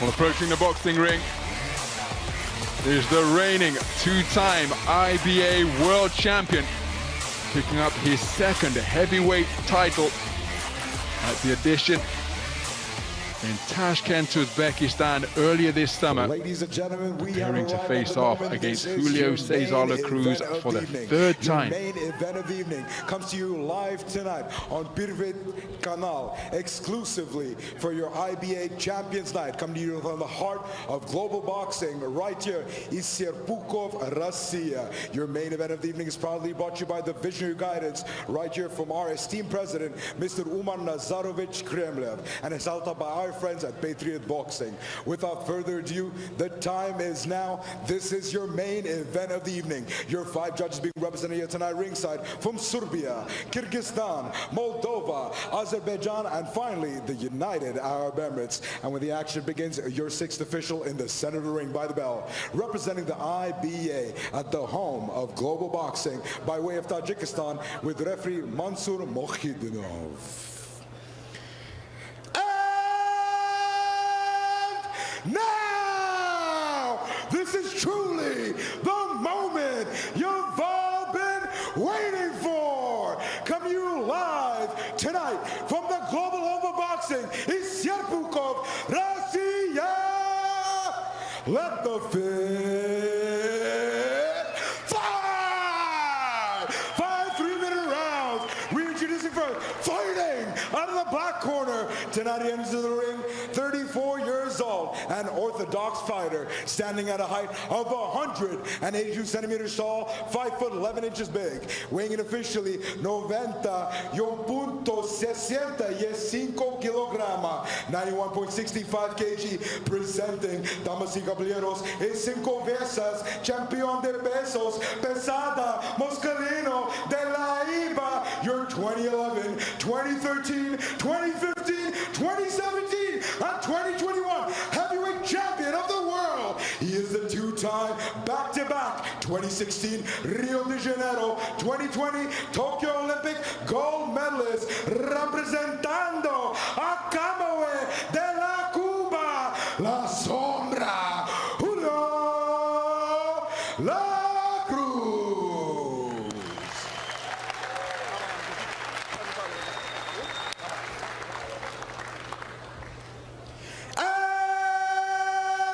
Now, into his opponent, fighting out of the gold corner. Tonight he enters the ring, 26 years old, an orthodox fighter, standing at a height of 194 centimeters tall, coming in at 6.4 feet. His official weight, 91 килограмма и 650 грамм. Дамы и господа, он 2 чемпион мира по версии IBA в тяжелом весе, the 2019 Yekaterinburg IBA heavyweight and the reigning 2023 IBA Elite Men's Heavyweight Champion of the world. Добро пожаловать из Machkala, Dagestan, Russia, Muslim Gaji Magomedov.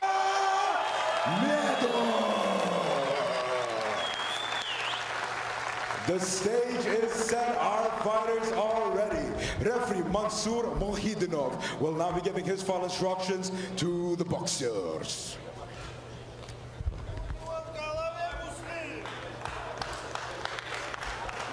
Head up. No low blow. No holding. Shake hands. Good luck. Ladies and gentlemen, for the final time of the So there, the tail of the tape, you see the considerable advantage in height enjoyed by the reigning IBA world champion in the heavyweight division.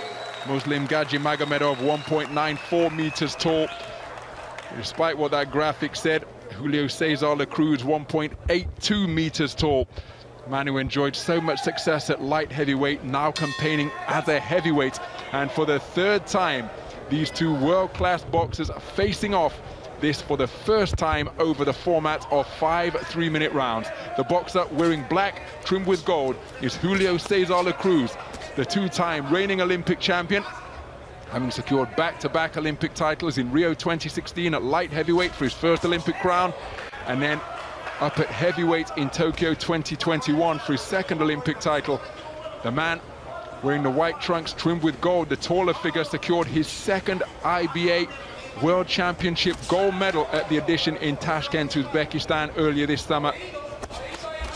I've been privileged to be ringside and watch so many of these men's successes over the years.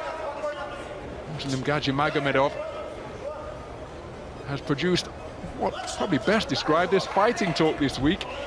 Said, I know what to expect from Julio Cesar La Cruz. He's a difficult opponent because he avoids the real fight. And that is because Julio Cesar La Cruz has mastered the art of hitting without being hit. So flexible in and around his waist, his radar to pull that head back and avoid shots. And you see how he turned his body to allow that attempted body shot to glance at best and not land solidly. And then, despite having a tremendous disadvantage in terms of height and reach up at heavyweight, he's still able to peck and poke and pile up the points, particularly with that lead left hand. Wonderful boxer, dominant figure on the global scene. And when he secured that 5th world title in the Stark Arena in Belgrade, as he scores with a corkscrew left hand, then makes Gadji Magomedov fall short with an attempted 1-2 combination. Well, he moved to 2nd all-time on, oh, that's a good left hand from Gadji Magomedov as he looked to follow up with the right cross as well. But by accumulating 5 world titles, as he's tagged by a left hook, La Cruz, and that draws him into a fight. We're having exchanges here. This is Muslim Gadji Magomedov's tactic, but La Cruz invariably so difficult to tag cleanly and almost impossible to tag consistently. You might catch him with one, but it's almost unheard of for him to be tagged with more than one shot during the course of an attempted combination from his opponent. But by accumulating 5 gold medals in 2011, 13, 15, 17 and 2021, only the iconic figure of his compatriot Felix Savon leads him with 6 gold medals. He missed out, losing at the quarter-final stage in Uzbekistan earlier this summer. But he still has plenty of ambition and determination to represent Cuba on the global stage. That a competitive opening round.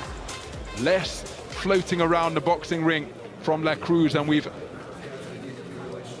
become accustomed to seeing from him. Standing his ground and relying on those reflexes. Gadji Magomedov did have some successes catching Julio Cesar La Cruz. It was a very competitive opening 3 minutes of boxing. Some of the action from that first round. There is La Cruz boxing in a nutshell, scoring with 2 jabs while taking a glancing jab at best in response. So comfortable, making the man miss, and then invariably comes back to make them pay, although he couldn't during that particular sequence. But there was the good left hand from Gadji Magomedov. But look at how defensively responsible La Cruz remained, tucking his chin behind his shoulder and bending that back like a piece of bamboo once again. So into the second round then, in this rematch of the Tokyo Olympic final up at heavyweight. Remember, Gadji Magomedov was the Olympic champ, the reigning world champion going into that gold medal bout. It was the first global competition for La Cruz after coming away with a bronze in the 2019 World Championships. There he scores with the right-hand lead and increases the distance between himself and his opponent. And then a hard right hand driven into the body from La Cruz. But in that first global competition as a heavyweight boxer, he completely bamboozled who was the then reigning world champion, Gadji Magomedov, who's looking for success there and then does land a right hand, which just caught the attention of La Cruz before he initiated a clinch, forcing the intervention of the referee, Mansur Buidinov. But it was a masterful display to claim his second Olympic bronze. Right hand to the body, left, and then a left jab from La Cruz. Was ringside in the Heydar Aliyev concert complex in Baku in 2011 when this man claimed his first world title with a masterful display over the course of that championship run. beating Adalbek Zimbetov. And again, because he's been so dominant, he's produced some terrific rivalries, including against the man he's in the ring with now, but against Adalbek Zimbetov, Joe Ward of Ireland. So many outstanding 81-kilogram boxers were frustrated and denied in their ambitions to take top spot on the podium because of his preeminence. Again, hitting and moving without reply once more, dodging and darting in the pocket and coming back with a right cross after a little bit of showboating, as if to say to Gadji Magomedov, listen, I might be a little bit older, I might be 34 years of age now, but you still can't tag me cleanly on a consistent basis. Making Muslim Gadji Magomedov miss, and then scoring with pecking, poking singles, getting onto the front foot now, backing up his taller opponent, scoring with a right hand over the top that came behind a left jab, and his radar working wonderfully in this second round. Julio Cesar La Cruz, as he continues to bend and bob and weave like a character from the Matrix to make his man miss. And he's asking for encouragement for the crowd. He's asking for them to show some encouragement for his defensive mastery that has been the hallmark of his preeminence and pugilistic prowess for so long. Absolutely superb demonstration. And it's always a high wire act because he boxes, because his radar is such that punches miss by millimeters. On rare occasions, he is caught flush. Remember Josh Boatsi, who's got a fight coming up with Dan Aziz for the European light heavyweight title in a few weeks' time. He put him on the floor at the 2015 World Championships in Doha. And Khalil Koh deposited him on the floor in the 2018 Chemistry Cup in Halle. The referee stopped it when La Cruz got back to his feet. Looked a little bit of a premature stoppage from my perspective, but the result stands. KO 1 for Khalil Koh, but again, that is how rare it is for Julio Cesar La Cruz to be tagged cleanly, and he exhibited his ability to make men miss exquisitely during the course of that second round, and then making him pay with eye-catching pot shots such as that, bringing a nod of acknowledgement from Gadji Magomedov. So into the third round. Mention the fact that this is a repeat of the Tokyo Olympic finals. La Cruz scoring with a double left jab and a piercing right cross gets between the defenses of Gadji Magomedov. They also met in the 2023 Mohammed VI Trophy in Marrakech, Morocco, where La Cruz won on a 4-1 split decision victory to go 2-0 ahead in what is becoming a significant rivalry. Good work to the body from La Cruz, then right hook upstairs. Gadji Magomedov trying to establish his left jab, short with the left right once again, and made to miss once more. And that will tire you out, then landing solidly on flesh and bone. But La Cruz, 34 years of age, bidding for his 4th Olympic Games in Paris next year, as again he continues to sway and weave away from the punches, making Gadji Magomedov miss by millimeters.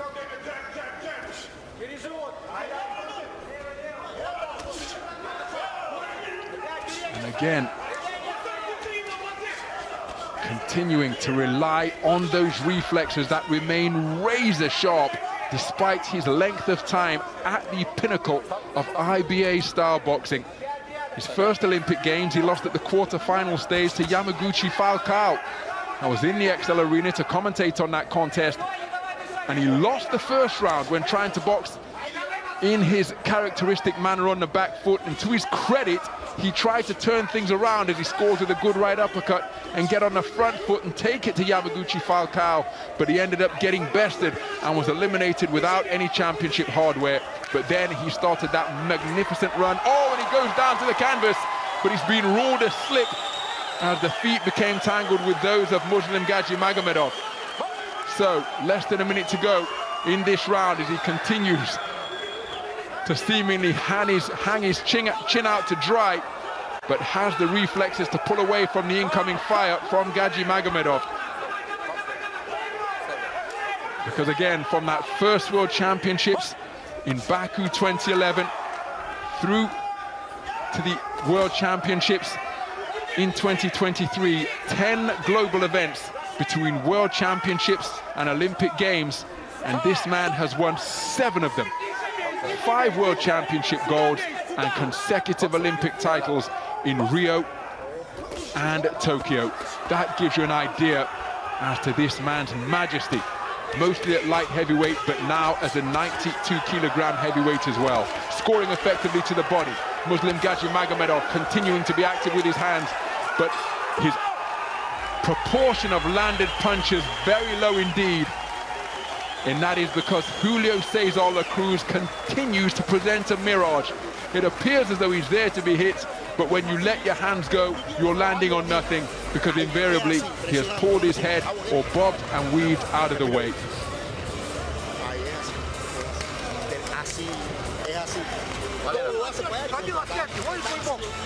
И стараешься, смотри, закрывать его, когда ты вблизи.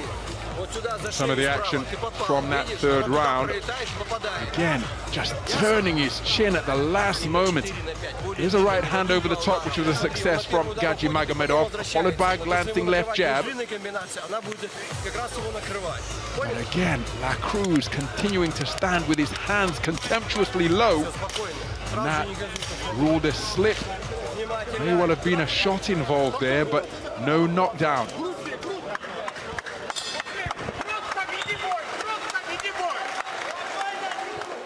So 3 rounds completed, a potential 2 rounds to go in this brand new territory in this particular rivalry.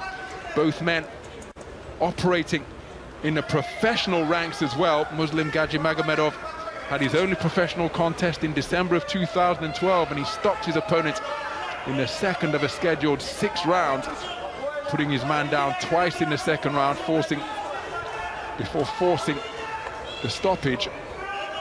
As for Julio Cesar La Cruz, well, expansive experience in WSB boxing, as Gaji Magomedov scores with a shot to the body. And now La Cruz on the front foot, looking to back up the reigning World Championship gold medalist. But La Cruz, so much experience in the 5-round format of WSB boxing between 2013 and 2018, representing the Cuba Domadores, but also got a pair of bouts under his belt. Oh, that's a beautiful right uppercut, twice in quick succession from La Cruz.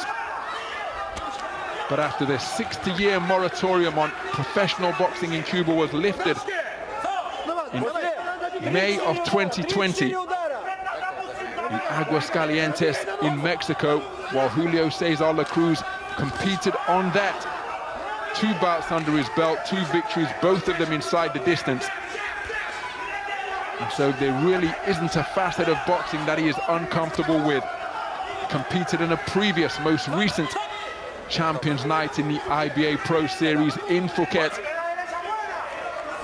putting his rival on the floor. Rabbit punch almost caused La Cruz to bend, lose his balance, staying in the pocket and scoring to both head and body once again. And this is real daredevil stuff, like watching a high wire act when La Cruz is in the boxing ring. On the disengagement, he scores with a right hand over the top and then leads off the attack there for a moment of first and third boxing. Gaji Magomedov having successes of his own, but I don't think he's having as many successes as La Cruz, who is going through the gears with a fusillade of punches once again, and asking for support from the Russian supporters here, spectators here in Serpukhov, who will invariably be backing their man, Muslim Gaji Magomedov, as he makes him miss with a dramatic layback at the waist once again, before coming back with a right hand over the top. 2 rivals who know one another inside out, as Muslim Gaji Magomedov remains in search of the key that will unlock the defenses of Julio Cesar La Cruz. Made to miss with a 2-shot salvo once again. Pecking right hand not too far away from the body of Gaji Magomedov from La Cruz. And then the 2 men just exchanging a brief eye-to-eye glare, perhaps trying to discern how the other man is feeling. La Cruz, as is his wont, remaining on his feet in between rounds. That goatee and close crop fade now matching his golden grill, dyed color which he has become so accustomed in his boxing career for this Champions Night here in Serpukhov.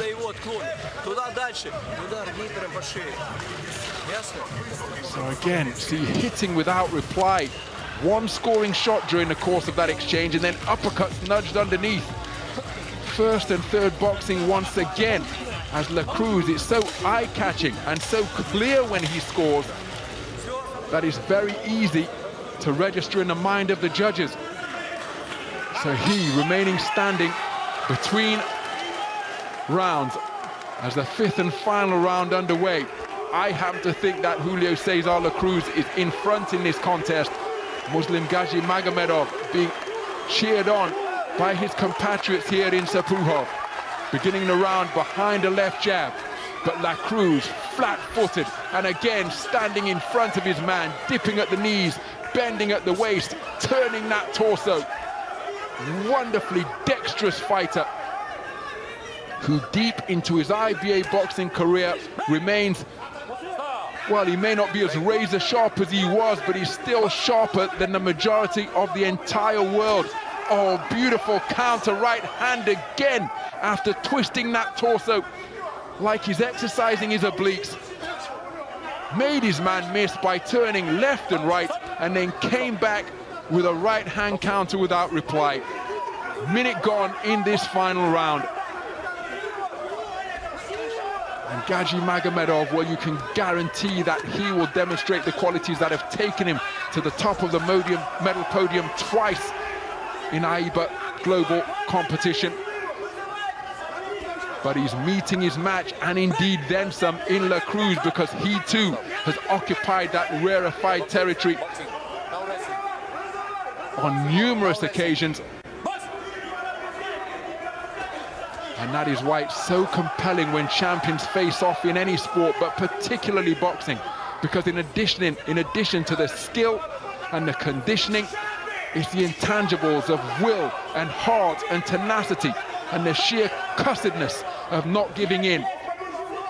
Each man knows that they're facing a boxer, an athlete with those type of qualities in abundance as well, and that is why we are being treated to the riveting contest we're witnessing here. Rather untidy exchange, but a right hand did get through from La Cruz inside the final minute.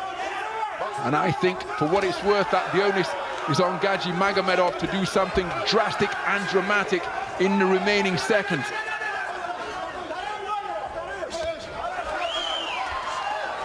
Almost unbeatable in World Series boxing, and the 3 losses that he endured, well, I commentated on the majority of his WSB bouts, and they were always close to the point of being contentious. And that left hand from La Cruz put Gazi Magomedov on unsteady legs. Fatigue becoming an increasing factor now, and when you're tagged by a crisp left hook from a punch picker as accurate as La Cruz, well, it checked the chin of Gazi Magomedov. Remember, he put Emmanuel Reyes-Pla on the floor in the Champions Night in Phuket with a beautifully timed pull counter right hand La Cruz. Both men have remained upright throughout the entirety of the 5 3-minute rounds. Muslim Gazi Magomedov raising his right hand because he thinks he has finally got the better of Julio Cesar La Cruz. I have to say, it's not a perspective that I shared from my commentary position, but it was a competitive, compelling encounter indeed. How will the 5 scoring judges see it? Both men have given absolutely everything. Muslim Gazi Magomedov hoping to be declared the victor in this, his 3rd contest against Julio Cesar La Cruz. And it made for the most compelling spectacle. Despite giving away inches, La Cruz content to remain flat-footed and back his legendary reflexes to make his man miss and then make him pay as he did there. I think he had the greater number of successes. I think his ring generalship was superior, and I think those things combined, for my money, should see him declared as the victor here, but we will be relying on the verdict of the 5 judges seated ringside. how will they regard what has transpired over 5 pulsating 3-minute rounds of boxing in the heavyweight division?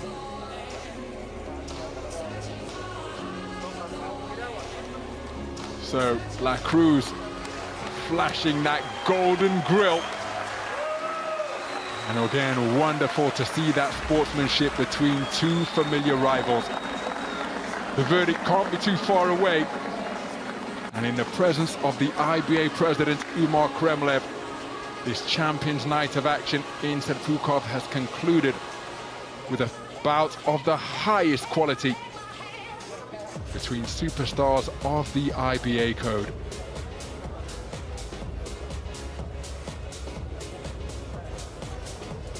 So our MC Rishi Panika is in position to deliver the official verdict.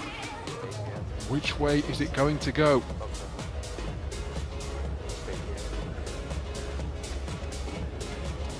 Ladies and gentlemen, Damai Gaspada, this bout comes to a close after completing 5 3-minute rounds in a men's heavyweight 92 kg division matchup. Before we go to the judges' scorecard, we'd like to kindly take a moment and invite a very special guest into the center of the ring. Please help me welcome the Odogu, the president of the Nigerian Boxing Federation, Mr. Azania Omo Agege.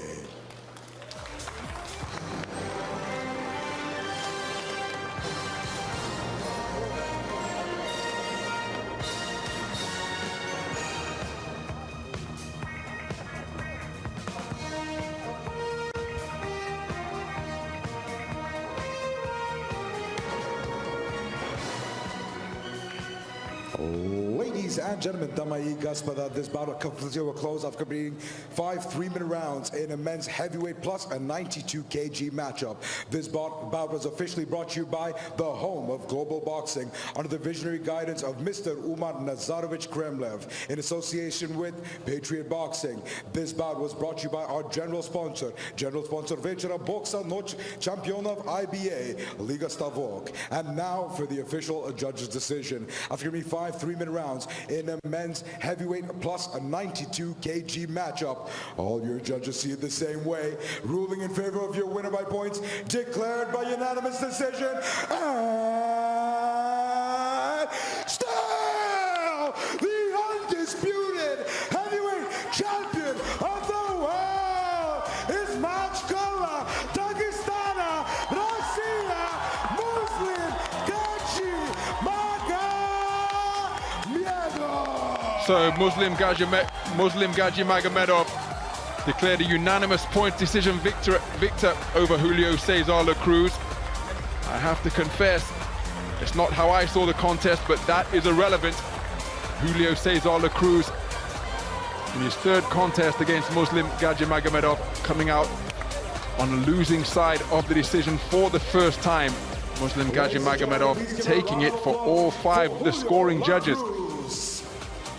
Again, not to make too much of it, in the presence of Artur Beterbiev, 2009 World Championship gold medalist and a unified light heavyweight champion of the world with that 100% KO record. I think La Cruz is a little bit unlucky there, but the verdict will stand, and it's Muslim Gaji Magomedov, the reigning IBA world champion, having boxed his way to a brilliant gold medal in Tashkent earlier this summer, makes it a magnificent conclusion to the summer by finally getting a victory over his familiar rival. And again, I think La Cruz can consider himself rather unlucky to come out on the wrong end of a unanimous point decision in that particular contest. But the result will stand, and it's Muslim Gaji Magomedov who concludes this 9-bout card with a unanimous point decision verdict over Julio Cesar La Cruz. Well, what a night of action it has been on this Champions Night of Boxing in Serpukhov. Remember, it's IBA International Boxing Day tomorrow. We've had 9 bouts across welter, light middle, light heavy, light welter, lightweight, heavyweight and super heavyweight. We began the night. Egor Nazarov dropping a 3-2 split decision victory against Tadjikistan Shohrukh Jiyanov. That was a terrific contest to get us underway. And we saw Muzaffar Rasulov take the O of Stanislav Vasilev with a stoppage in the first round with a second to go in the opening frame, dropping him first to body, then head. And all the way through we had competitive contest, magnificent action, concluding with a rematch, the third encounter between Muslim Gadzhimagomedov and Julio Cesar La Cruz, where Muslim Gadzhimagomedov was declared a unanimous points decision victor. Thanks for staying with us, and we'll see you again very soon.